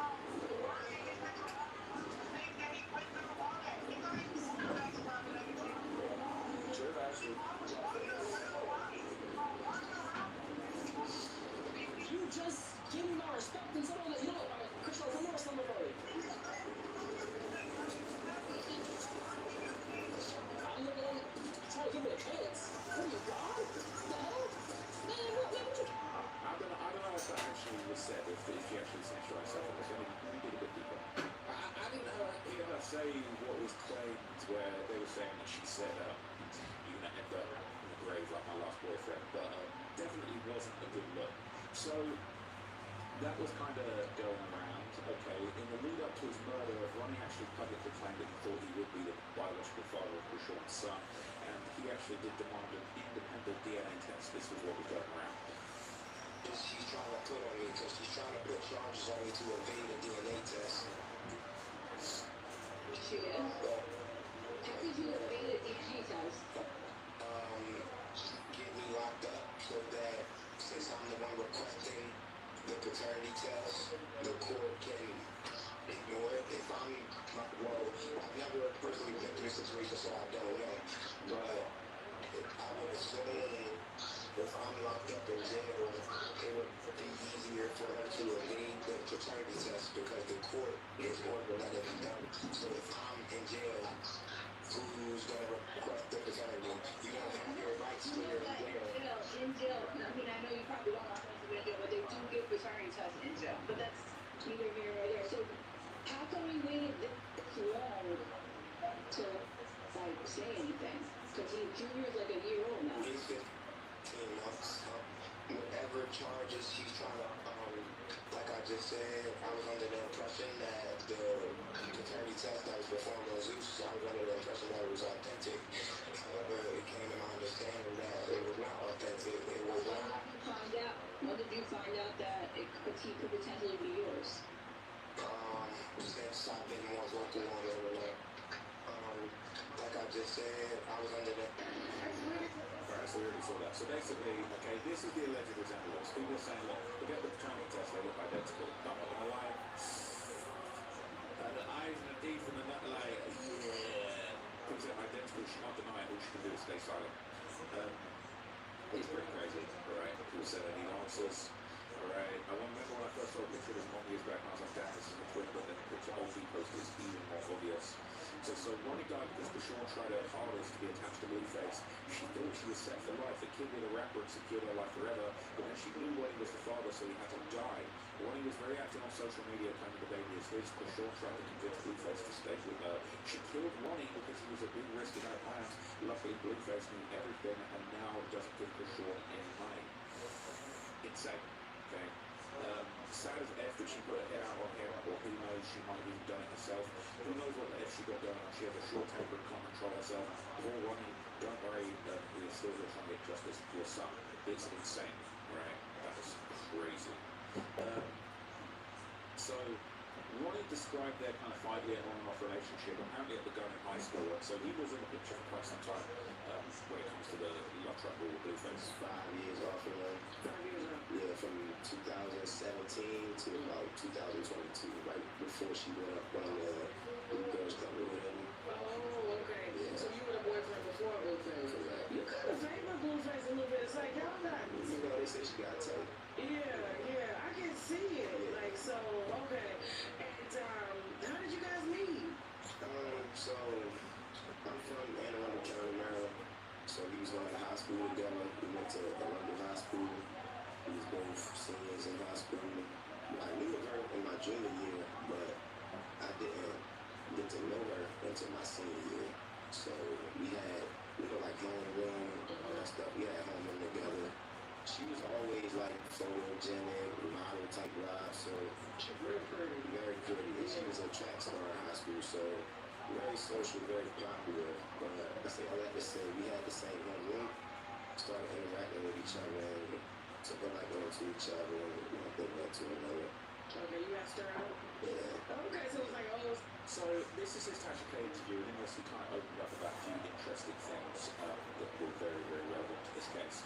So before he passed away, obviously he did this interview with Tasha K that we heard in his text messages. This was part of his plan to set the record straight, and he would give more details on the situation and basically revealed he was seeking this court-ordered DNA test to establish paternity of the child. I feel that there is a possibility. So before she went with, you said the last time y'all, I guess, went together as far as boyfriend and girlfriend, but before she went on Blueface's show. As far as like a relationship, yeah. Okay, relationship. So you're very specific with that. And so now, so she's on Blueface's show, she's getting all this recognition. Was she coming, to Baltimore in between to see you? Yeah, I mean, they even shot up to their Cookies and Love show in Baltimore, you know what I'm saying? So it's back there, she was back and forth between Baltimore and Bali, you know? Okay. Yeah. How many times have you been with Krishan since you guys I guess, broke up sexually? I don't really answer that. No answer. Why? It's not really classic in this really. Okay. But you guys were intimately involved. Because obviously you're saying that the baby could be yours. Yeah, for sure. I mean, the last time, to answer your question, the reason why I think there's a possibility of me being a father is because of our conception dates when her were sleeping together. So, yeah, because a lot of people wondering why did we wait so long to say something, why are you just now coming out and going up about the paternity. It was, to my understanding, that the test that was performed on Zeus was actually a DNA test. It wasn't until people that are fans of the show and people that are supporters of the show pointed out to me like, hey, this wasn't an actual paternity test, this was an entertainment purpose test. Yeah. So she didn't actually take a real DNA test? I believe they did. I can see similarities with you and baby, especially in the eyes, because your eyes are very distinct to you, and they have a shape to them. It's very, I don't know, you guys have the same eye. It's a very distinct eye look. He doesn't have Blueface eyes, and so are you? Because lately you've been kind of demanding, like, hey, I want DNA test. Do you plan on petitioning the courts? So I already started the paperwork. So I actually went to the courthouse. Well, in the state around where I'm from, we have to go to the child support office to fill out a child support application packet. And that's what I did. And I stated that I want to establish paternity through a court order DNA test because that's the proper way of doing it. You know what I'm saying? Not the entertainment purpose test. Okay. And So basically, he sort of inferred that that was a fake DNA test and you have to go through the official channels, not the social media DNA test that we touted as proof when it's actually not. So I think that's an interesting perspective. And he would basically maintain all he wanted was a legit paternity test, and he would basically give the details as to why he thought the child was his. Krishan knows that I'm not just going to let her not be accountable. I'm going to hold her accountable. There's no reason that we were sleeping together and I can't get a paternity test. You slept with me on Blue's birthday. Yeah. That's crazy. That's messed up. Like, she's a big a lot of people don't know. Blue told her to go get up. She went and got up. But you a woman. Are you further after her? Yeah. So guess who knocked her up after her? So why can't I get my DNA test? so you tell me she had her children? Yes. They got knocked up. Yeah. It doesn't make any other sense as to why you're avoiding an actual DNA test. Think about it. This is a lot, bro. Yeah, it's real. So she was a bully. I'm gonna say all that, but I ain't seen it blood. Because after you have been bleeding for quite some time, it's not heavy in the days, but you are supposed to rest 6 weeks. So your bleeding can stop anywhere from between like 3.5 to 6 weeks because it's the wound and you still all the way you can catch it in the baby like that. So you didn't see no blood, but you did. It was just recent after she had it. Correct.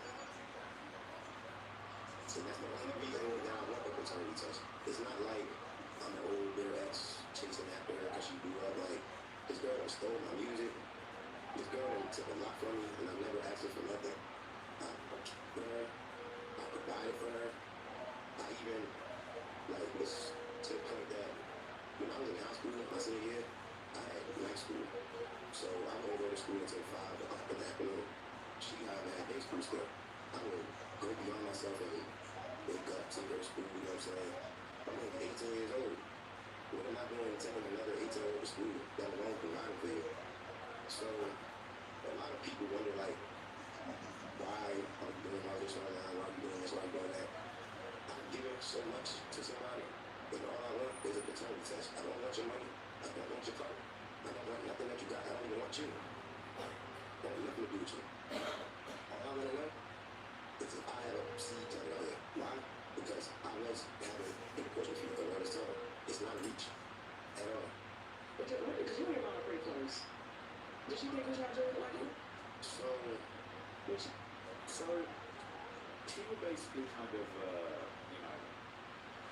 give his thoughts in this interview before he passed away.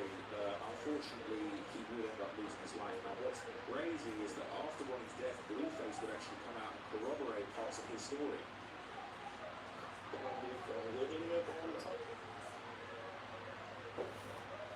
she got pregnant with Ronnie, was she still involved with him? She's been running with him. As long as I know, she's been walking. He's always told on her, though. She's always tried to keep it like low key, and then he just comes with the, oh, on this day, you said this, but I was this. On that day, you said that, but I was here. So really, he's played a big role in the story until she was on a lot of it. I guess that she got an abortion prior. I guess when you do an abortion, it's more further. That's when he implemented his privilege. I'm pretty sure he would know better than me. You know the South, you know, he's familiar with him. I haven't been to South before, I have. And you know much more than you know the name, where he's going, where he's headed, what time he's leaving. Because she knows the other times you know, because you're sneaking around. There you go. And then he popped up while at the store on social media and called out. I was like, listen, I'm not thinking this shit up. I was like, look this shit up. But because you were playing along, people like me that's just watching the circus online, you don't know what's real or not real. Like, if you were claiming the kid, then you came and took the kid out of the house for March, allegedly, and was running around, and then they would have gotten the, I mean, like, this was, I know from the jump, she was never that type of person. Just to be good. I'm gonna have a kid and be like, focus on that. She's always been very self-centered, very self. So that's pretty damning stuff. It's not a good look. And apparently, Ronnie had raised concerns about Krishan Jr.'s health and development, claiming the child wasn't receiving the appropriate medical care for conditions he had.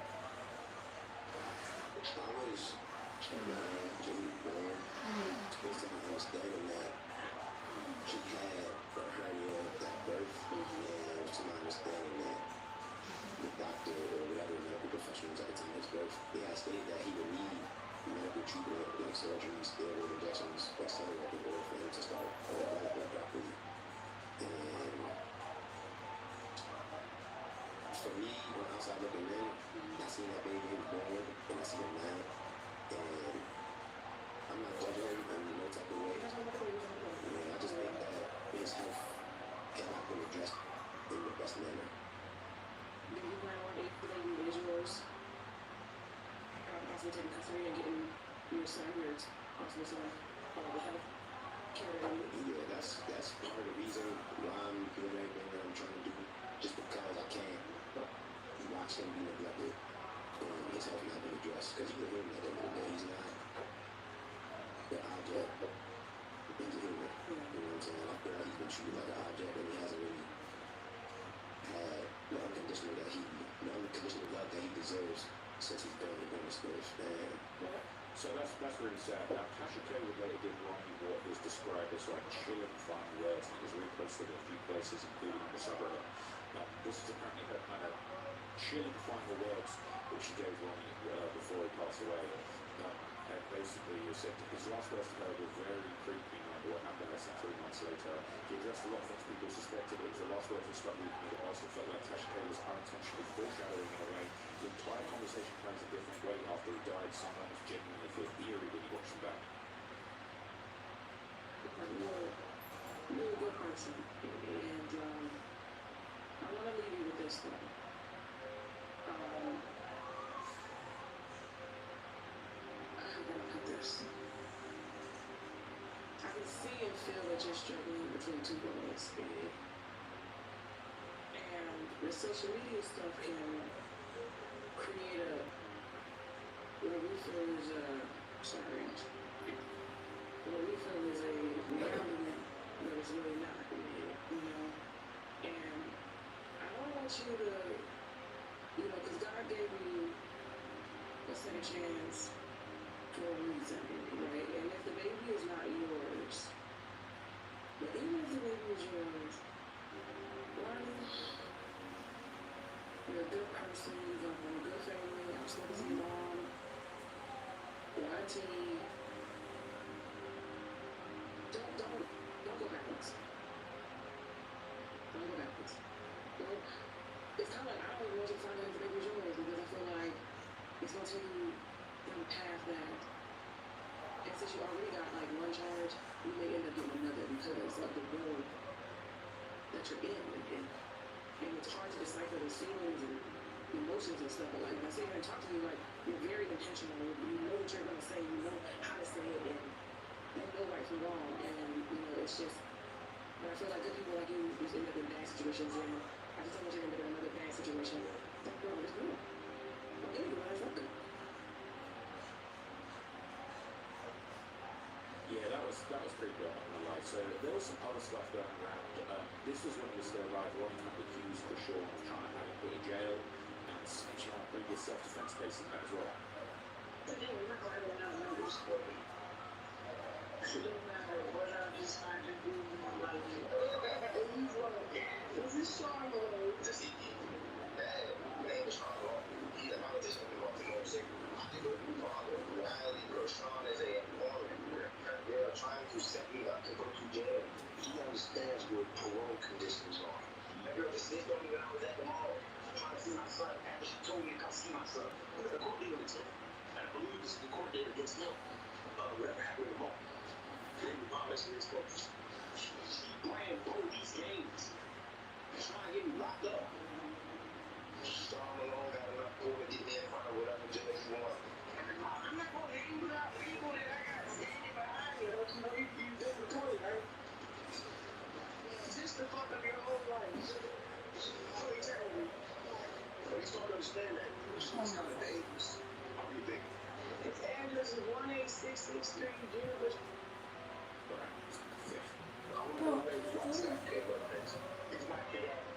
But this shit will rock violates LA County. Very limited. I understand the streets. Hey!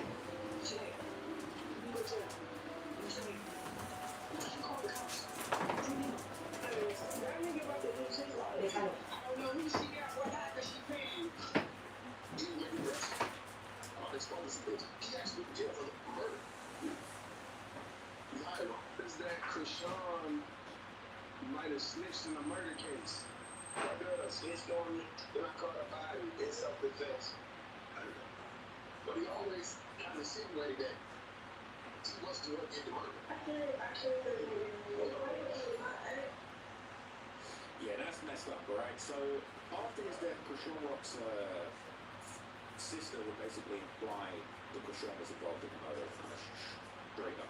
He ended up getting murdered, right? Yes. He really did get murdered? I mean, I saw that online. That was real? Yes, that was. Did you know that? Yes, I felt that way. How did he end up getting murdered? Was he in the streets and stuff, or was that just a random thing? I can't really speak on it, but from what if I wasn't speaking on it, if they were too good, I'm so people that we lost. I'm not gonna speak on it. It's just all, there's a lot going on there. I'm not the police, but I honestly believe that. Want to say a little bit, he ran up on Krishan when she was out in public. Yeah, then he had a paternity test coming up or something. And then there was a follow online. And then there was paternity test. I'm sorry. That's what this is like. No, it's very especially because Woo! This is kind of fun.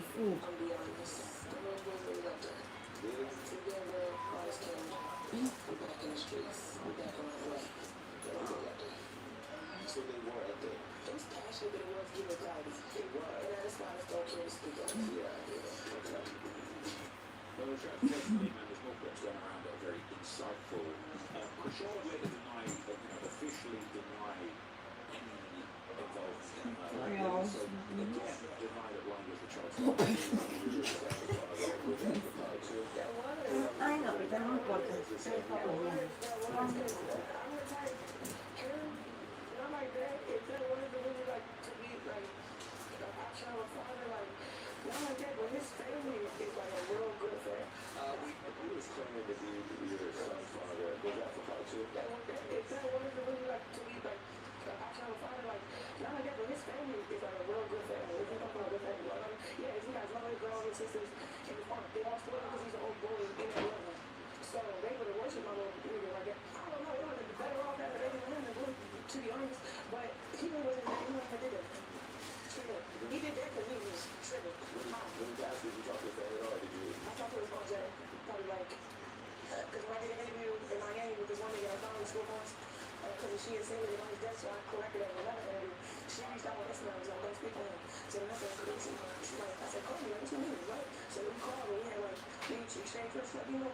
You know, that was a great movie. I said, oh, yeah, that was that sometimes behind it.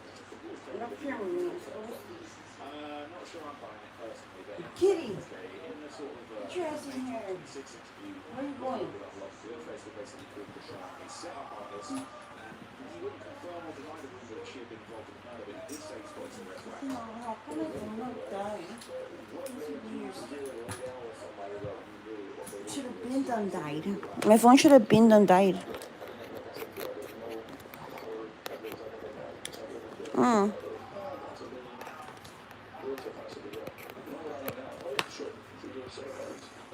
Damn, that's crazy. My phone should have been done died. Been done died. Should have been done died. Wait, hold on. She's like, what's going on here? Nothing else to say. Woke up to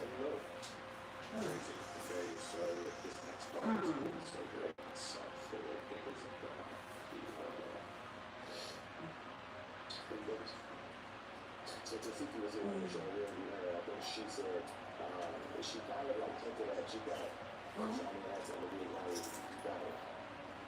What do you about that? I don't know about that. To be honest, I don't know anything about that. All I know is she said that he called her and told me this happened. I told her that somebody called her and said, hey, before this person died, they called her. This and that. That's just kind of like that. So she's a seller artist. So that's what from my knowledge, yeah, she's known to get addresses and do things and spare the moment, be very impressive. That's what my knowledge. As far as him calling her and then talking the night he died, so what do you think that makes sense? So it sounds a bit like a setup to me. You know what's interesting? Okay, last thing I'll tell you about TV over and over. Well done. You know, TV. I've done it, and apparently there is a financial motive. Apparently Ronnie was about to prove to the world Junior was really his son, and that would have ruined a $3.5 million Zeus storyline deal. And worse than all, removed Blueface as Krishan's baby father. She wasn't going for it. She wanted to spend Blueface's life, it would have ruined the entire storyline of her life. That's crazy. Okay, that's crazy and it makes sense, right? The Zeus DNA paternal test that was just on the show, the company may not know that now their previous test was falsified. It was a whole giant problem from a financial point of view, basically. No. Millions as a result. Kitty, get that. Get your ass inside already. Right, I'll let you guys know if there's an update. I wouldn't be surprised if she gets arrested soon. Well, we're going to see. Okay, I'll leave it there. Well, apparently, the rumor now going around is this might not even be her first wedding. So I'm going to tell you everything in this video. Let me just refresh your memory as far as the Ronnie Doe murder, and then we're going to rewind all the way back to a few other murders. And there's multiple. There's allegedly multiple bodies, multiple murders that some people think might have something to do with. Allegedly, in some people's opinion, but this is what's going on. Look at this. Boyfriend Ronnie Doe is still very much active. More than a year after Ronnie Doe, whose real name was Karan Khan, was shot in Maryland, police tell TMZ detectives are continuing to work the case, but are not releasing any new details. Before his death, Karan made headlines after publicly claiming he was the father of Krishan Rock's son, Krishan Jr. Although Krishan has said time after time that Blueface is the child's father, even though Blueface has publicly disputed paternity. Karan and Krishan were also involved in a public confrontation in a Maryland mall just weeks before Karan's death, where police responded after an argument between the former couple. Then in February 2025, Karan was fatally shot outside a home in Maryland in what investigators believe was a targeted attack. He was multiple gunshot wounds and later died at a nearby hospital. Now, more than a year later, no suspect has been publicly identified, no arrests have been announced, and police say the homicide investigation remains open. Police say the investigation. So we're off to a bad start, alright? But apparently, okay, I'm going to tell you about a few more bodies that some people are now pointing to think were a crucial block about. There's no legend, but this is what's going around. So, hang on, there's actually so much here that I just can't believe it. So, the first one, okay, happened allegedly on February 9, 2017 when May and Afiliano Siasen was killed inside her home. This is the news reporting on that.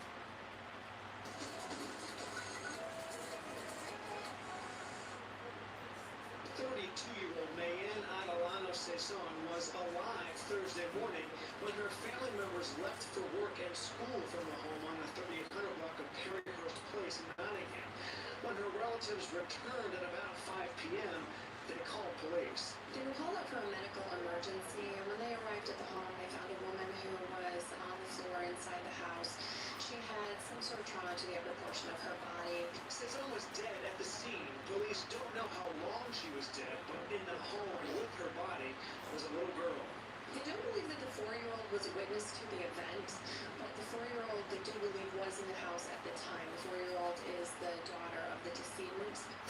Cezanne is the mother of multiple children who were part of the group of relatives who discovered her body upon their return to the home. Police don't have any suspects or motives so far, but they are confident about one thing. We don't believe that there is a random killer out there. We do believe that in one way or another, this woman was an intended victim. Police officials say detectives are waiting for the autopsy results before finalizing what the manner of death was. We're live in Towson towards Lattice, WPAL, TV Local News. So what's crazy about this? One, they've got the comments turned off, so that's always a bit suspicious. But basically, there's a lot of information now going around, and I informed you of this in a previous video. Okay, that basically the r/exposure for Sean Rock was kind of, going crazy right now with a lot of alleged activity exposing for Sean. And there will be a few posts about this murder that tries to connect it to it. Somebody said, has anyone looked into the case of Mariana Atiliana Siasa? Could be a stretch, but it's a cold case in Maryland where I read somewhere allegedly a suspect was underage and they weren't able to do anything because she was put into a mental facility. They said, of course, when I'm trying to find that now, I can't, but here it is. So I was trying to find the woman's name on the old Reddit. Unfortunately, it was deleted, but I know a lot of things behind it being for sure. So this was an article that said Siasa was killed from trauma to the upper body piece being the killing. They don't believe the killing was random. She'd been found by the family returning home. Back in 2017, a spokesperson for the police said we actually need help from the public to give us any information they may have, anything they may have seen. So I remember reading on here that burglary, and she beat the woman to death. Her godfather got her to expensive mental hospital. That's why she didn't finish high school. I don't know if it's true, but I do vividly remember reading that idea. Plus the man in LA, plus Ronnie. This is all alleged, of course. They're saying, yeah, rumor is Shepherd Pratt. They're saying that's the one good memory. This is all alleged. Really making my test my I saw that what the original comment they don't know. As of 3 days ago, the crime is still unsolved. Very, very bizarre. Very strange. Okay. So there's another post going around on the Sean Rock subreddit about this incident. It says, this is where she supposedly was at after killing a woman. I may be wrong about the story, but this is a place for Shepherd Pratt. It's down to campus. This is like a mental health facility, mental health service. This is, I'm not gonna lie, this is like some Arkham Asylum shit. I didn't know that she was really on this type of stuff like this. This is terrifying. So they should put her fucking ass in there, demon them. Supposedly she escaped the place and made an appearance to the Ivy Blue's house, and that's how it all started. What? Brother, she needs to be stopped. So I called over because I read somewhere in the summer that she says that of course she did. Do you want her to go to slithering out something somehow? That's something interesting. So I believe that shit. She was probably like 18, I don't know, weird more, and her and Ronnie took off to LA. So I hate how they still violent crimes for juveniles when they're staying in juvenile court and have a brother right beside you with good timing and know it. But 17-year-olds, you know that when killing someone is wrong, that's not an actual prison. Ronnie will be alive, and juvenile will exist.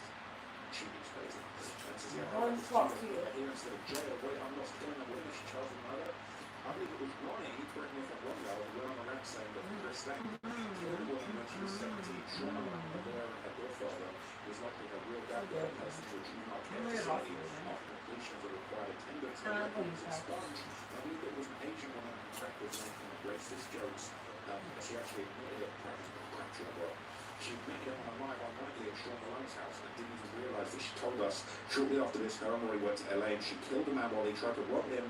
I believe it was a Hispanic man. His daughters found out that she was close to their neighbourhood last year and threatened her life. They promised they would get her at the right time. They even exposed that Ronnie took the fall of her. Whoa! Imagine having somebody you love so much that they take a murder charge for you because they know you can have a bright future. Then you kill that man for wanting to see his son. Well, Sean was going down a good path before she met Blueface. She was physically and academically talented with a degree in kinesiology and exercise science. That's a great degree. She could have used her form of fame to open a practice and set herself up for a lifetime of comfortable cash flow. She's not the type of celebrity that's going to be popular forever. That money already ran low. That she's homeless. She only got somewhat famous because 75% of the world watches the abuse of her son. People saying she never had that much potential. She's sick in the head, a narcissist who was masking. She wasn't on a good path, murdering and committing crimes before she got to Blue. Trash, always going to be trash.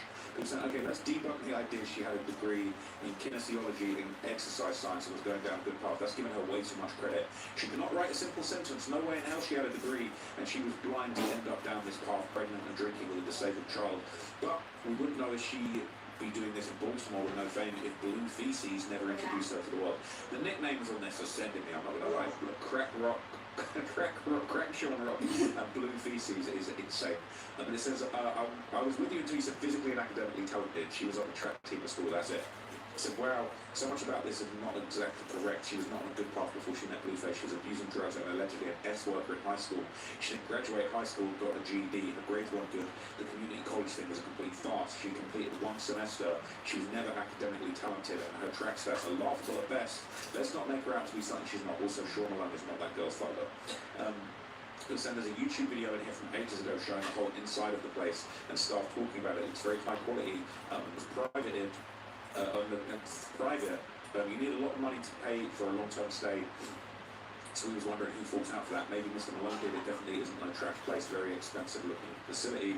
Apparently they take Medicaid there. Everything was sealed off, so it was done privately. It's on a standard medical health records with primary, then everyone would know why she actually went there, paid privately, and no one apart from persons at SB would know. Maybe they don't even know the whole truth. Paid privately and things can disappear and stay off records. So what's the story? She was in high school, beat a woman during a robbery, got father, daddy, got her institutionalized and sealed records. So that's the gist. Shortly after that, her and Ronnie went to LA and killed another person, and Ronnie took the fall. This is insane. This is actually insane. So this is kind of a rehash of everything we just heard. This is, I cannot believe it. So, right, allegedly, so this is the next alleged murder. Geronimo Lugo Vasquez, age 45, a Latino male who was shot and died Wednesday, July 24th, 2019 in historic South Central, according to LA County Medical Examiner Coroner's records. So this is actually terrifying. So there's really not much information on this particular murder, but, okay, in a 2022 incident, Sean briefly, apparently, in a 2022 interview, Krishan briefly talked about the incident which apparently occurred at her student housing. So look at this is insane. Yeah, 2019. 2019, that situation in my student housing. I don't even want to speak about that. I don't know if I can, but basically, we had this whole situation in my school situation. Basically, he moved to jail. But It's a lot to get into, yeah. Fuck it, killed it last year at my student housing, bro, because my student housing was... She said killed to N-word last year at my student housing. What the hell? Fuck it, killed it last year at my student housing, bro, because my student housing was a human sexual part of it. So...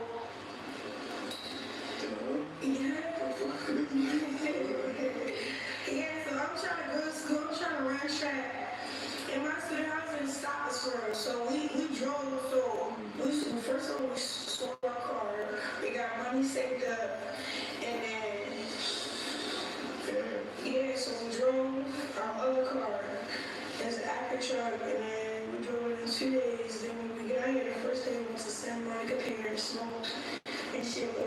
So, in the same interview, right, later on in this interview, she actually had a slip of the tongue basically explaining how she became a model. He was saying this is more self-snitching. Look at this. Longer English. I'm thirsty. We still went off that story. So after I killed that nigga, what the hell? She just said after I killed that N-word. Someone said, I have one of those like sweater, bro. Yeah, Jesus. So after I had no idea. He ended up, what happened? What's happening to him? I know he in jail for like 4 months. Then we go to court, it's this one court case that we just... I'm gonna get it all back right now. I think it was no charge in it. Like, alright, you know, you had was... It's one of my problems, like that. I'll wake up in the middle of the night, I'll like, like they moved to Northern California, so I went back to Walmart trying to get back my feet. We went with this rich ass family, bro. was the grace of God.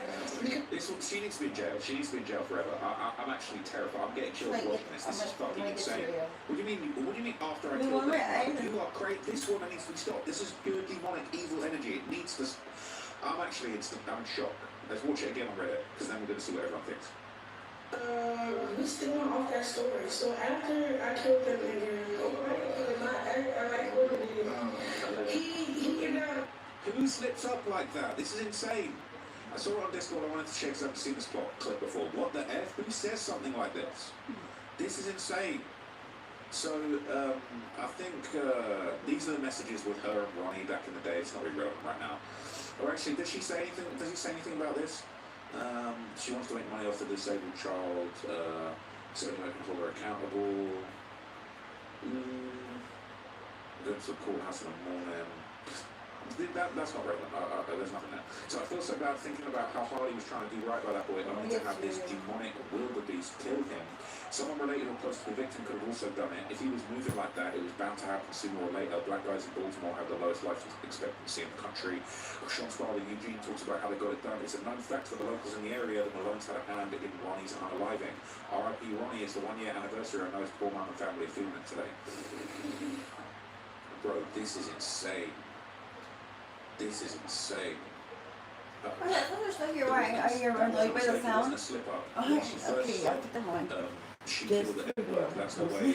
Always bragging that she did that. Whenever she proceeds to tell that story, she always takes credit for the killing, but will always say, I mean, my boyfriend did it. I've seen the video of Mr. Vasquez's daughter. Is that what you're hinting at by saying where the headphones? Murder and start laughing at Taz's answer. And she'll say, ha ha, I got away with it. We already know she killed that Asian lady, May, in front of her child. That's what you're hinting at, aren't you? Don't lie.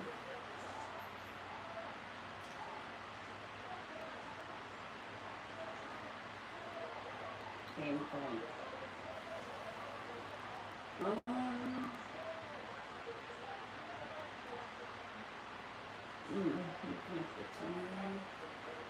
Oh, hey. I'll get them cereal. Let me see. I'm sorry to keep. I don't give a fuck what I done. It's supposed to come right now. It's like 15 minutes. Right. Where's the Bluetooth? How's it guys? They're all connected to each other.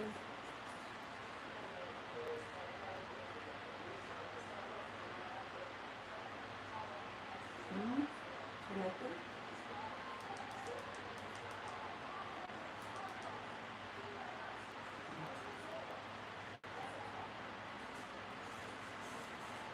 How did I do it last time?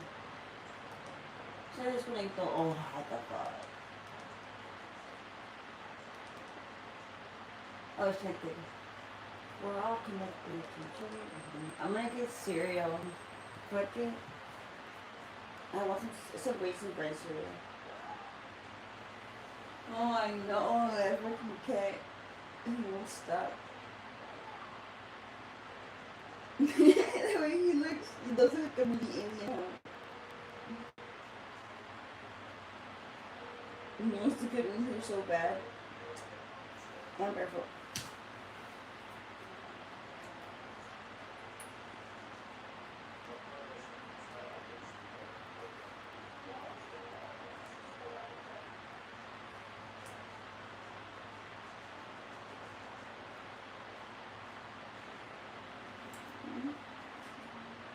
Let's have help him. He killed his followers. He kills their dreams.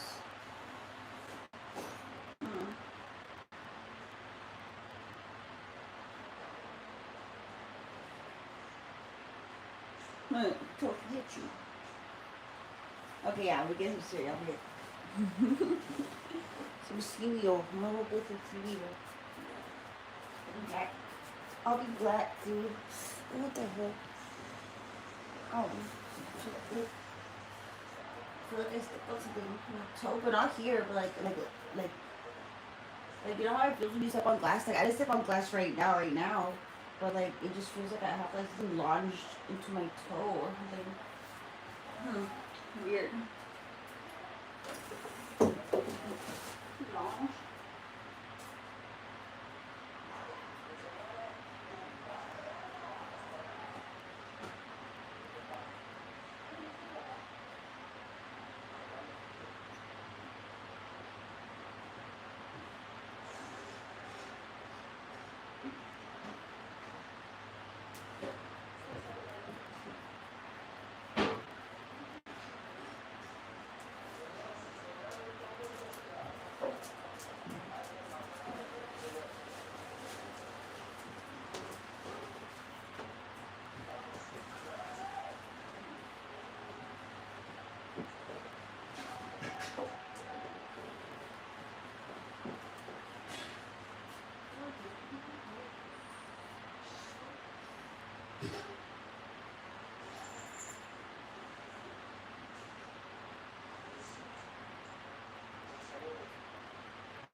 Right.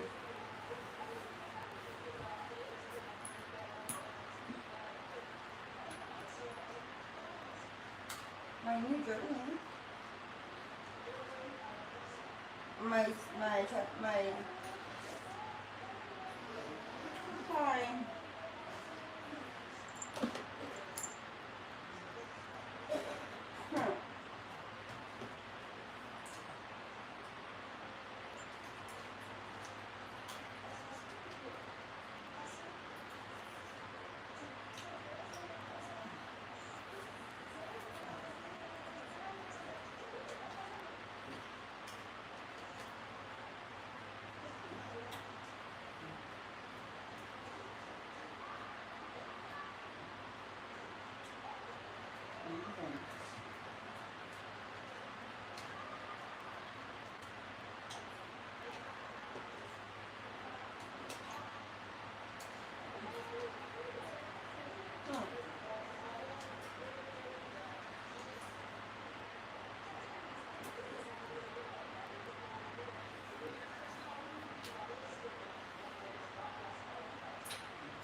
That's not what happened?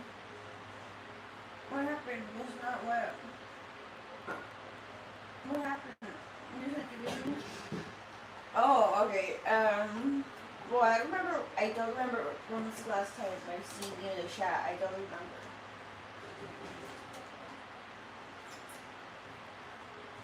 Mm. Mm. I don't remember.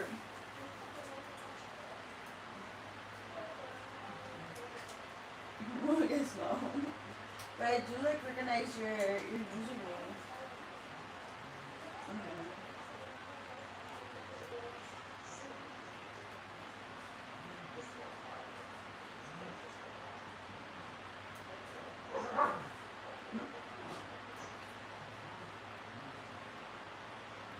No, I feel like it was that long ago.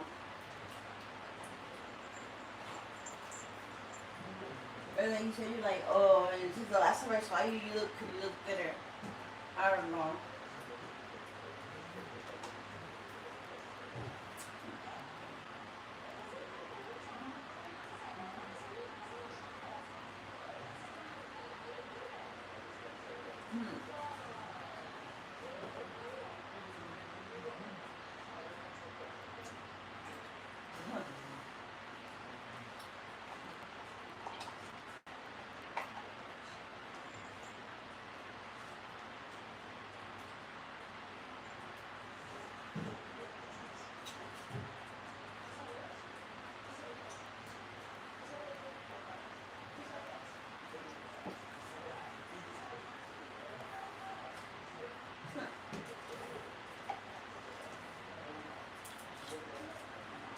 More? More what?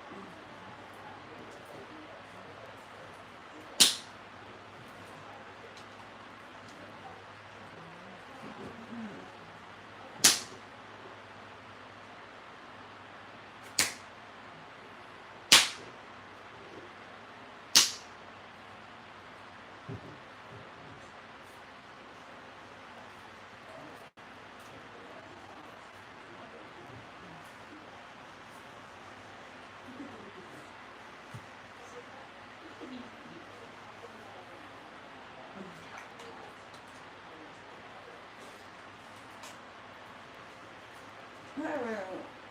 Look what came from.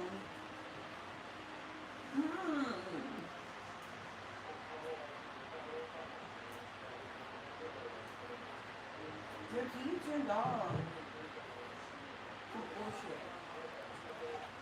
I was watching that. I was watching that.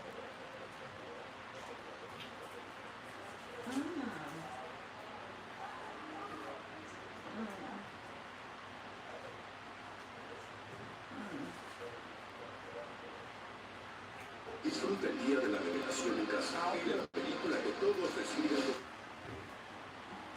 Why? There.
No, I'm eating. I don't wanna. No.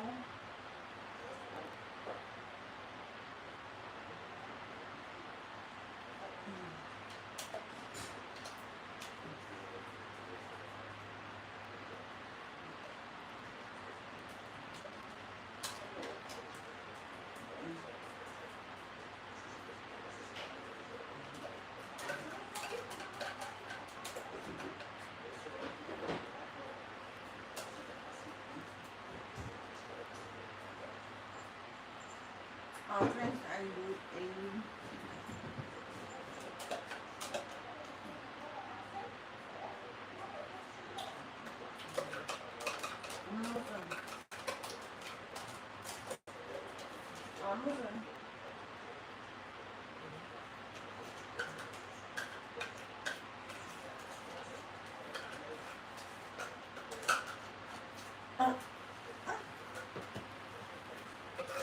A little phone sound.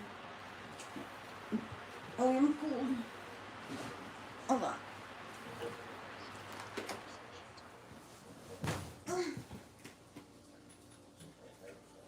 Oh, my fat self.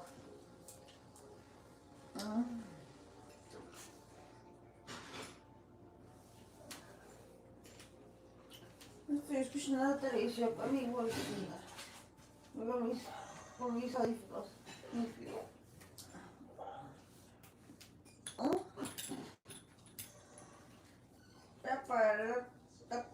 Voy a apagarlo ya.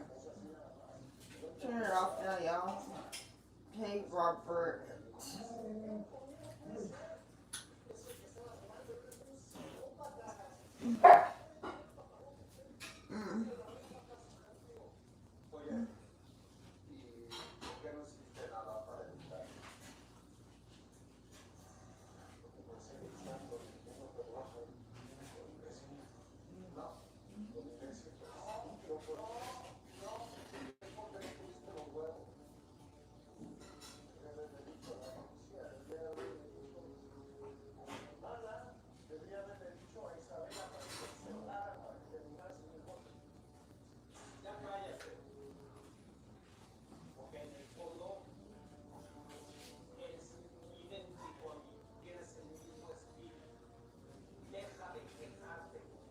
What's my answer?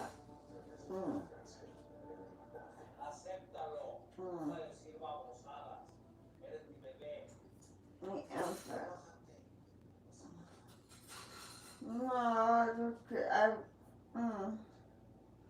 No, I'm not gonna get up right now. It's 2 a.m. in the morning, dude. What the heck? I'm going back to sleep.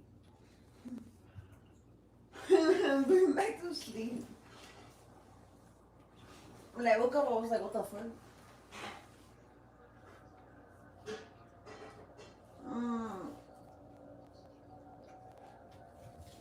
No.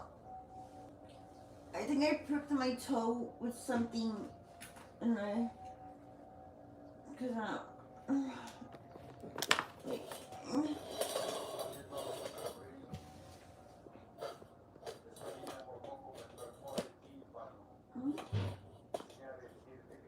can't push it even more.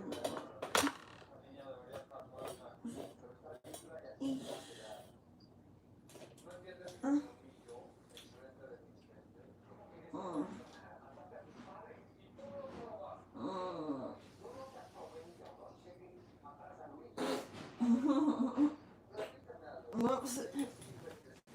I don't want to be facing the light. I don't want to be facing. No.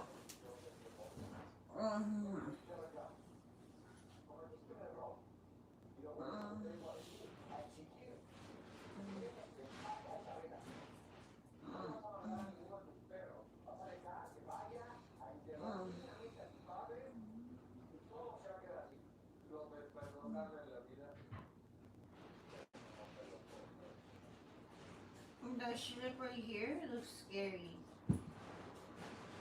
It's like a reflection. It's a reflection of a mirror. It kind of looks like a person like right here.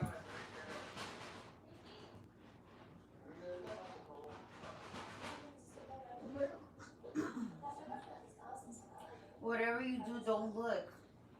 I'm just kidding. It kind of looks like a person, like the white part is like the shirt, and like the arms like right here.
It's for you. It's 2:19 for me.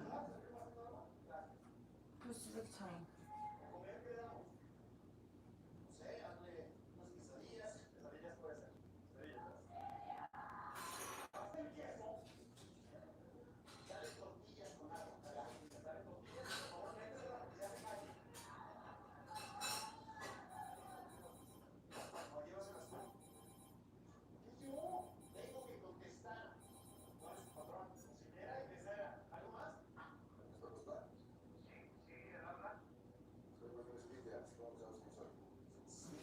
How's that work? Where's the control?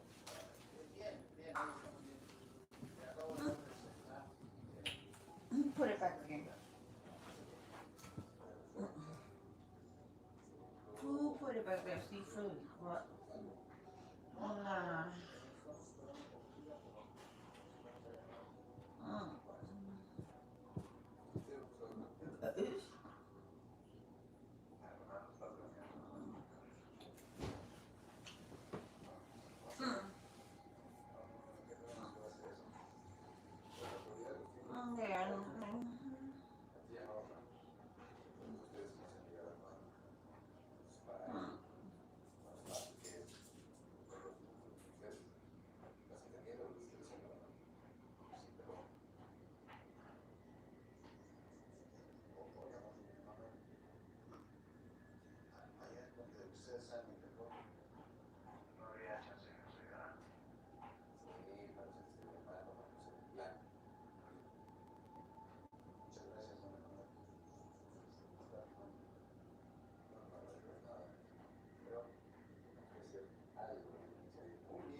dude.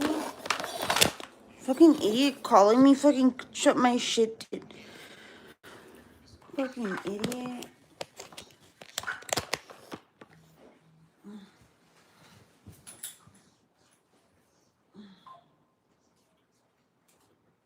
It's the freaky one.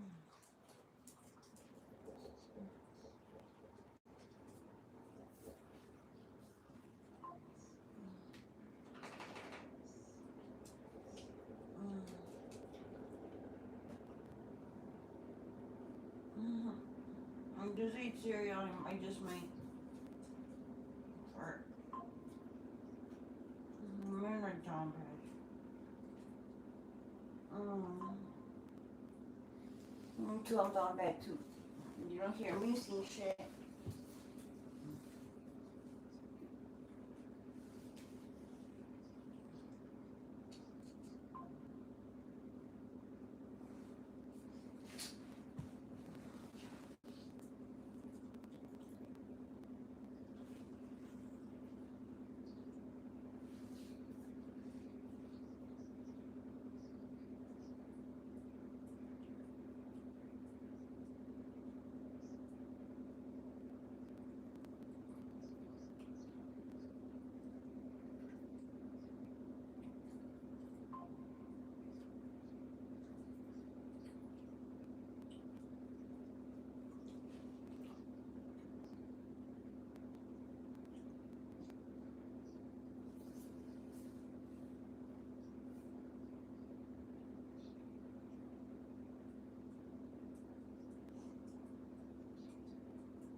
don't even know the name.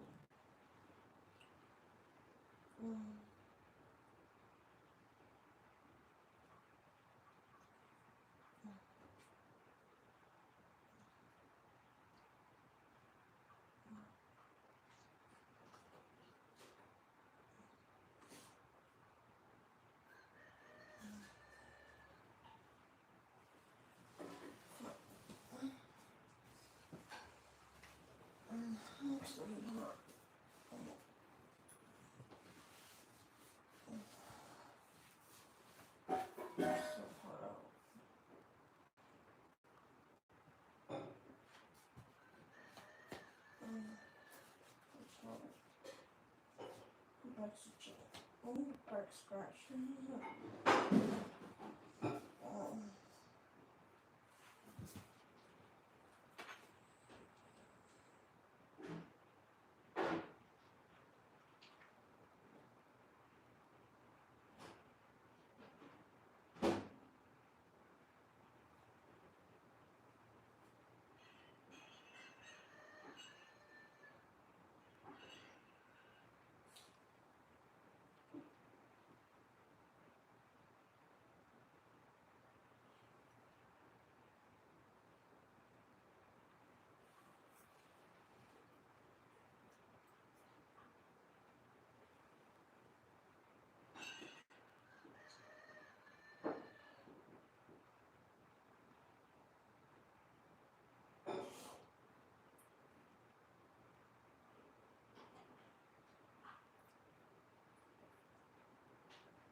prometo que voy a hacer todo lo posible porque se beneficiara.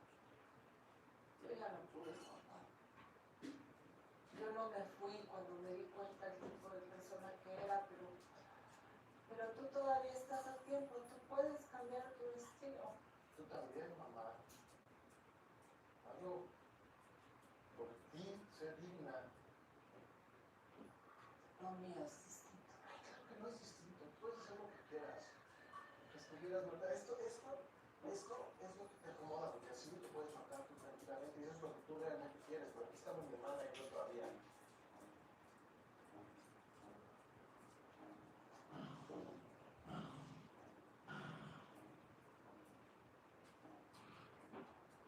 ¿Pensaste lo que te dije de irte del país? Padre, me acabo de enterrar a mis papás. No quiero pensar en eso ahorita. Escúchame. Estados Unidos está dispuesto a darte asilo. ¿Cómo me voy a ir sabiendo que María está secuestrada? No puedo hacer eso.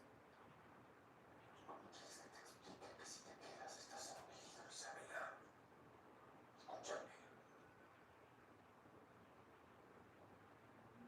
Había perdido lo más importante.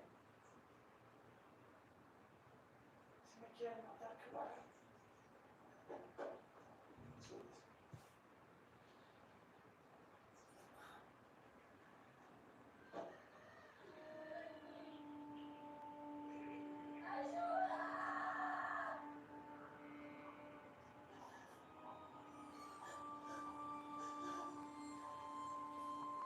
Ya hay indicios de algo, parece que la camioneta cruzó la casa de mi hermano. Ahora mi niña está bien y eso sí como era de haber nada. Lo que no entiendo es por qué se negaba con él. ¿Por qué no es la belleza? Pues eso sería lo lógico, lo único que ya estamos buscando. En verdad, no has dejado ese celular con un solo instante. Sí estaba poniendo atención. Que ya están buscando a María. Escúchame una cosa. Nosotros ahora somos tu familia. Estamos contigo. Y nunca, escúchame bien, nunca vas a estar solo.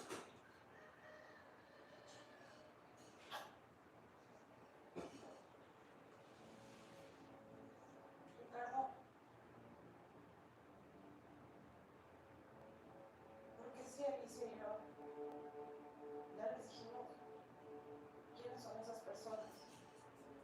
¿Por qué no nos han metido a la cárcel? Pero apenas tenemos para iniciar una investigación, hacer algunas preguntas, sacar cabos, no para dictar todo formal, ¿sí? Pero nosotros los vimos. ¿Qué más pruebas quieren? No quieren pruebas, quieren que nos volvemos a la ley. Quieren que vamos a un pueblo. ¿Entienden?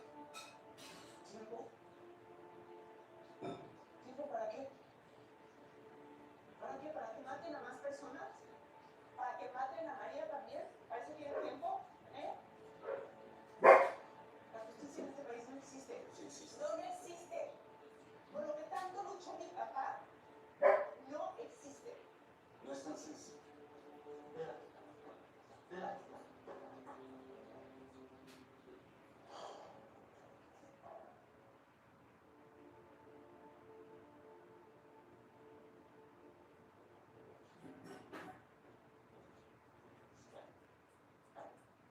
¿Qué haces? Me voy de la casa. ¿De qué le pediste permiso para largarte? A nadie. Pues esta ropita te la compré yo. Tienes muy mal gusto, por cierto. Así es que te vas por el casa. Pero antes necesito que me acompañes hoy en la noche. ¿Otra reunión con tus socios? No. Esta noche vamos a estar solos. No puedo, no quiero. ¿Qué pasó? Vienes conmigo.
Eso es lo que estás buscando, es un video que hay ahí. No te asustes. El video, pero necesito explicártelo. Espera, no, espera.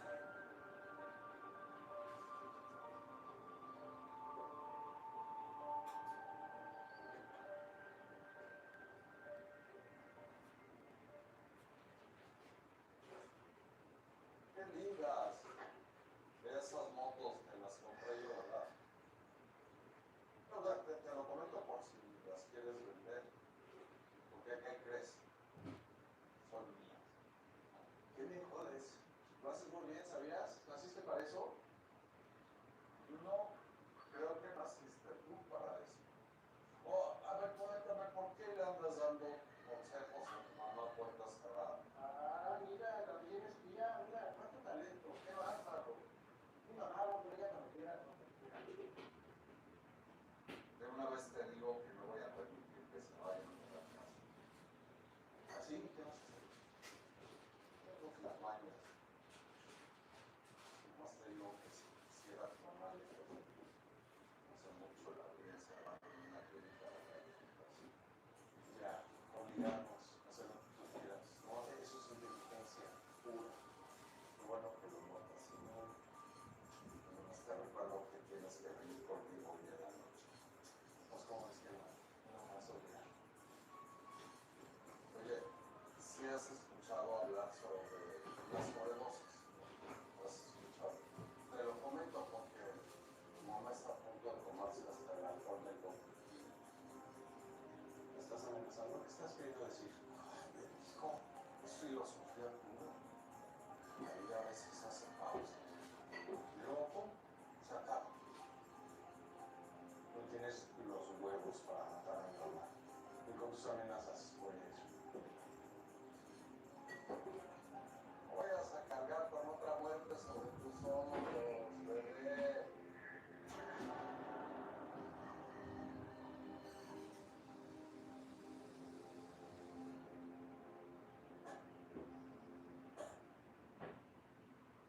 Señores, necesito saber si están conmigo. Sí, estamos con ustedes, ¿no? Bueno, entonces esta misma noche hay que actuar. ¿Esta noche? O sea, ya, rápido. No. ¿Quieren esperar a que el intento culpable primero que dice? No, esta misma noche. Bueno. Necesito que a partir de este momento utilicemos estos teléfonos. Cuando Quintero los contacte, inmediatamente me vas a saber. Claro que sí. Oiga, fíjese que queremos hacer una cosita de nada, ¿no? Más bien Castor quería pensar. Ah, sí, bueno, es que nuestra vida va a ser planteada sobre y no la vamos a estar jugando. Queríamos saber cuántas veces vamos a llegar.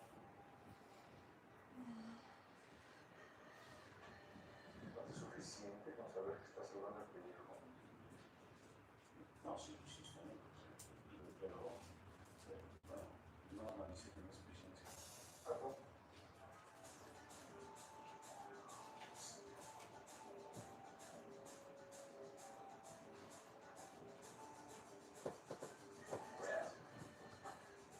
¿Por qué no se queda con la parte de Quintero del casino? ¿No solo estaría impresionando a su jefe? Está en el mundo a trabajar conmigo. Se ha quedado con su propiedad más preciada, ¿les parece? ¿Aquí también? Sí, ¿bien? Bueno, no es trabajar.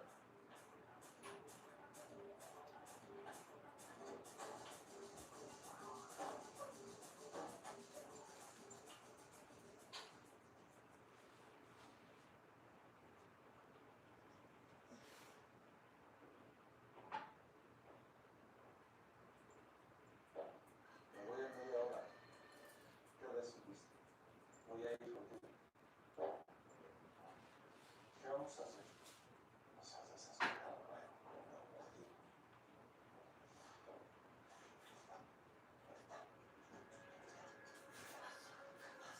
Tu hijo tiene algo que decir. ¿Qué? Bueno, como no tiene los pantalones, ya lo eso te lo digo por si tú te quieres largar. Tú no perteneces. Esta es tu jaula de oro. Te atrevas.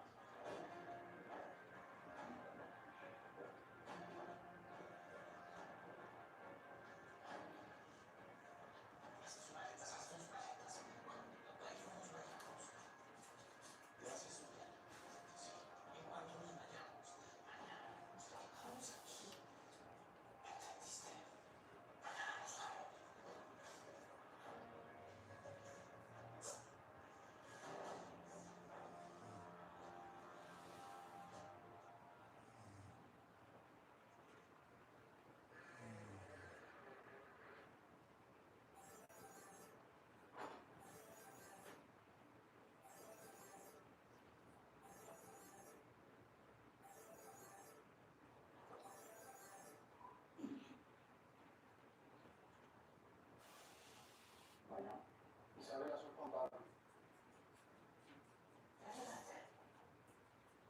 Todavía no se me has hecho. No, es que no voy a poder ir. Por favor, perdóname. Ya hemos quedado. Ya sé, no puedo ir. Escucha, 0784. Es Mauricio, te lo... 0784, esa es la clave del teléfono. Tienes que entrar a la galería de fotos. Ahí solo hay un video. Perdón que no puedo estar contigo. Necesitaba explicarte unas cosas, pero... De verdad no puedo ir. Isabela, es muy importante que seas fuerte cuando veas el video. Yo sola. Quiero que sepas algo. Yo intenté avisarle a tu papá. Intenté avisarle para que se armara con cuidado. ¿Hablaste con tu papá? No, con él no, con un federal. Y le pedí que le diera el recado. Por eso me encontraste en la boda, porque mi papá no quería que le pusieras graves. Juan Pablo, te voy a acordar porque ya no quiero ver. Escúchame bien. Cuando termines de ver ese video es muy importante que se lo enseñes a la policía. Ese video es la información que necesitas para encerrar a todos los que mataron a tus padres. Adiós.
Good night.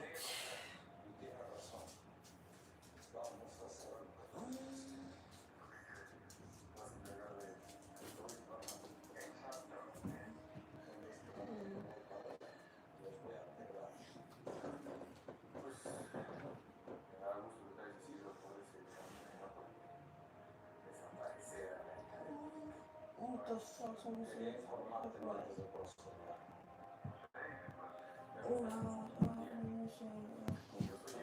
Okay, good night everyone. I gotta take my dog to go pee.